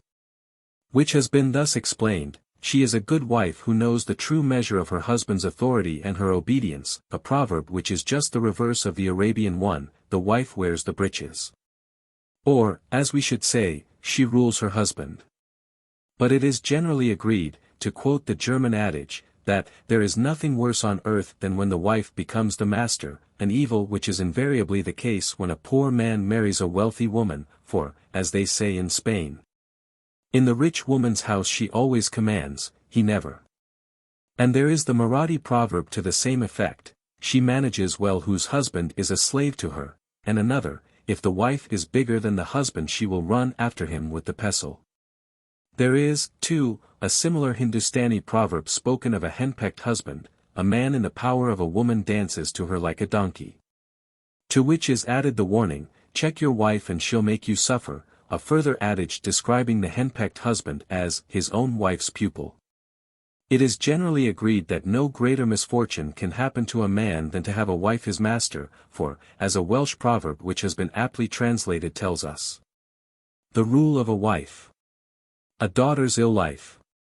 A son that is an untaught clown. May turn the whole world upside down. Another one telling us that 3 things no credit to their owners yield, a ruling wife, lean horse, and barren field. And the German adage even goes so far as to say that, in such a case, a man must ask his wife's leave to thrive. An old name for a henpecked husband was John Thomson's man, the phrase having been used by Dunbar, who, in one of his petitions to James for preferment, expresses the wish that His Majesty might for once be John Thomson's man. The Queen being favourable to the poet's suit. And the term applied to a husband whose wife rules the roost is still a woman's kingdom. Although a wife's wisdom is not estimated at a very high value, the husband is enjoined not to disregard it, for, as the proverb says, a woman's counsel is not worth much, but he that despises it is no better than he should be. The reason for this advice is, as the Germans say, that summer's own corn and women's advice turn out well once in 7 years, and, on this account, the opportunity, however remote, of its proving advantageous should not be thrown away. A Servian proverb says that, it is sometimes right even to obey a sensible wife, in illustration of which Kelly gives the following humorous little anecdote. A Herzegovinian once asked a cuddy whether a man ought to obey his wife. Whereupon the cuddy answered that there was no occasion to do so. The Herzegovinian then continued, "My wife pressed me this morning to bring thee a pot of beef suet, so I have done well in not obeying her." Then said the cuddy, "Verily, it is sometimes right even to obey a sensible wife." We find various qualifications, however, in the matter of following a wife's counsel, one proverb saving, "Take your wife's first advice, not her second," the reason assigned being that women are wise offhand, and fools on reflection. But perhaps the best rule is this, in the husband wisdom, in the wife gentleness, for it is said, according to the Talmud maxim, even though thy wife be little, bow down to her in speaking. In other words, be kind to her and do nothing without her advice, and the Chinese have a proverb much to the same effect. A good man will not beat his wife. A good dog will not worry a fowl. And the Russian proverb tells us that the wife ought to be treated with due respect, for she is not a guitar, which, having done playing with, the husband hangs on the wall. An Eastern proverb offers different advice when it says, "Beat a bullock every other furrow, and a wife every other day." According to a popular adage, wife and children are bills of charge, and a fair wife without a fortune is a fine house without furniture, and, on the other hand, it is said that a poor man's wife is always underrated. It is frequently said, too, that an extravagant wife makes even a rich man poor, which reminds us of the gypsy's rhyme. A man may spare, and still be bare, if his wife be nowt, if his wife be nowt. But a man may spend, and have money to lend, if his wife be out, if his wife be out. But there is the reverse side of the picture, an illustration of which we may take from Hindustani proverbial lore, which, speaking of the extravagant husband, says, "My lord is a dandy abroad, but at home there is a drag-tailed wife." Abroad my lord goes in gorgeous array, with a naked wife at home, and, abroad he is my lord governor, at home lies a victim of fate, that is, she is a poor, miserable creature. But when a man is rich, and is liberal to his wife, the case is different, for a worldwide adage says, "A rich man's wife is always respected," and hence, a house well furnished makes a good housewife.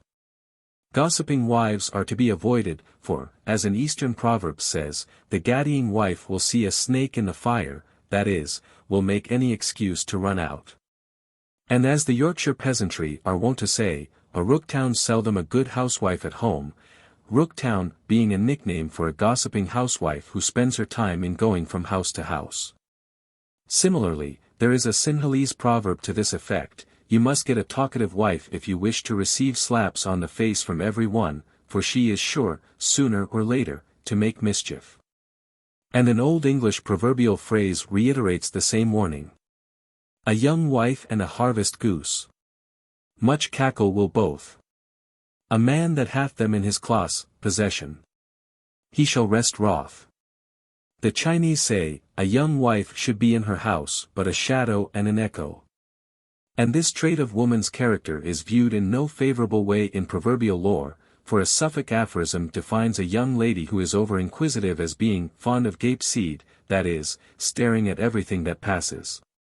Incidental allusions have been made to indiscreet selection of wives, and it is said that he who marries for love without money will have good nights and sorry days. And, on the other hand, the following folk rhyme tells only too often the experience of many. Sorrow and an evil life. Mocketh soon an oaf wife. According to another rhyme, we are told how he who builds his house of sallows, and pricks his blind horse over the fallows, and suffereth his wife to go seek hallows, is worthy to be hanged on the gallows. And once more, he that hath a good neighbor hath a good morrow. He that hath a shrewd wife hath much sorrow. He that fast spendeth must needs borrow. But when he must pay again there is all the sorrow. A man who takes to himself a wife is warned against expecting that he will have nothing but success, for, as it is said, a man may not wive, and also thrive, and all in a year. That the wife who has a grievance will be sure to make it known is exemplified in such adages as the following: she that marries ill never wants something to say for it. Or, as another one puts it, she that hath an ill husband shows it in her dress. And again, women, priests, and poultry have never enough. There are many curious folk rhymes of a descriptive character, of which the following is a specimen. A baker's wife may bite of a bun. A brewer's wife may drink of a tun. A fishmonger's wife may feed of a conger. But a serving man's wife may starve for hunger. Among some of the many other wise sayings, we are told in Scotland, better the mother why, the pock than the faither why, the jack, the meaning being, says Kelly, that, the mother, though in a low condition, will be more kindly to, and more careful of, orphans, than the father can be, though in a better. And yet, after all, despite all their faults, wives must be had, be they good or bad. For, as the Chinese say, husband and wife in perfect concord are like the music of the harp and lute. And again, a man without a wife has a home without a mistress, and a woman without a husband is an unprotected being. Or, as another version has it, a woman without a husband is like the sin of the river, the German form being, a woman without a husband, a house without a foundation. It is, too, further said that the beauty of a woman without a husband is in vain, and conversely, a man without a wife is a house without a roof. There are many forms of this proverbial piece of wisdom, the following being found among Hindustani proverbs: without a wife the house doth howl, without a wife the house is the abode of the devil, but with a wife the house doth joy. And, the death of the wife is ruin to the house, and, once more, with the housewife the house is lively, without the housewife the house is dull, and, according to a Marathi proverb, the husband is the life of the woman. Some of the proverbial experiences relative to second wives are amusing and instructive, an old maxim observing that, the man who has taken one wife deserves a crown of patience, the man who has taken two deserves 2 crowns of pity. But a German proverb takes a different view: a man who marries a second time deserves not to have lost his first wife, and adds, to marry once a duty, twice a folly, thrice it's madness. Spanish lore tells us that, the first wife is a broom, the second a lady, which is much the same as the German adage, the first wife is a servant, the second a lady. Among Kashmiri proverbs, too, we find much the same opinion expressed. The first wife is as jasmine and income. The second wife swears hourly by your name. The third wife cuts bridges, great and small. The fourth wife there is no one like her for all manner of wickedness. She is a hopeless character. The Italians, who have an extensive collection of proverbs relating to the choice of wives, many of which are very humorous, say that, the first wife is matrimony, the second company, the third hearsay. In Germany a young wife is often reminded of the proverb, the jealousy of the wife is the path to divorce. It was a popular belief that the features of those who have been long married assimilate, and become like each other, a pretty idea thus described by the late Lord Tennyson. But that God bless thee, dear, who wrought two spirits to one equal mind, with blessings beyond hope or thought, with blessings which no words can find, and which Sir Walter Scott, in his Lay of the Last Minstrel, has thus noticed. It is the secret sympathy, the silver link, the silken tie, which heart to heart, and mind to mind, in body and in soul can bind. A widespread fragment of folklore which has found its way into many an old romance and legendary tale. And a further pretty illustration of which we quote from Moore's Loves of the Angels. Whose hearts in every thought are one, whose voices utter the same wills, answering, as echo doth, some tone of fairy music 'mong the hills.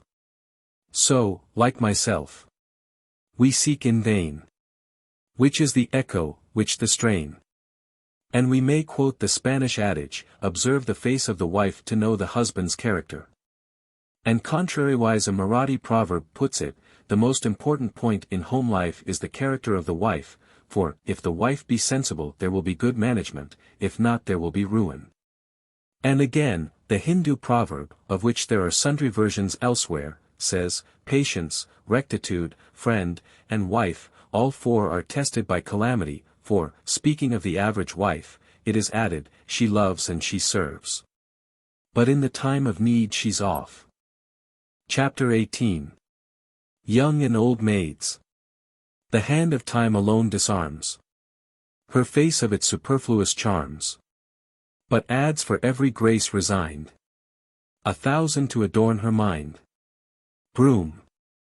There is a wide difference between the young girl about to enter life, and the middle-aged spinster soured by disappointed hopes, and hence the Hindustani proverb asks, what is the good of mincing when you are growing old?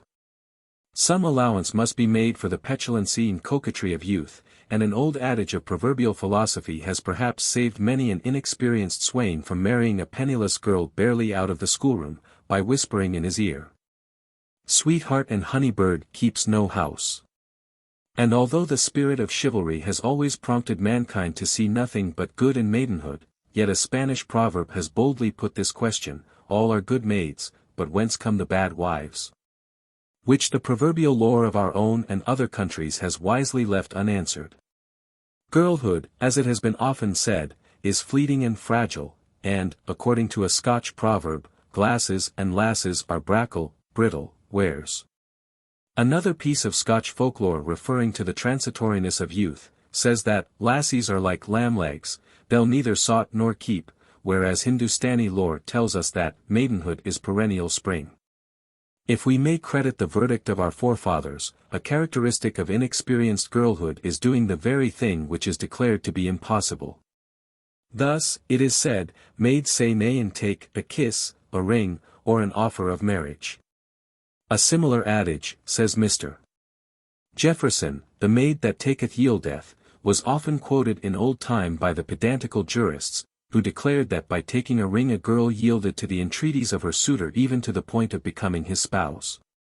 Her hesitancy, too, has usually placed her at the mercy of her pursuer. The maid that laughs, says proverbial lore, is half taken, and it takes care to add, the woman that wavers is lost. Many a young girl, we are told, loses her opportunity of marriage through either not being able to make up her mind, or owing to her not being satisfied with one sweetheart, hence the saying, a lass that has many wooers oft fares the worst. As might be expected, the wise saws of old had much to say about the treatment of young ladies, and according to a well-known Scotch proverb, maidens should be mim till they're married, and then they may burn kirks. Which Kelly thus explains, spoken often by way of reflection, when we say that such an one is a good-humoured girl, as if you would say, observe how she'll prove when she is married. The Monitor, it has been observed, had some true knowledge of human nature, who, for the benefit of lads pursuing jealously guarded damsels, produced the couplet. He that would the daughter win, must with her mother first begin. Or, as another version has it, daughters and dead fish are no keeping wares, implying that daughters should be married and dead fish eaten, otherwise they will both spoil in the hands of their possessors. But, on the other hand, mothers are reminded that it is far from an easy thing always to find a husband for her daughter, hence it is said, marry your son when you will, your daughter when you can, an admonition, indeed, which explains the following: marriageable foolish wenches are troublesome troops to keep. It is further added, marry your daughters betimes, lest they marry themselves. There would seem to be some art in courting a fair maiden, for, he that woos a maid must feign, lie, and flatter, whereas another proverb says, he that woos a maid must come seldom in her sight, or, in other words, he must avoid excess of eagerness in courting, for follow love, and it will flee. Flee love, and it will follow thee. But, on the other hand, it must not be forgotten that lads' love is lassies' delight. And if lads won't love, lassies will flight. Flight meaning to scold, the same as the Scottish flit. Daughters, it is said, generally take after their mothers, like mother, like daughter, although there are many exceptions to this rule, for an old proverb says, a light-heeled mother makes a heavy-heeled daughter. Because she does all the work herself, and her daughter in the meantime sitting idle, contracts a habit of sloth. Similarly in France we find the same idea, mere piteus fait esse fille rognus, a tender mother makes a scabby daughter. From time immemorial the old maid has been made an object of ridicule, and the only thing according to proverbial folklore that she is fit for is to lead apes in hell, And now, Tatland, thou art all my care. Pity that you, who've served so long and well, should die a virgin, and lead apes in hell. Choose for yourself, dear girl, our empire round. Your portion is £300,000. Shakespeare makes Catherine say to her father in allusion to Bianca. She is your treasure, she must have a husband. I must dance barefoot on her wedding day. And for your love to her lead apes in hell. Malone, on this passage, remarks that in olden times, to lead apes, was one of the employments of a bear ward, who often carried about one of those animals along with his bear. It was also customary, in days gone by, for elder sisters to dance barefooted at the marriage of a younger one, as otherwise they would inevitably become old maids. In different parts of the country, too, a custom once practiced was that of the elder sister dancing in a hog's trough in consequence of the younger sister marrying before her when it was considered the most correct thing to dance in green stockings.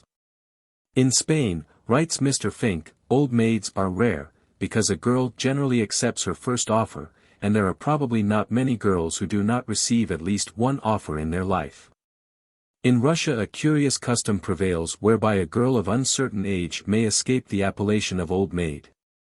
She may leave home and become lost for 2 or 3 years in Paris, London, or some other howling wilderness of humanity. Then she may return to her friends neither as maid nor wife, but as a widow. And it is good form in Russian society to accept this myth without asking for details. In Scotland there is a time-honoured adage, "Oh for a drap, oh, gentle blood, that I may wear black abune my brow," which shows that an old maid fares worse there than elsewhere. In Scotland, writes Kelly, no woman is suffered to wear a silk hood unless she be a gentlewoman, that is, a gentleman's daughter, or married to a gentleman. A rich maid having the offer of a wealthy yeoman, or a bare gentleman, wished for the last to qualify her to wear a black hood. It is since spoken to such wealthy maidens upon the like occasion. Some allowance must be made for old maids if they are proverbially sour and crabby, as spiteful as an old maid, as the phrase goes napt to speak in a disparaging manner of their younger sisters. Thus, in Scotland and the north of England, one may often hear some prim spinster remark, "Lassies nowadays ort nae God's creatures," this being, says Jameson, the proverbial reflection of an old woman, as signifying that in our times young women are by no means nice in their choice of husbands. But it only too often happens that the old maid tries to appear juvenile, and hence in Lancashire, when inquiries respecting the health of an absent friend are made. The subjoined couplet is frequently quoted by way of reply. Quite young and all alive. Like an old maid of 45. There comes, however, a time when such frolicsome ways have to be abandoned, and then it is said of a woman, when there is no disguising her age, this maid was born old. But, however much old maids may be exposed to undeserved ridicule, many a piece of romance tells how invariably such a fate is due to no fault of their own, as is instanced by the following traditionary tale. Years ago some Welsh miners, in exploring an old pit that had long been closed, found the body of a young man dressed in a fashion long out of date. The peculiar action of the air of the mine had been such as to preserve the body so perfectly that it appeared asleep rather than dead. The miners were puzzled at the circumstance, no one in the district had been missed within their remembrance. And at last it was resolved to bring the oldest inhabitant, an old lady, long past her 80th year, who had lived single in the village the whole of her life. On being brought into the presence of the body, a strange scene occurred. The old lady fell on the corpse, kissed, and addressed it in every term of loving endearment, couched in the quaint language of a bygone generation. He was her only love, she had waited for him during her long life. She knew that he had not forsaken her. The old woman and the young man had been betrothed 60 years before. The lover had disappeared mysteriously, and she had kept faithful during that long interval. Time had stood still with the dead man, but had left its mark on the living woman. The miners who were present were a rough set. But very gently, and with tearful eyes, they escorted the old lady to her house, and the same night her faithful spirit rejoined that of her long-lost lover. And it must be remembered that, after all the severe judgment which has been passed by cynical proverbial lore on old maids, much has been said in their favor. For, according to a Bengal adage, a clever woman is not old, though aged, but has the sweet sap of wit in her, and a Sinhalese saying reminds us that, whatever its surroundings, and wherever found, a gem is a gem. And yet, according to Hindustani proverbial lore, an old maid is a pack of evil. Chapter 19. Widows. May widows wed as often as they can, and ever for the better change their man. And some devouring plague pursue their lives, who will not well be governed by their wives. Dryden's Wife of Bath. Widows, who have been described in a Chinese proverb as so many rudderless boats, have had at all times the reputation of being dangerous. And proverbial philosophy has been more or less severe on them, an oft-quoted German maxim affirming that women lose their husbands, but they worship their bonnets. Hindustani proverbial lore inculcates much the same lesson, the husband dead, and she continues to dress her hair. And another oft-quoted maxim telling how, forgetting the olden time, the widow is bearing a marriage chaplet, in other words, making a display of herself, and which, we are told, in a wider sense, is commonly applied to those who in prosperity have forgotten the meanness of their origin.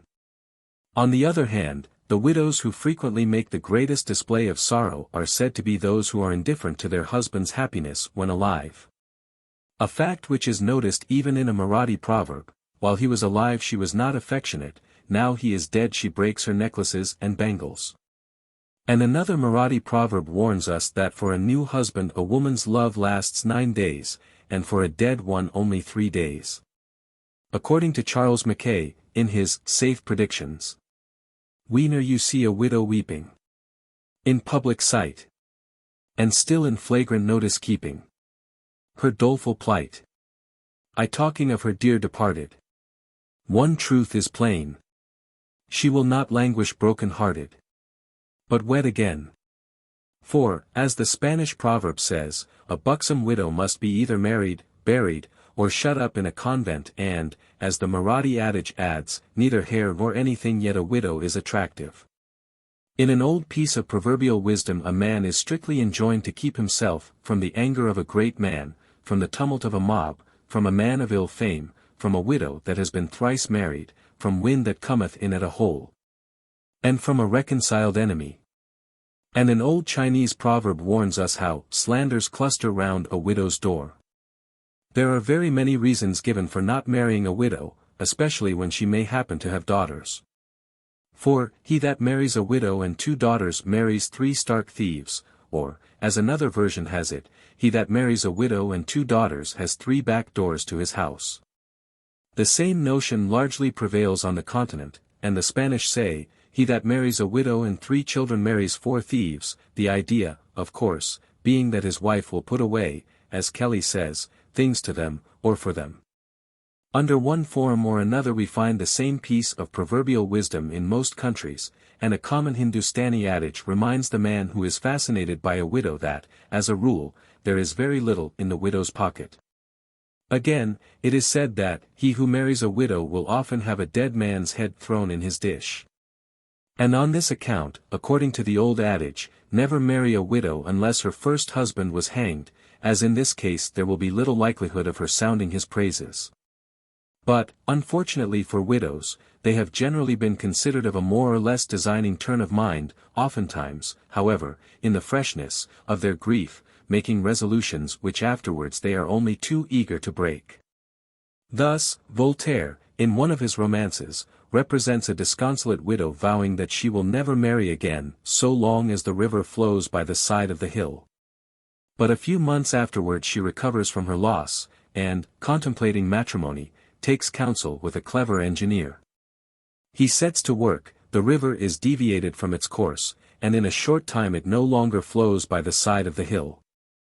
The lady, released from all her good intentions, does not allow many days to elapse before she exchanges her weeds for a bridal veil. Improbable as this little romance may seem, a veritable instance was recorded not so very long ago. A Salopian parish clerk, seeing a woman crossing the churchyard with a bundle and a watering can, followed her. Curious to know what her intentions might be, and he discovered that she was a widow of a few months' standing. Inquiring what she was going to do with the watering can, she replied that she was about to sow some grass seed on her husband's grave, and had brought a little water to make it spring up quickly. The clerk told her there was no occasion to trouble. The grave would be green in good time. "Ah! That may be," she answered. "But my poor husband made me promise not to marry again until the grass had grown over his grave, and having a good offer, I do not wish to break my promise, or keep as I am longer than I can help." But many widows, it would seem, do not care to wait so long a time, for the adage runs that, a good time for courtship is when the widow returns from the funeral, and, as another version has it, marry a widow before she leaves mourning. Or, as the Germans say, woo the widow whilst she is in weeds, proverbial philosophy which would seem to illustrate the popular maxim that, few women turn grey because their husbands die. Indeed, if there be any truth in the old proverb, the tears of a young widow lose their bitterness when wiped by the hands of love, or, as the German proverb puts it, the rich widow's tears soon dry. And another, a rich widow weeps with one eye and laughs with the other. The man, however, who is fascinated by a widow's charms is recommended to bear this couplet in mind. He that woos a maid must seldom come in sight. But he that woos a widow must woo her day and night. Which is contrary to the generally received maxim, a woman is like your shadow, follow her, she flies. Fly from her, she follows. The best thing, of course, according to proverbial philosophy, is to avoid widows, and, like Mr. Tony Weller, who marries a widow, landlady of the Marquis of Granby, it says, "Sam, beware of the widows." And yet it would appear to be the chief function of a well-endowed widow to enrich landless younger sons, and in The Contention, the wife says to the lady in black, "Go, widow, make some younger brother rich. And then take thought and die. And all is well." Some of the common deceits of a widow are enumerated by Sir John Davies in his Portrait of a Widow, who, because she was incapable of them, is mentioned among the 12 Wonders of the World, "My husband knew how much his death would give me. And therefore left me wealth to comfort and relieve me. Though I no more will have, I must not love disdain. Penelope herself did lovers entertain. And yet to draw on such as are of bed esteem. Nor younger than I am, nor richer, will I seem. Our forefathers were wont to affirm that 'tis dangerous marrying a widow because she hath cast her rider, which reminds us of Gay's fable. Why are those tears? Why droops your head? Is, then, your other husband dead? Or does a worse disgrace betide? Hath no one since his death applied? The following folk doggerel, which will be found in the Reliquii Harniani, 215, and is called by Stowe an old proverb, gives an oftentimes true and pathetic description of the wretched condition of a widow. Women be forgetful. Children be unkind. Executors be covetous. And take what they find. If anybody asks where the dead's good become, they answer, so God me help and holy doom. He died a poor man. Apropos of this quaint rhyme, we may quote the subjoined extract from Weaver's Funeral Monuments, 1631, p. 19. As well heirs as executors oftentimes inter both the honor and memory of the defunct together with his corps, perfidiously forgetting their fidelity to the deceased, of which it will please you read this old inscription depicted upon a wall within St. Edmund's Church, in Lombard Street, London. Man the behoveth oft to have ease in mind. Yet though geveth wyth een hond, yet saw thou fwendi. For widows be slowful, and children beth unkind. Executors beth cavitos, and kep al yat ye fwendi. Lf any body ask where the deaddy's goodies becam? Yea answer. So God me help and halidum, he died a poor man. According to a Chinese proverb, a maid marries to please her parents, a widow to please herself. And it is said that mandarins, customers, and widow folk, you must be careful not to provoke. There may be some difference of opinion respecting the following: happy the wife who dies before her husband, unhappy she who dies after him. The reason assigned being that a widow is a rudderless boat. Among further items of Eastern proverbial wisdom, it is said that widow marriage must always be consummated immediately. The reason for this being that otherwise the widow will demand a higher price, or accept someone else's higher offer. It is generally said, too, that the widow, through being more wide awake than a bride, not infrequently tries to improve her position when marrying a second time, and hence this proverb. Having lost her first husband, again she's a bride. And so she gets higher at every stride. Making every allowance, however, for a widow's position, we are reminded that, as a good horse will not turn back to eat grass, a good wife will not marry a second husband. Which is much to the same purport as the following: a loyal minister will serve but one prince. A virtuous woman but one husband. Chapter 20. Woman's Curiosity. The over-curious are not over-wise. Messenger. According to an old French proverb, curiosity is so nearly akin to craftiness, that it can disfigure the most handsome faces. Both history and social romance afford many a striking instance of the dangerous and fatal effects of over-inquisitiveness, for, according to a Spanish proverb, no woman sleeps so soundly that the twang of the guitar will not bring her to the window. Under a variety of forms the well-known tradition of Peeping Tom survives in our midst today, who, at any cost, would gain a glimpse of Lady Godiva, as she rode on her noble errand through the streets of Coventry. And nursery literature perpetuates the gruesome spectacle that was revealed to the curious maiden who, despite warning, persisted in prying into the forbidden chamber of Bluebeard. But stories of this kind have their counterpart in our family folklore. Dalton Hill Head, for instance, once the property of the family of Headley, of Newcastle, has a strange story associated with it.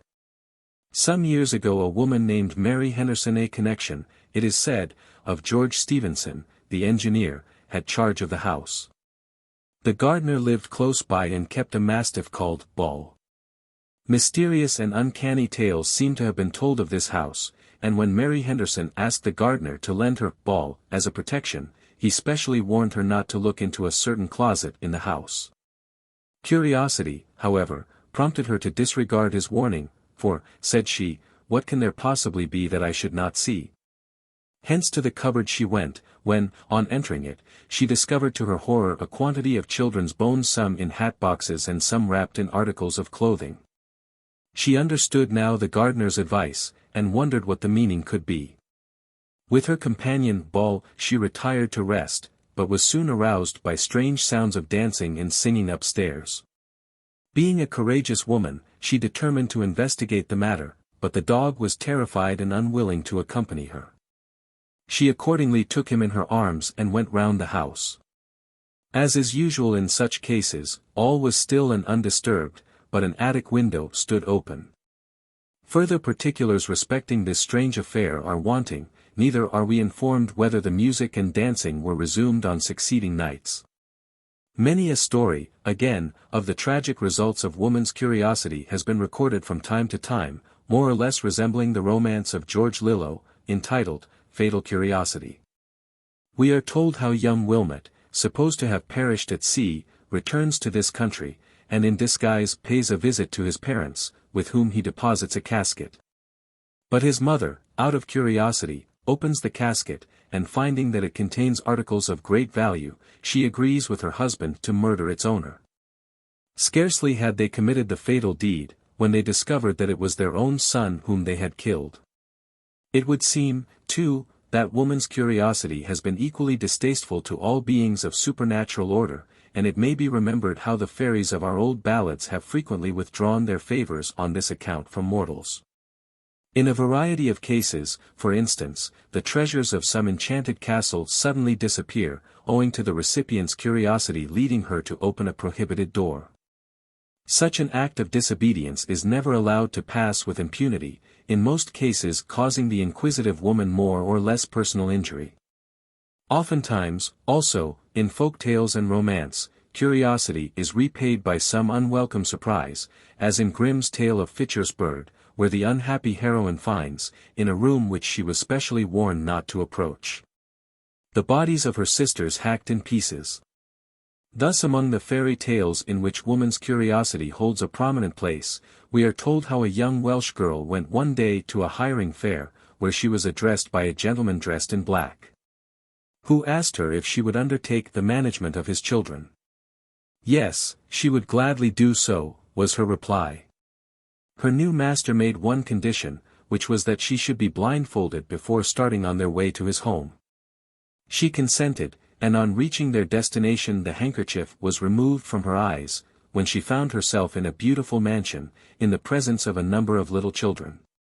These were put under her charge, her master at the same time presenting her with a box of ointment, which she was to put on their eyes, giving her strict injunctions always to wash her hands immediately after using it, and to be particularly careful never to let a bit of it touch her own eyes.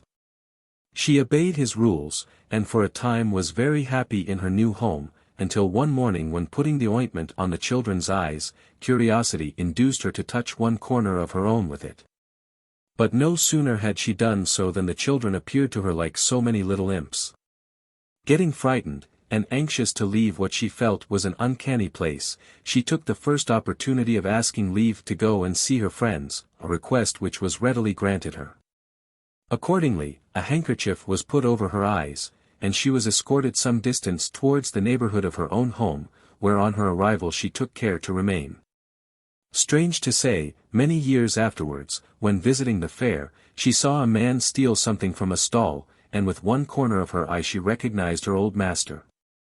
Unthinkingly she said, "How are you, master? How are the children?" He replied, "How did you see me?" "With the corner of my eye," she replied. But from that moment she paid the long-deferred penalty for her curiosity, and became blind in her left eye, the sight of which she never recovered. It has long been a common belief that it is highly dangerous for a young lady to display curiosity in all matters of ghostly import, and many a German household tale gives the most thrilling details of disobedience in this respect. Stories, too, are told of young girls forecasting the future on the eve of their wedding day, and, through over-curiosity, of their having a very different response to their inquiries from what they expected. Thus a certain damsel was warned against peeping into the looking-glass after she had performed various divinatory rites, but her curiosity led her to do so, whereupon she was horrified at seeing the figure of death frowning at her. In many an old family residence there is the mysteriously haunted room, of which the atmosphere is supernaturally fatal to body and mind. Hence, should curiosity foolishly induce anyone to enter a room of this description, the effects are generally said to be more or less serious. Some few years ago the case was reported of a young lady whose curiosity caused her, despite all advice, to go into such a haunted room, but, adds the account, she saw, heard, and felt horror so intense that she went mad. And never recovered sanity enough to tell how or why. And, whilst speaking of woman's curiosity, there is the well-known story of the Lady Freemason, who, in a perhaps unique way, paid the penalty for her inquisitiveness. The lady in question was the Honourable Elizabeth St. Ledger, and her father Lord Dunrail, a very zealous Mason, held a warrant and occasionally opened a lodge at Dunrail House. On one occasion it appears that previous to the initiation of a candidate to the first steps of Masonry, Mrs. St. Ledger either by accident or design happened to be in an apartment adjoining the one used as a lodge room. Hearing the voices of the Freemasons, she thought it a good opportunity to see this mystery. And making a hole in the wall which at this time was undergoing some alterations with her scissors, she succeeded in gaining a view unobserved of the first two steps of the mystic ceremony. But, unfortunately for her curiosity, it had never occurred to her that there was no mode of egress except through the room where the Freemasons were assembled engaged in carrying out the concluding part of the second stage, and, as she stealthily opened the door, there stood before her, to her dismay, a grim and surly Tyler with his long sword unsheathed. Go forward she could not, and, panic-struck, her shriek alarmed the members of the lodge, who, finding that she had witnessed their proceedings, resolved, it is said, at once, to put the fair spectatress to death. But her life was spared on condition of her going through the remaining steps of the mystic ceremony she had unlawfully witnessed. This young lady afterwards married Richard Aldworth, of Newmarket, and whenever a benefit was given at the theatres in Dublin or Cork, in aid of the Masonic Female Orphan Asylum, she walked at the head of the Freemasons with her apron and other insignia of Freemasonry, and sat in the front row of the stage box. According to another version of this romantic story, Mrs. St. Ledger concealed herself in an empty clock case, where she remained in her secret hiding place for a considerable time, until, on being discovered secreted, she was compelled to become a member of the craft. Another equally strange traditionary account of woman's curiosity, the punishment for which, is a striking illustration of the arbitrary state of affairs in Scotland in former days, was that of the wife of a Lord of the Sessions, Lord Grange. It was suspected that the lady had by some manner or other contrived to learn the contents of some state papers of great consequence, and for fear she should divulge anything she had learnt therein, she was privately conveyed to the island of St.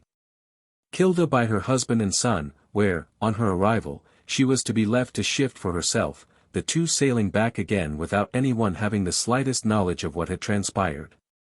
The disappearance of Lady Grange soon became a matter of comment, and although every effort was made to ascertain the place of concealment, it was to no purpose.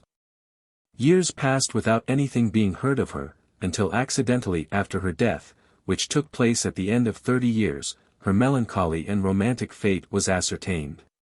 Her isolated island home afforded no implements for writing, but anxious to let posterity have some facts of her sad and eventful life, she worked it on her muslin apron with her hair. Further stories are to be found in family history and romance of the hardships and perils to which curiosity has subjected the indiscreet of the fair sex, this propensity having oftentimes subjected them to the most unenviable experiences. Truly, as it has been observed, the over-curious are not over-wise, and to woman's curiosity may be added these warning words. Search not to find what lies too deeply hid, nor to know things whose knowledge is forbid.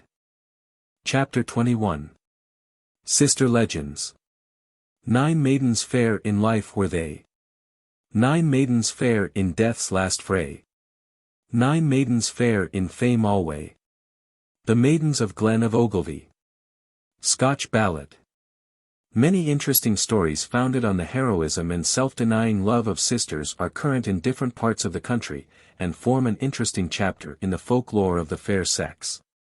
A pretty tradition told of the building of Linton Church, of which there are one or two versions, has already been given in a previous chapter. Being only one of the numerous historic romances which in simple language tell of the beautiful sacrifice that in extreme emergency a sister's love has been ready, at one time or another, to make, and, as in this case, to save the brother's life. These traditionary stories, too, are not confined to any one country, but are found on the continent among the legendary romances associated with many of the sacred buildings. And, as it has been remarked, they form some of the most pleasing illustrations of woman's worth. In a variety of ways such acts of devotion are said to have been displayed, their memory still surviving in the local legend. The Glen of Ogilvy, a romantic spot in the Vale of Strathmore, is the scene of the legend of the 9 Maidens. It appears that far back in past years this glen was the chosen residence of St. Donald and his 9 daughters. They lived in the glen, as in a hermitage, laboring the ground with their own hands, and eating but once a day, and then but barley water and bread. On the death of St. Donald, after a long life of incessant toil, the sisters removed to Abernethy, and dying there they were buried at the foot of a large oak, much frequented by pilgrims up to the time of the Reformation. They were canonized as the 9 Maidens, and many churches were dedicated to them throughout Scotland. One of these churches was that of Strathmartine, near Dundee, with which is connected the well-known tradition of the 9 Maidens of Pytempan being devoured by a serpent at the 9 Maiden Well in that parish. This legendary story has been commemorated in a ballad which tells how 9 maidens were they spotless fair, with silver skins, bright golden hair, blue-eyed, vermilion-cheeked, nowhere their match in Glen of Ogilvy. After describing their many virtues and life of self-denial, the ballad relates how at their death there came to their grave from every land many a sorrowing pilgrim, for 9 maidens fair in life were they, 9 maidens fair in death's last fray, 9 maidens fair in fame alway. The Maids of Glen of Ogilvy. Another romantic folktale tells how 4 young orphan sisters agreed to fill the 5 lancets in the north transept of York Cathedral with memorial glass, in patterns taken from their embroidery frames, which they had long laid aside for sorrow, in remembrance of a dead sister. The story further adds that they are reported to have knelt and prayed until, one by one, they passed away, and were laid to rest in a common grave. Hence these lancets have been popularly designated the 5 Sisters. But sometimes these sister legends commemorated tragic scenes in past years.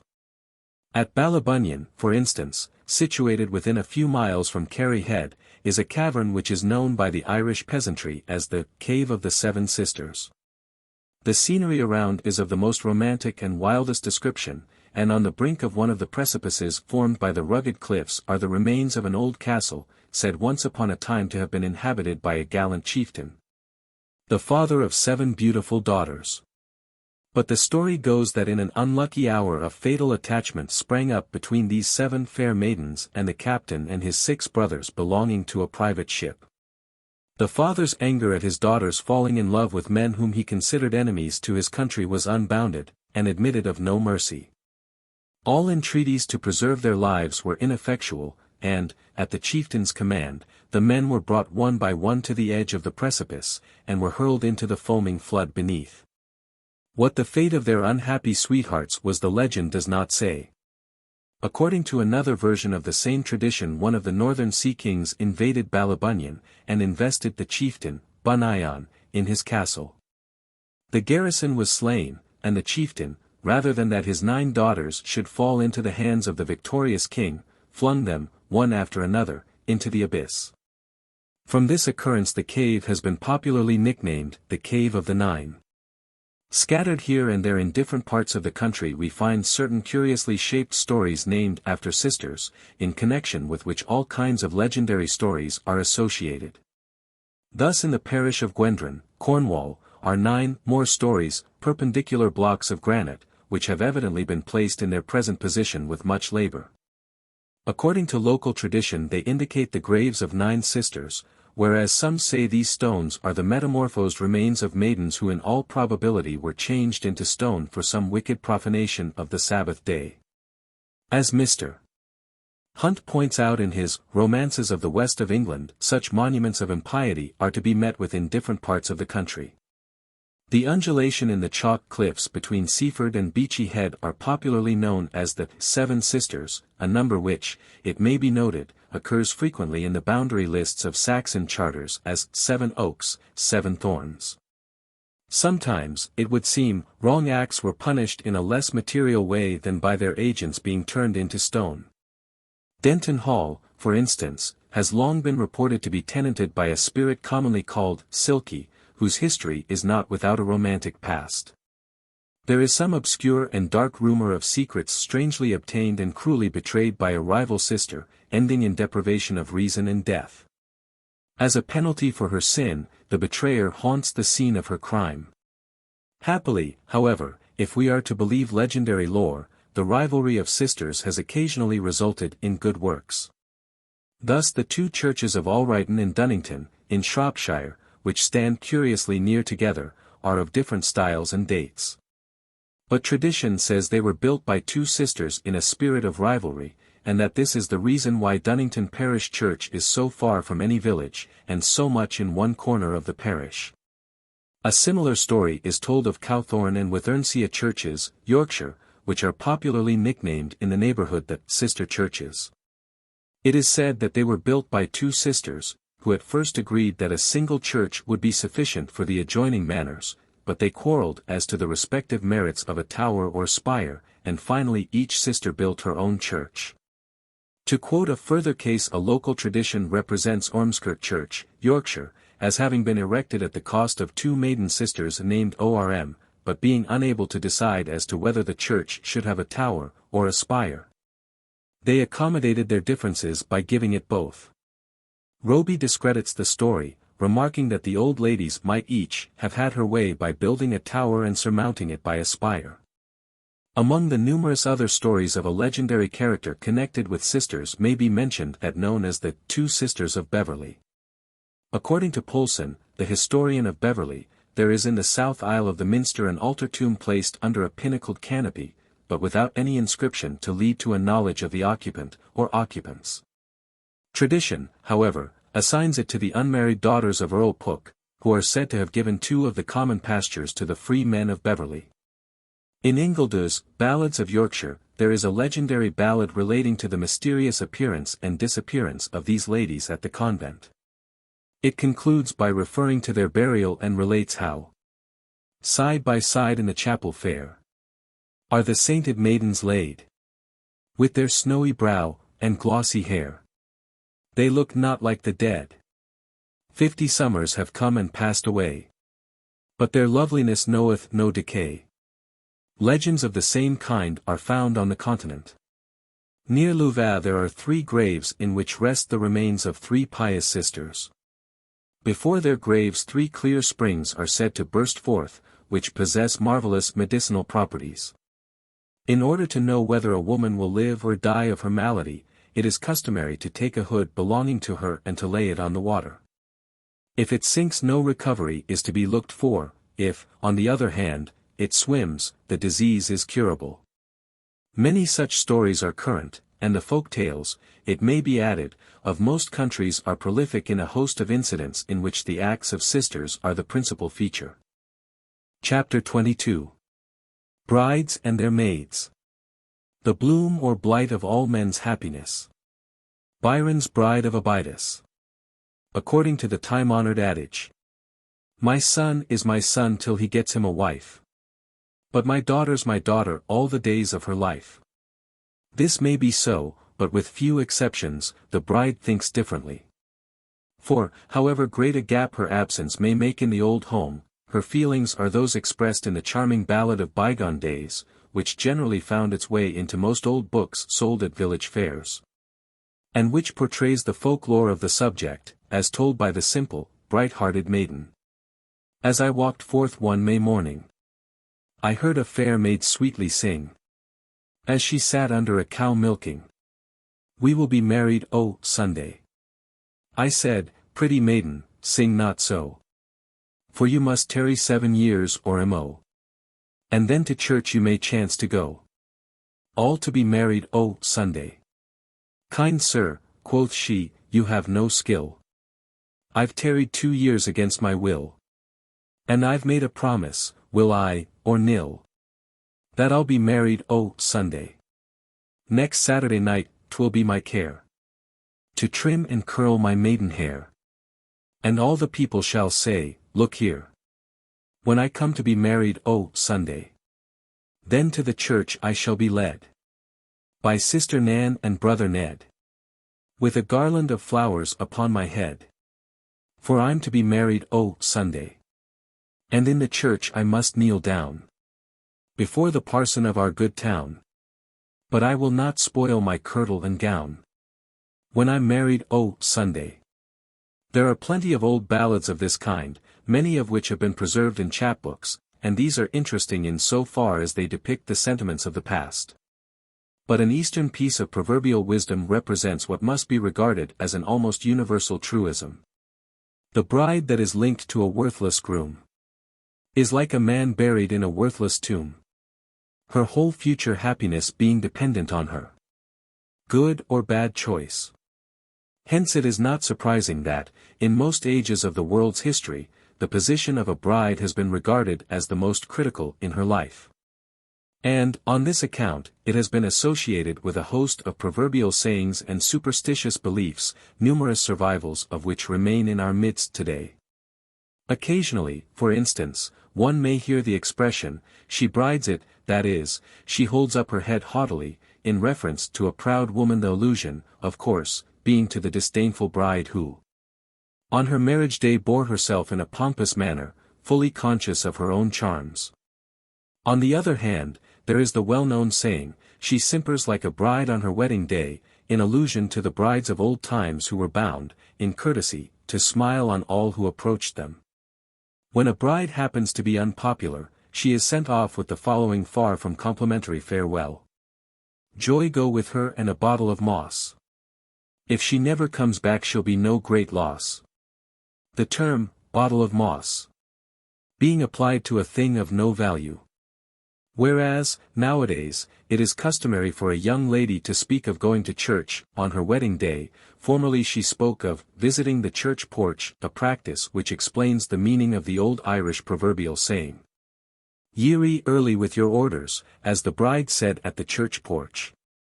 The popular adage, too, "Blessed is the bride that the sun shines on," had once a practical application, when marriages were celebrated in the church porch. A wet day on such an occasion was a serious matter, as our forefathers had none of the useful contrivances of modern times for preservation from rain. Another proverbial phrase once in use was to this effect, "You make a muck hill on my trencher," quoth the bride. That is, "You carve me a great heap." According to Hazlitt, this saying probably originated, in some bride at first, thinking to speak elegantly and finely, using this expression, and so it was taken up in drollery, or else it was only a droll made to abuse country bride affecting fine language. It is still often said that many dressers put the bride's dress out of order, her friends being over-anxious to give it the finishing touch. Likewise, the bride herself, when once her toilet is complete, must, according to a piece of folklore current in the southern counties, refrain from taking a last look in the glass. The idea being that the young lady who is too fond of the looking-glass will be unlucky when married. And in removing her robe and chaplet she must take care to throw away every pin worn on the eventful day, as evil fortune will inevitably overtake the bride who keeps even one pill used in the marriage toilet. Hence it is the duty of the bridesmaids to use every precaution that no pin is even accidentally left in any part of her dress. Woe, also, to the bridesmaids if they retain any one of them, as their chances of marriage will thereby be materially diminished. On the other hand, according to a Sussex piece of folklore, a bride, on her return home from church, is often at once robbed of all the pins about her dress by her single friends around her, from the belief that whoever possesses one of them will be married in the course of a year. Similarly, the Germans have a custom of throwing the bride's shoe among the guests at a wedding, the person who succeeds in getting it being considered to have every prospect of a speedy marriage. And, among the many other customs associated with the bride's shoe, may be mentioned the German practice for the mother of the bride to strew salt and dill in her shoes prior to her going to the church, repeating at the same time this charm. Dill, cease not from will. Salt, relax not. It is also customary for both bride and bridegroom to strew dill and salt in their shoes as a charm against every kind of malignant influence. In the northern counties, a bride is expressly warned, be sure when you go to get married that you don't go in at one door and out at another, or you will be always unlucky. An instance of a similar piece of folklore is recorded by the late Cuthbert Bede in Notes and Queries as having occurred at a wedding that took place in a Worcestershire village in October, 1877. He thus writes, "The bride and bridegroom at the conclusion of the ceremony left the church by the chancel door, instead of following the usual custom of walking down the church and through the nave door. One of the oldest inhabitants, in mentioning this to me, said that it betokened bad luck, and that she had never known a like instance but once in her life, when the married couple went out of the church through the chancel door. And the bride was a widow before the 12 months were out." There is, too, a widespread notion that when the bride retires to bed on her wedding night, her bridesmaids should lay her stockings across the bed, as this act is supposed to guarantee her future posterity in the marriage state. It has also long been a popular superstition that the bride should weep on her wedding day, if it be only a few tears, the omission of such an act being considered ominous of all future happiness. Turning to the bridesmaids, it appears that as far back as the days of the Anglo-Saxons they attended the bride at the wedding ceremony, although in later times they seem to have escorted the bridegroom, his friends waiting on the bride. As recently, for instance, as the last century, this was the popular mode of procedure, an illustration of which is given in the Collier's Wedding, : "Two lusty lads, well dressed and strong, stepped out to lead the bridegroom along. And two young maids of equal size, as soon the bridegroom's hand surprise." Spenser, in his charming picture of an Elizabethan bridal, The Wedding of the Medway and the Thames, gives the bride for her attendants, 2 bridesmaids, and 2 bride pages. On her 2 pretty bridemaids did attend, which on her waited things amiss to mend. And her before their paced pages twain, both clad in colours like, and like a what. Instead of being so many graceful ornaments at the marriage ceremony, as nowadays, the bridesmaids in days of old had various duties assigned to them, one of their principal tasks having been to dress the bride.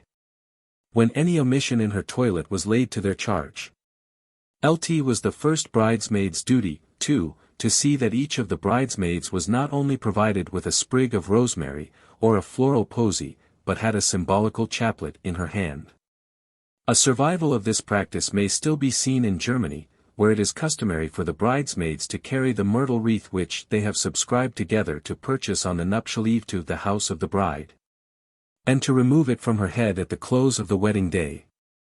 After this has been done, the bride is blindfolded, and, the myrtle wreath having been put into her hand, she tries to place it on the head of one of her bridesmaids, as they dance round her, for, in accordance with an old belief, whoever she crowns is sure to be married within a year from that date.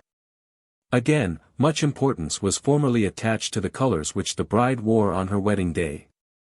In an old book, entitled The 15 Comforts of Marriage, a bride and her bridesmaids are represented conversing together, respecting the colors to be used for the decoration of the bridal dress. It was finally decided, after various colors had been rejected, to mingle a gold tissue with grass green, this combination being considered symbolical of youth and jollity. In Scotland the bridesmaid is popularly known as the best maid, and, in past years, one of her principal duties was to carry the bride's presents on the wedding day to her future home. The first article generally taken into the house was a vessel of salt, a portion of which was sprinkled over the floor as a protection against the malignant influence of the evil eye. And Mr. W. Gregor, describing an old Scotch wedding, tells us, the bridesmaid's position was not unattended with certain risks. After the church had been opened, the beadle or bellman was in attendance to lead the bridegroom to the bride's steel, that is, the pew that was set apart for the use of those who were to be married. The bride was now led forth and placed beside him, and great care was used to have her placed at the proper side. To have placed her improperly would have been unlucky in the extreme. Next to the bride stood her best maid, this office, though accounted an honor, not being unattended with risk. 3 times a bridesmaid was the inevitable prelude of remaining unmarried. Lastly, it was one of the duties of the bridesmaid to remind the bride of guarding against certain omens, which were supposed to be attended with fatal results. In making a wedding trip, for instance, she was enjoined to be sure and always go up against the stream, as it was most uncanny to go down the waters. One of the most interesting antiquities of Jarrow Church, Northumberland, is the chair of the Venerable Bede, kept in the vestry, whither brides, conducted by their bridesmaids, at once repair, after the marriage service, to seat themselves upon it. According to the general belief, this act will, in due time, make them the joyous mothers of children, and no wedding ceremony is considered complete until the bride has been duly enthroned. Similarly, in days gone by, on the lower declivity of Wharton Crag, in the parish of Wharton, Lancashire, a seat, locally known as the bride's chair, was commonly resorted to on their wedding day by the brides of the village, where they were solemnly enthroned. But, on the other hand, in past years every precaution was taken to prevent a bride sitting down on the left seat at the gateway of the entrance to Great Yarmouth Parish Church, popularly designated the Devil's Seat, as such an act, it was said, would in days to follow render her specialty liable to misfortune. According to another popular item of folklore, if a horse stood and looked through a gateway, or along a road, where a bride or bridegroom dwelt, it was considered to be a bad omen for that future couple, and one most important parting warning to the bride was that she should remember, whoever goes to sleep first on the wedding night will be the first to die. Although, therefore, at the present day, the bride's lady attendants are so many pretty and attractive appendages of youth and beauty, they were not only formerly far less elaborately dressed, but, as seen in the previous pages, they had duties to perform of a responsible nature, the omission of which was thought to presage unhappiness to the bride. Chapter 23. Superstitions about women. 'Tis a history, handed from ages down, a nurse's tale, which children, open-eyed and mouthed, devour. And thus, as garrulous ignorance relates, we learn it, and believe. The life of woman from the cradle to the grave has always, from the earliest period, been surrounded with all manner of curious beliefs, some of which have already been incidentally alluded to in the preceding pages.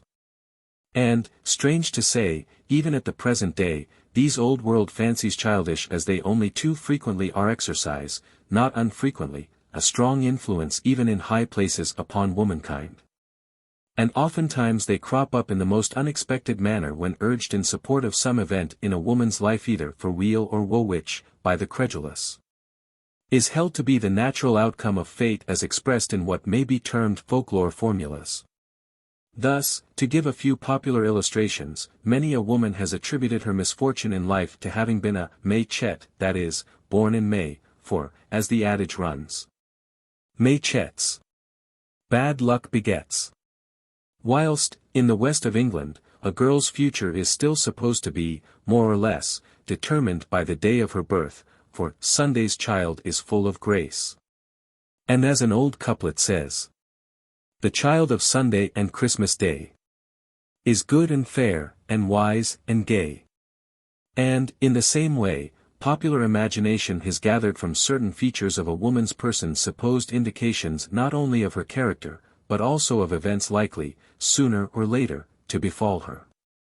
A mole on the neck, for instance, denotes that there is wealth in store for her, a local rhyme, often quoted in the county of Nottingham, running thus: I have a mole above my right eye, and shall be a lady before I day.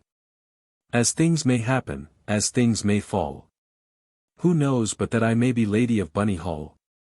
And, according to another version, of which there are several, we are reminded that if you've got a mole above your chin, you'll never be beholden to any of your kin. Similarly, inferences of various kinds have, at one time or another, been drawn from the eyes, although these have not always been of a very auspicious character, for it is said of the eyebrows, they that meet across the nose will never live to wear your wedding clothes. But superstitious fancies connected with the eye have existed everywhere, and a piece of Indian folklore tells us that When the right eye throbs, its mother or sister coming.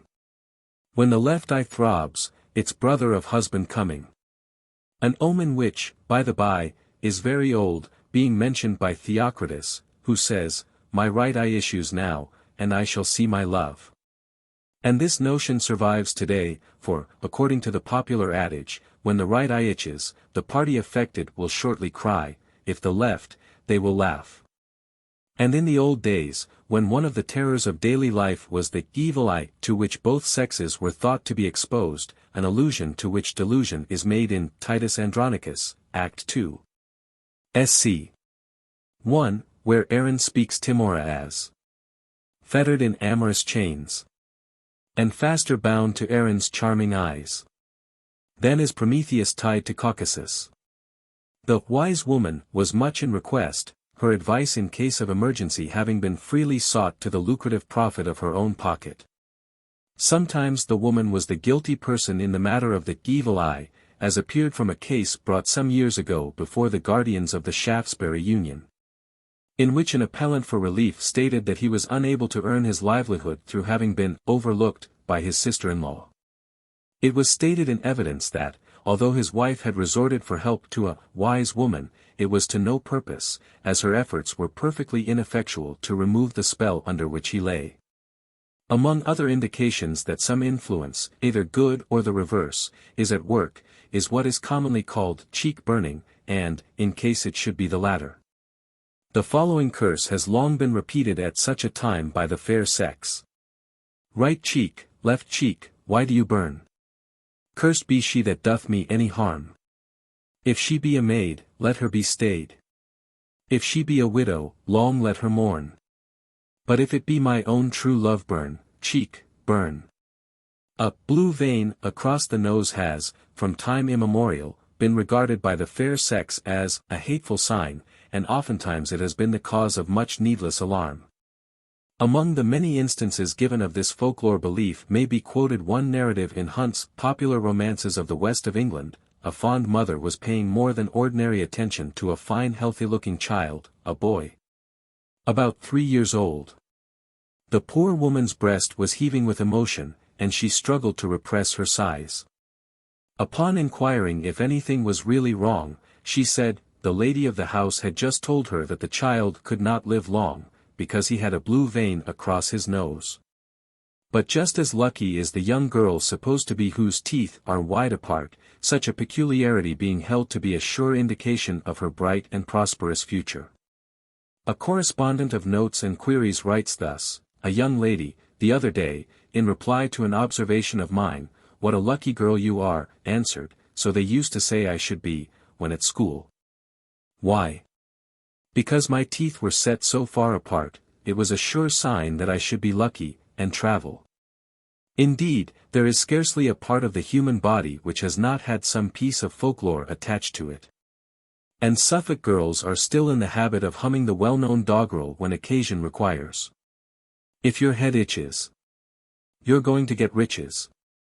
Rub it on wood, sure to come good. Rub it on iron, sure to come flying. Rub it on brass, sure to come to pass. Rub it on steel, sure to come a deal. Rub it on tin, sure to come agin. And, it may be added, with slight variation, this rhyme is used of the right ankle and hand. There are a good many curious items of folklore relating to the growth of the hair. And, according to a Yorkshire belief, when a woman's hair grows in a low point on the forehead, it is commonly supposed to presage widowhood, and is hence nicknamed a widow's peak. A great deal of hair on the head has, in the case of both sexes, been said to be indicative of a lack of brains, a belief embodied in the familiar proverb, bush natural, more hairs than wit. Thus Shakespeare alludes to this popular fancy in the Two Gentlemen of Verona, Act 3. Sc. 2, where he makes Speed say, "She hath more hair than wit, and more faults than brain, and more wealth than faults." It is interesting, again, to note that in German folklore the idea of hair as a substitute for its owner is discernible, where a practice known as hair-snatching is observed. By this means, honesty. Andrew's Day, anxious aspirants to matrimony may ascertain what colored hair their future husbands have. The mode of procedure is for the young lady towards midnight to take hold of the latch of the door, and to call out 3 times, "Gentle love, if thou lovest me, show thyself." She must then open the door a few inches, make a sudden snatch out in the dark, when she will find in her hand a lock of her future husband's hair. One of the indispensable conditions for the success of this charm is that she should be quite alone in the house, and make the trial unknown to anyone. The same notion of substitution occurs in the love charms of this country. And, according to one old formula, 2 girls must sit in a room by themselves from 12 o'clock at night till 1 o'clock in the morning, without speaking. During this time each must take as many hairs from her head as she is years old, and having put them into a linen cloth, with some of the herb true love, as soon as the clock strikes 1, she must turn every hair separately, saying, "I offer this my sacrifice to him most precious in my eyes.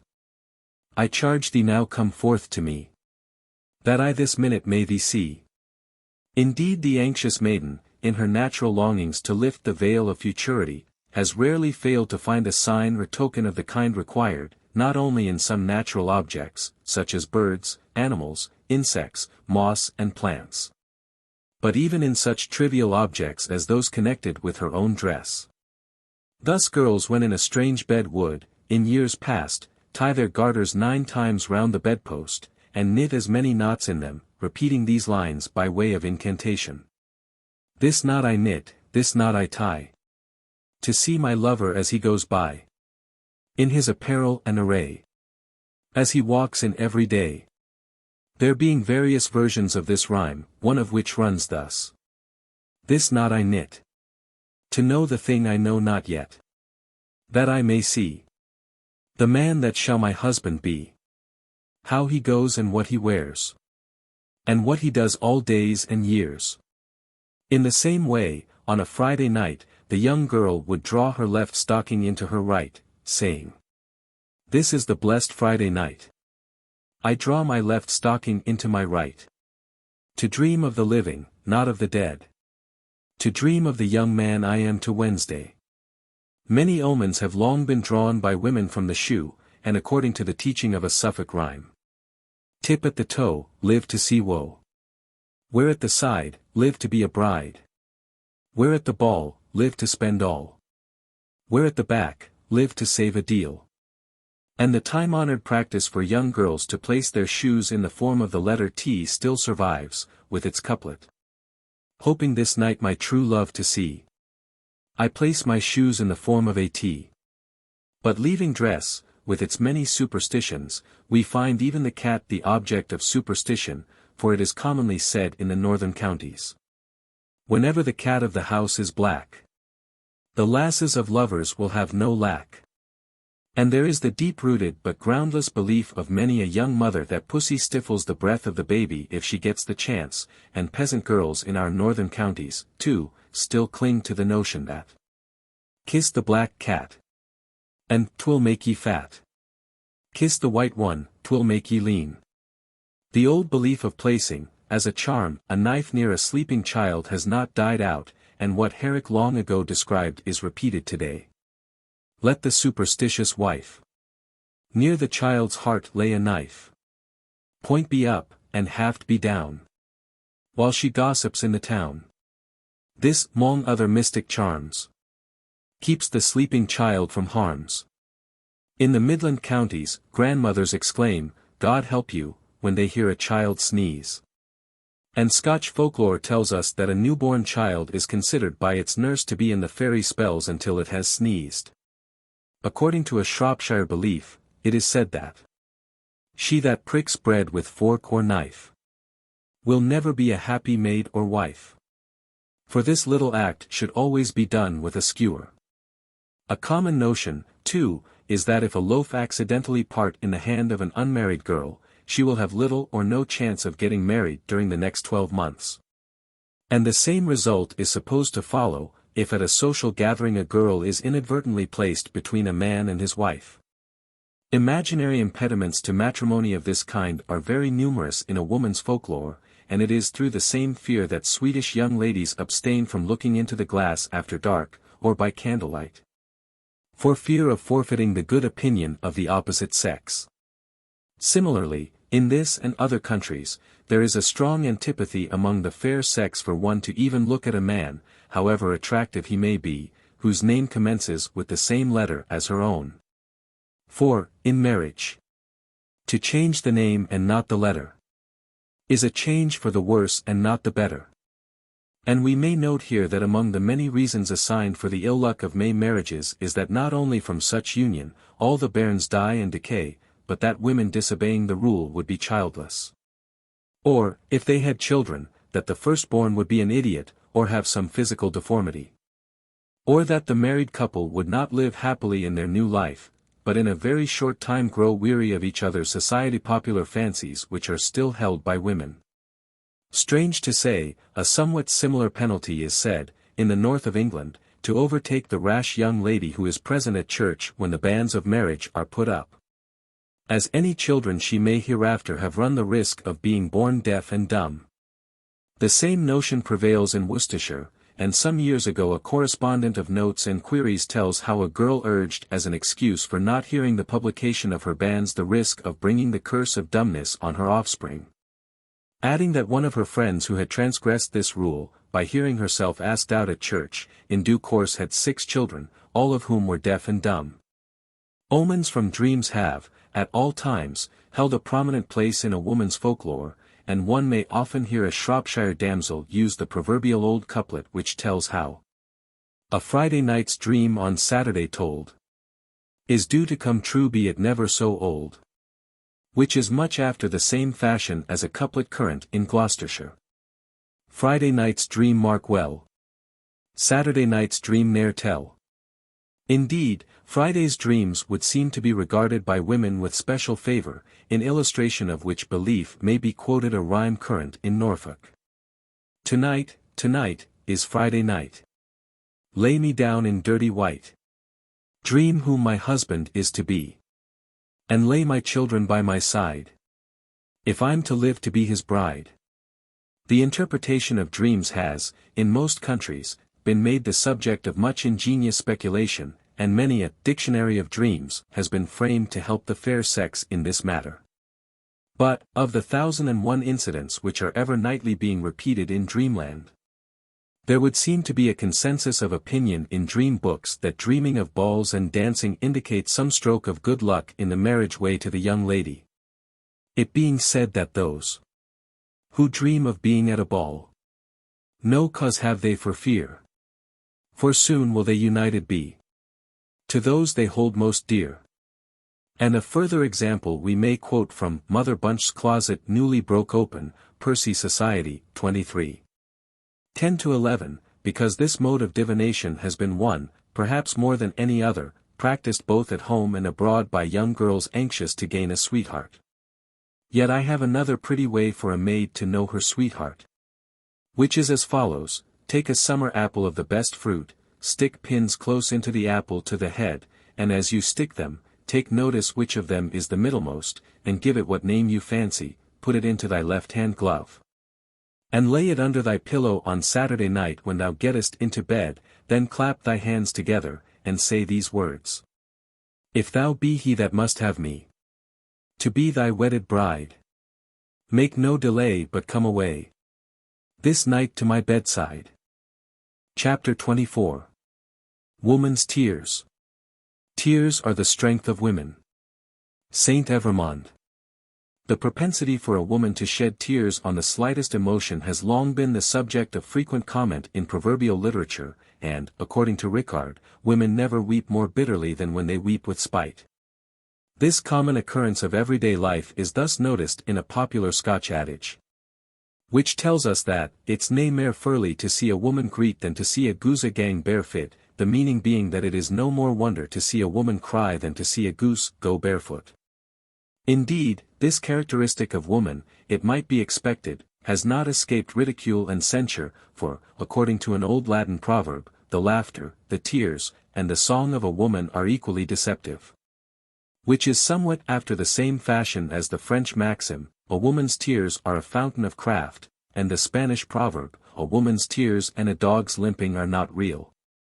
How little is required to make a woman weep has been noticed by Sir Walter Scott, who pictured a right human life when he wrote, "A child will weep at a bramble smart, a maid to see her sparrow part, a stripling for a woman's heart. But woe awaits a country when she sees the tears of bearded men." And, among the many proverbial maxims which endorse this view, we may quote this couplet. "Deceit, weeping, spinning, God hath give to women, kindly, while they may live." Much to the same purport is the Italian adage, "A woman complains, a woman's in woe. A woman is sick when she likes to be so." And the old French saying, which says, "Women laugh when they can and weep when they will."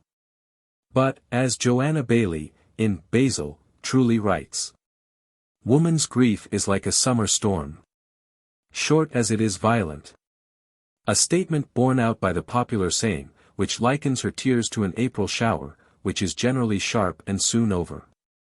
But, given as a woman is to tears, grief would not seem to injure her, if there be any truth in the proverb which says, "A cat has 9 lives, and a woman has 9 cats' lives," an allusion to which quaint belief occurs in Middleton's Blurt. Master Constable, 1602, where we find this passage, "They have 9 lives apiece, like a woman." And the same idea is conveyed in the proverb, quoted elsewhere, "Though most women be long-lived, yet they all die with an ill will." It is generally supposed that a woman who laughs before breakfast will cry before night, with which agrees the Scotch proverb, "Laugh at leisure, ye may greet ere night." In the evidence given at an inquest on the bodies of 4 persons killed by an explosion at a firework manufactory in Bermondsey, October 12, 1849, one of the witnesses stated, "On Friday they were all very merry, and Mrs. B _______ said she feared something would happen before they went to bed, because they were so happy." But even a woman's smiles must be received with caution, it is said, come when they may, for, as the Italians say, the smiles of a pretty woman are the tears of the purse. Or, as another version has it, when a pretty woman laughs it is certain that a purse complains. Chapter 25. Woman's Blushes. "From every blush that kindles in thy cheeks, 10,000 little loves and graces spring, to revel in the roses." Rowe, Tamerlane. Perhaps one of the most charming characteristics of maidenhood is its transient blush, which poets with all their wealth of poetic imagery have depicted in 1,000 pretty ways. So often described by them as playing on the cheeks with all the roseate hue of loveliness, and what more graceful picture can there be than Gay has given us? The rising blushes which her cheek o'erspread are opening roses in the lily's bed. Such Shakespearean expressions as, "Bid the cheek ready with a blush, modest as morning, thy cheeks blush with pure shame to counterfeit our roses," and "to blush and beautify the cheek again," would seem to suggest the high charm blushes had for Shakespeare. Although, on the other hand, expressions like the following must be held to imply a very different meaning: "Her blush is gluttyness, not modesty," and "blushing cheeks by faults are bred, and fears by white shown." But, however numerous the diverse views of this kind may be, many of which have been embodied in proverbial literature, there can be no doubt that the consensus of opinion, both at home and abroad, has always been in favor of a woman's blush, for, in accordance with the time-honored adage, blushing is virtue's color. Even the Circassian women who are capable of blushing fetch a higher price in the seraglio of the Sultan than less susceptible women, and Darwin quotes from Humboldt an adage of the Spaniard, "How can those be trusted who know not how to blush?" Indeed, it has been observed, she who has lost the art of blushing has lost the most powerful charm of beauty, for deprived of her most maidenly blushes what would Parnell's beauty have been? "A crimson blush her beauteous face o'erspread, varying her cheeks, by turn, with white and red. The driving colors, never at a stay, run here and there, and flush, and fade away." But the Italians have a proverb, which is often applied to those who mar their features by artificial coloring, "Women rouge that they may not blush." As might be expected, all kinds of strange views have at one time or another been held in most countries respecting blushing, some of the explanations not always being very complimentary to the fair sex. Thus, according to one popular fancy, it is supposed to be an indication of conscious deceit, and in the Passionate Pilgrim, we find this allusion to blushing, which under one form or another has been variously expressed. Yet will she blush. Here be it said. To hear her secrets so betrayed. Pope writes, do good by stealth, and blush to find it fame, but George Eliot, in Daniel Deronda, speaks somewhat disparagingly of the blush, which she says, is no language. Only a dubious flag signal, which may mean either of two contradictions, and more speaks of playful blushes that seem not, but luminous escapes of thought. It has long been a much disputed question and one which does not seem altogether to have been satisfactorily answered as to whether blushing takes place in the dark. An interesting correspondence relative to which was carried on a few years back in the pages of Notes and Queries, when Mr. J. C. Galton expressed his opinion in the negative. Darwin, however, appears to have thought differently, for, in his Expressions of the Emotions, he thus alludes to this subject. The fact that blushes may be excited in absolute solitude seems opposed to the view, namely, that the habit originally arose from thinking about what others think of us. Several ladies who are great blushers, are unanimous in regard to solitude, and some of them believe that they have blushed in the dark. From what Mr. Forbes has stated with regard to the Aymaras, and from my own sensations, I have no doubt that this latter statement is correct. Shakespeare, therefore, erred when he made Juliet, who was not even by herself, say to Romeo, Act 2. Sc. 2. Thou know'st the mark of night is on my face. Else would a maiden's blush bedeck my cheek. For that which thou hast heard me speak tonight. Chapter 26. Daughters. My son is my son till he hath got him a wife. But my daughter's my daughter all the days of her life. The proper bringing up, and putting out in life, of daughters have always been a moot point in proverbial philosophy, but it would seem that most countries are agreed in regarding marriage as the best thing for their happiness. Although this is not always an easy matter, for, as it is said in Germany, daughters are easy to rear, but difficult to marry. Which is much to the same purport as the Spanish adage, when a good offer comes for a daughter, don't wait till her father returns from market, for fear the opportunity should slip by. Another German saying reminding us that, daughters and dead fish are no keeping wares. There are numerous versions of this piece of proverbial philosophy, a well-known adage recommending parents thus, marry your son when you will, your daughter when you can. It is not every parent, it may be remembered, who is in a position to make conditions similar to the following, told in a West African folktale. A certain man had a most beautiful daughter, who was beset by many suitors. But as soon as they were told that the sole condition on which they could obtain her was to bail out a brook with a ground nut shell, they always walked away in disappointment. However, at last one took heart of grace and began the task. He obtained the young lady, for the father said, he who undertakes what he says, will do it. Apropos of the value of grown-up daughters, an amusing story is told by Mr. Baring Gould, an illustration of a curious baptismal superstition which still lingers on in Yorkshire, where it is said the first child baptized in a new font is sure to die, a reminiscence of the sacrifice which was used for the consecration of every dwelling and temple in heathen times. When I was incumbent of Dalton, he writes, a new church was built. A blacksmith in the village had 7 daughters, after which a son was born, and he came to me a few days after the consecration of the new church to ask me to baptize his boy in the old temporary church and font. Why, Joseph, said I, if you only wait till Thursday, the boy can be baptized in the new font on the opening of the new church.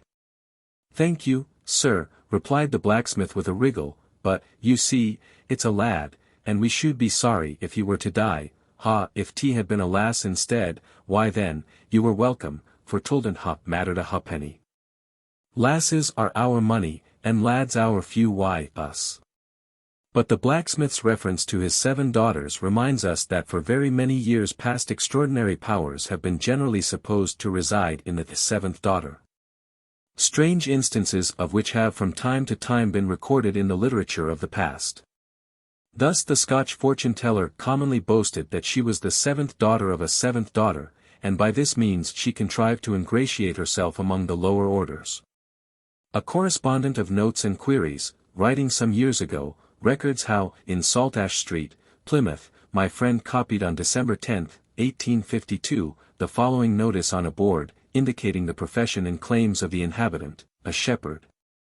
The 3rd 7th daughter doctress.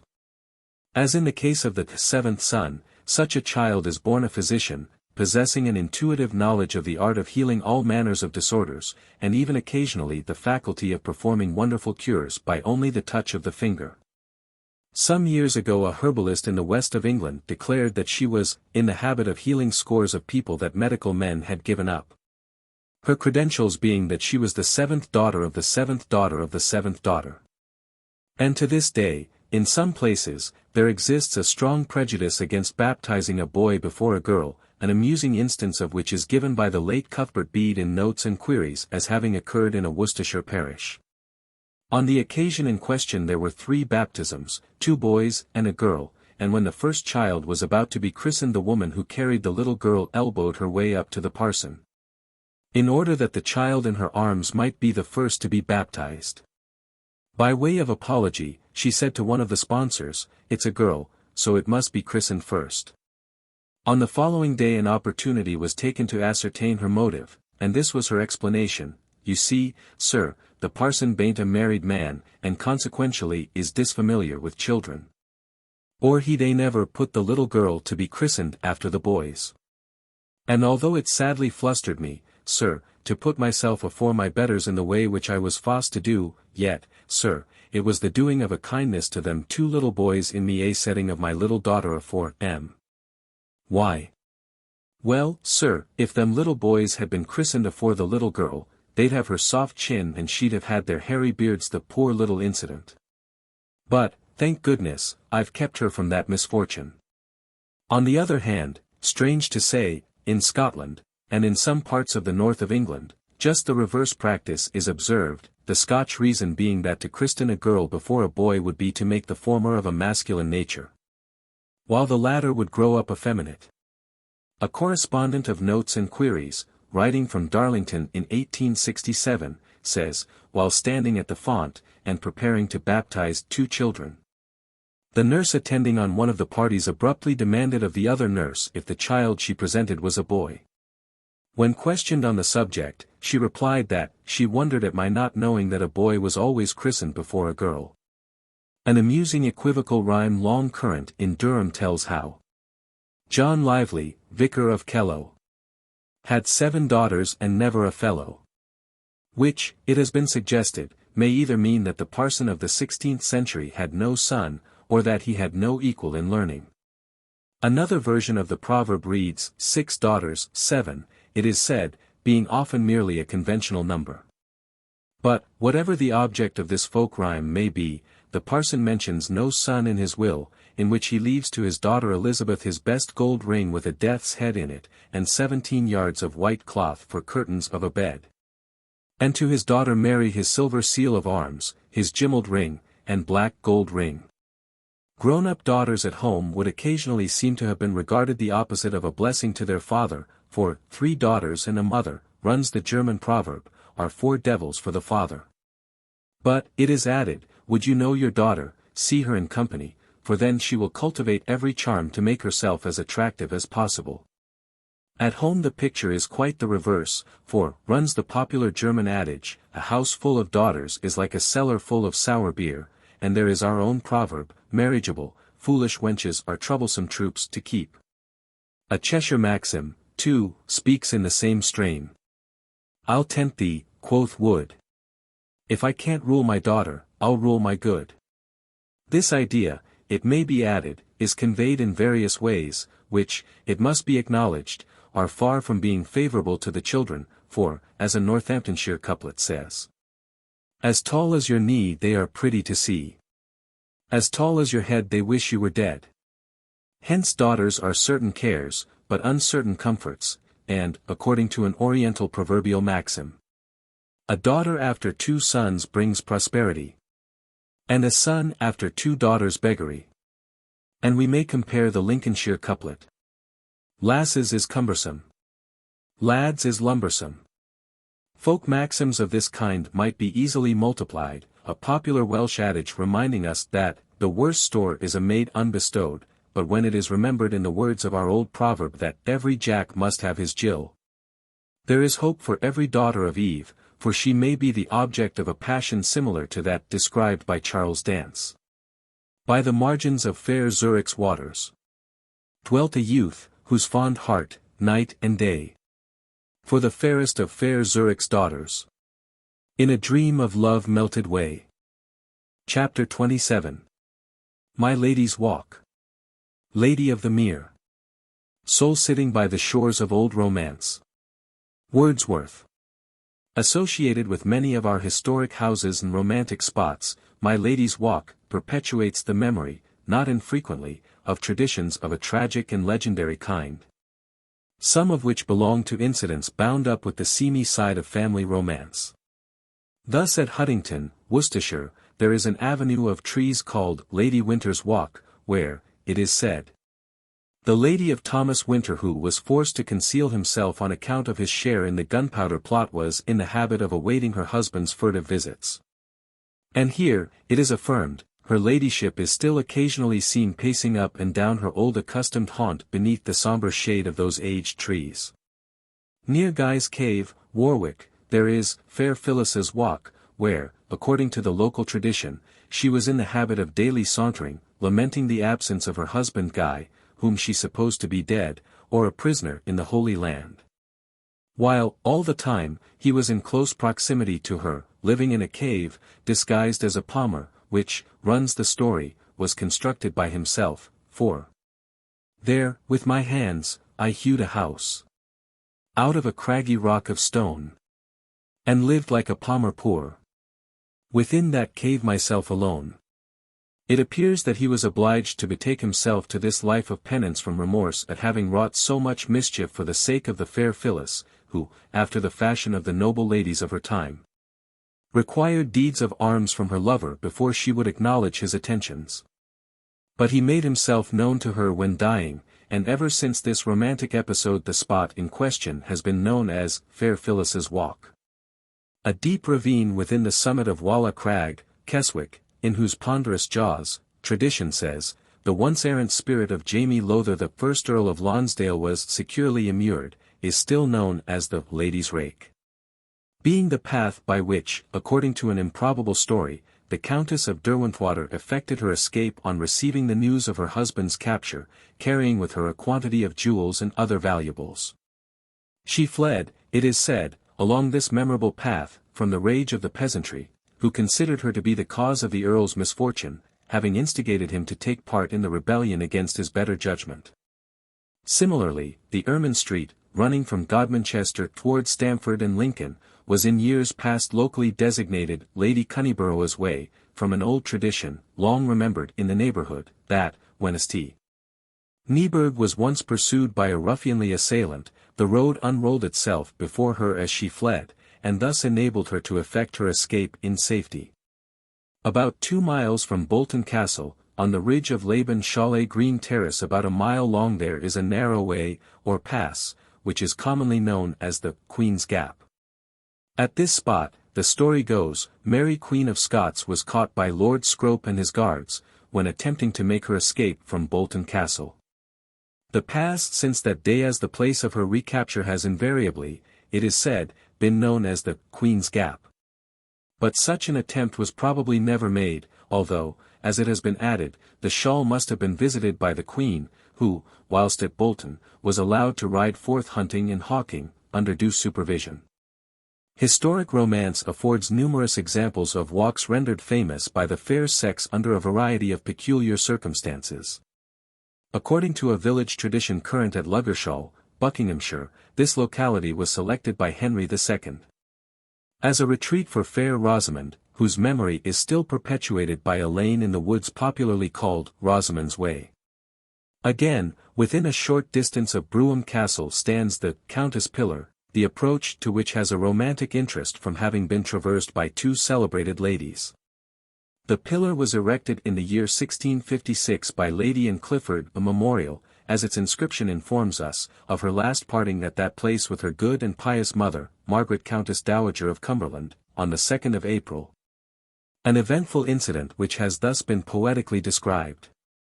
That modest stone by Plouse Pembroke reared, which still recalls beyond the pencil's power the silent sorrows of a parting hour.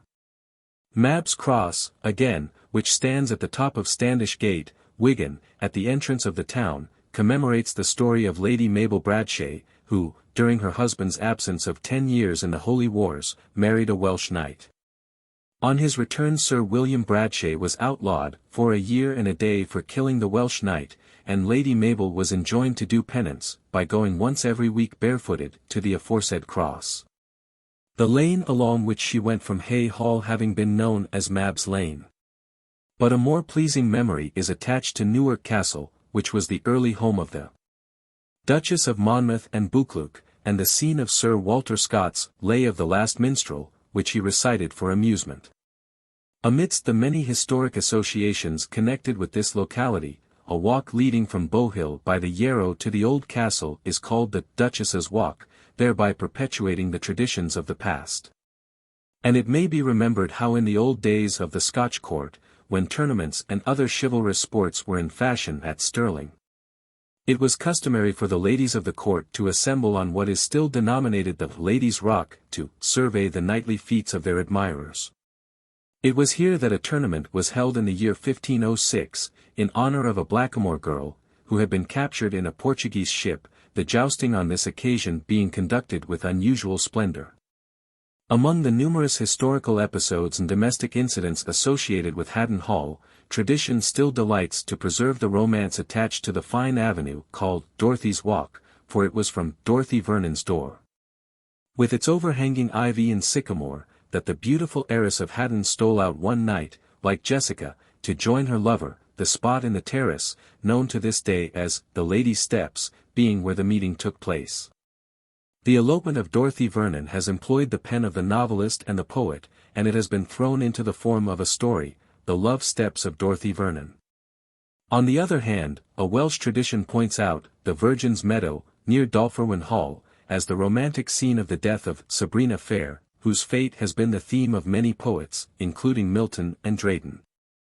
Rocky Dolpherwin, Sabrina's early haunt, ere yet she fled in search of Gwendolen, her step-dame proud, with envious hate enraged. Under one form or another my so-called Ladies' Walk has formed the source of much traditionary lore, and in numerous cases it has gained this distinction from its having been the trysting place where, as family history informs us, many a love affair like that of Dorothy Vernon has been secretly arranged. Among the traditions told of Furness Abbey, one of this kind is known as the Abbey Vows, and records how the pretty squire's daughter repaired to the ruins of Furness Abbey with her lover, ere he went to sea, to pledge their troth. Daily afterward she regularly went to the abbey by the same walk to gaze on the spot where they had knelt, and nowadays, although many a year has gone by, my lady's walk to Furness Abbey is still a household tale. Lastly, occasionally a more melancholy reason is given for my lady's walk, as is the case of a tradition told in connection with the Spindleston Hills, which are commonly said to be haunted by a lady nicknamed the Wandering Shepherdess. The story goes that a certain lady, after the death of her lover, abandoned rank and wealth, and spent her remaining days following sheep on the hills, and even now the peasants affirm she may at times be seen doing the same walk. Reminding us of the lady with her lantern, who in stormy weather walks up and down the beach at St. Ives on the Cornish coast.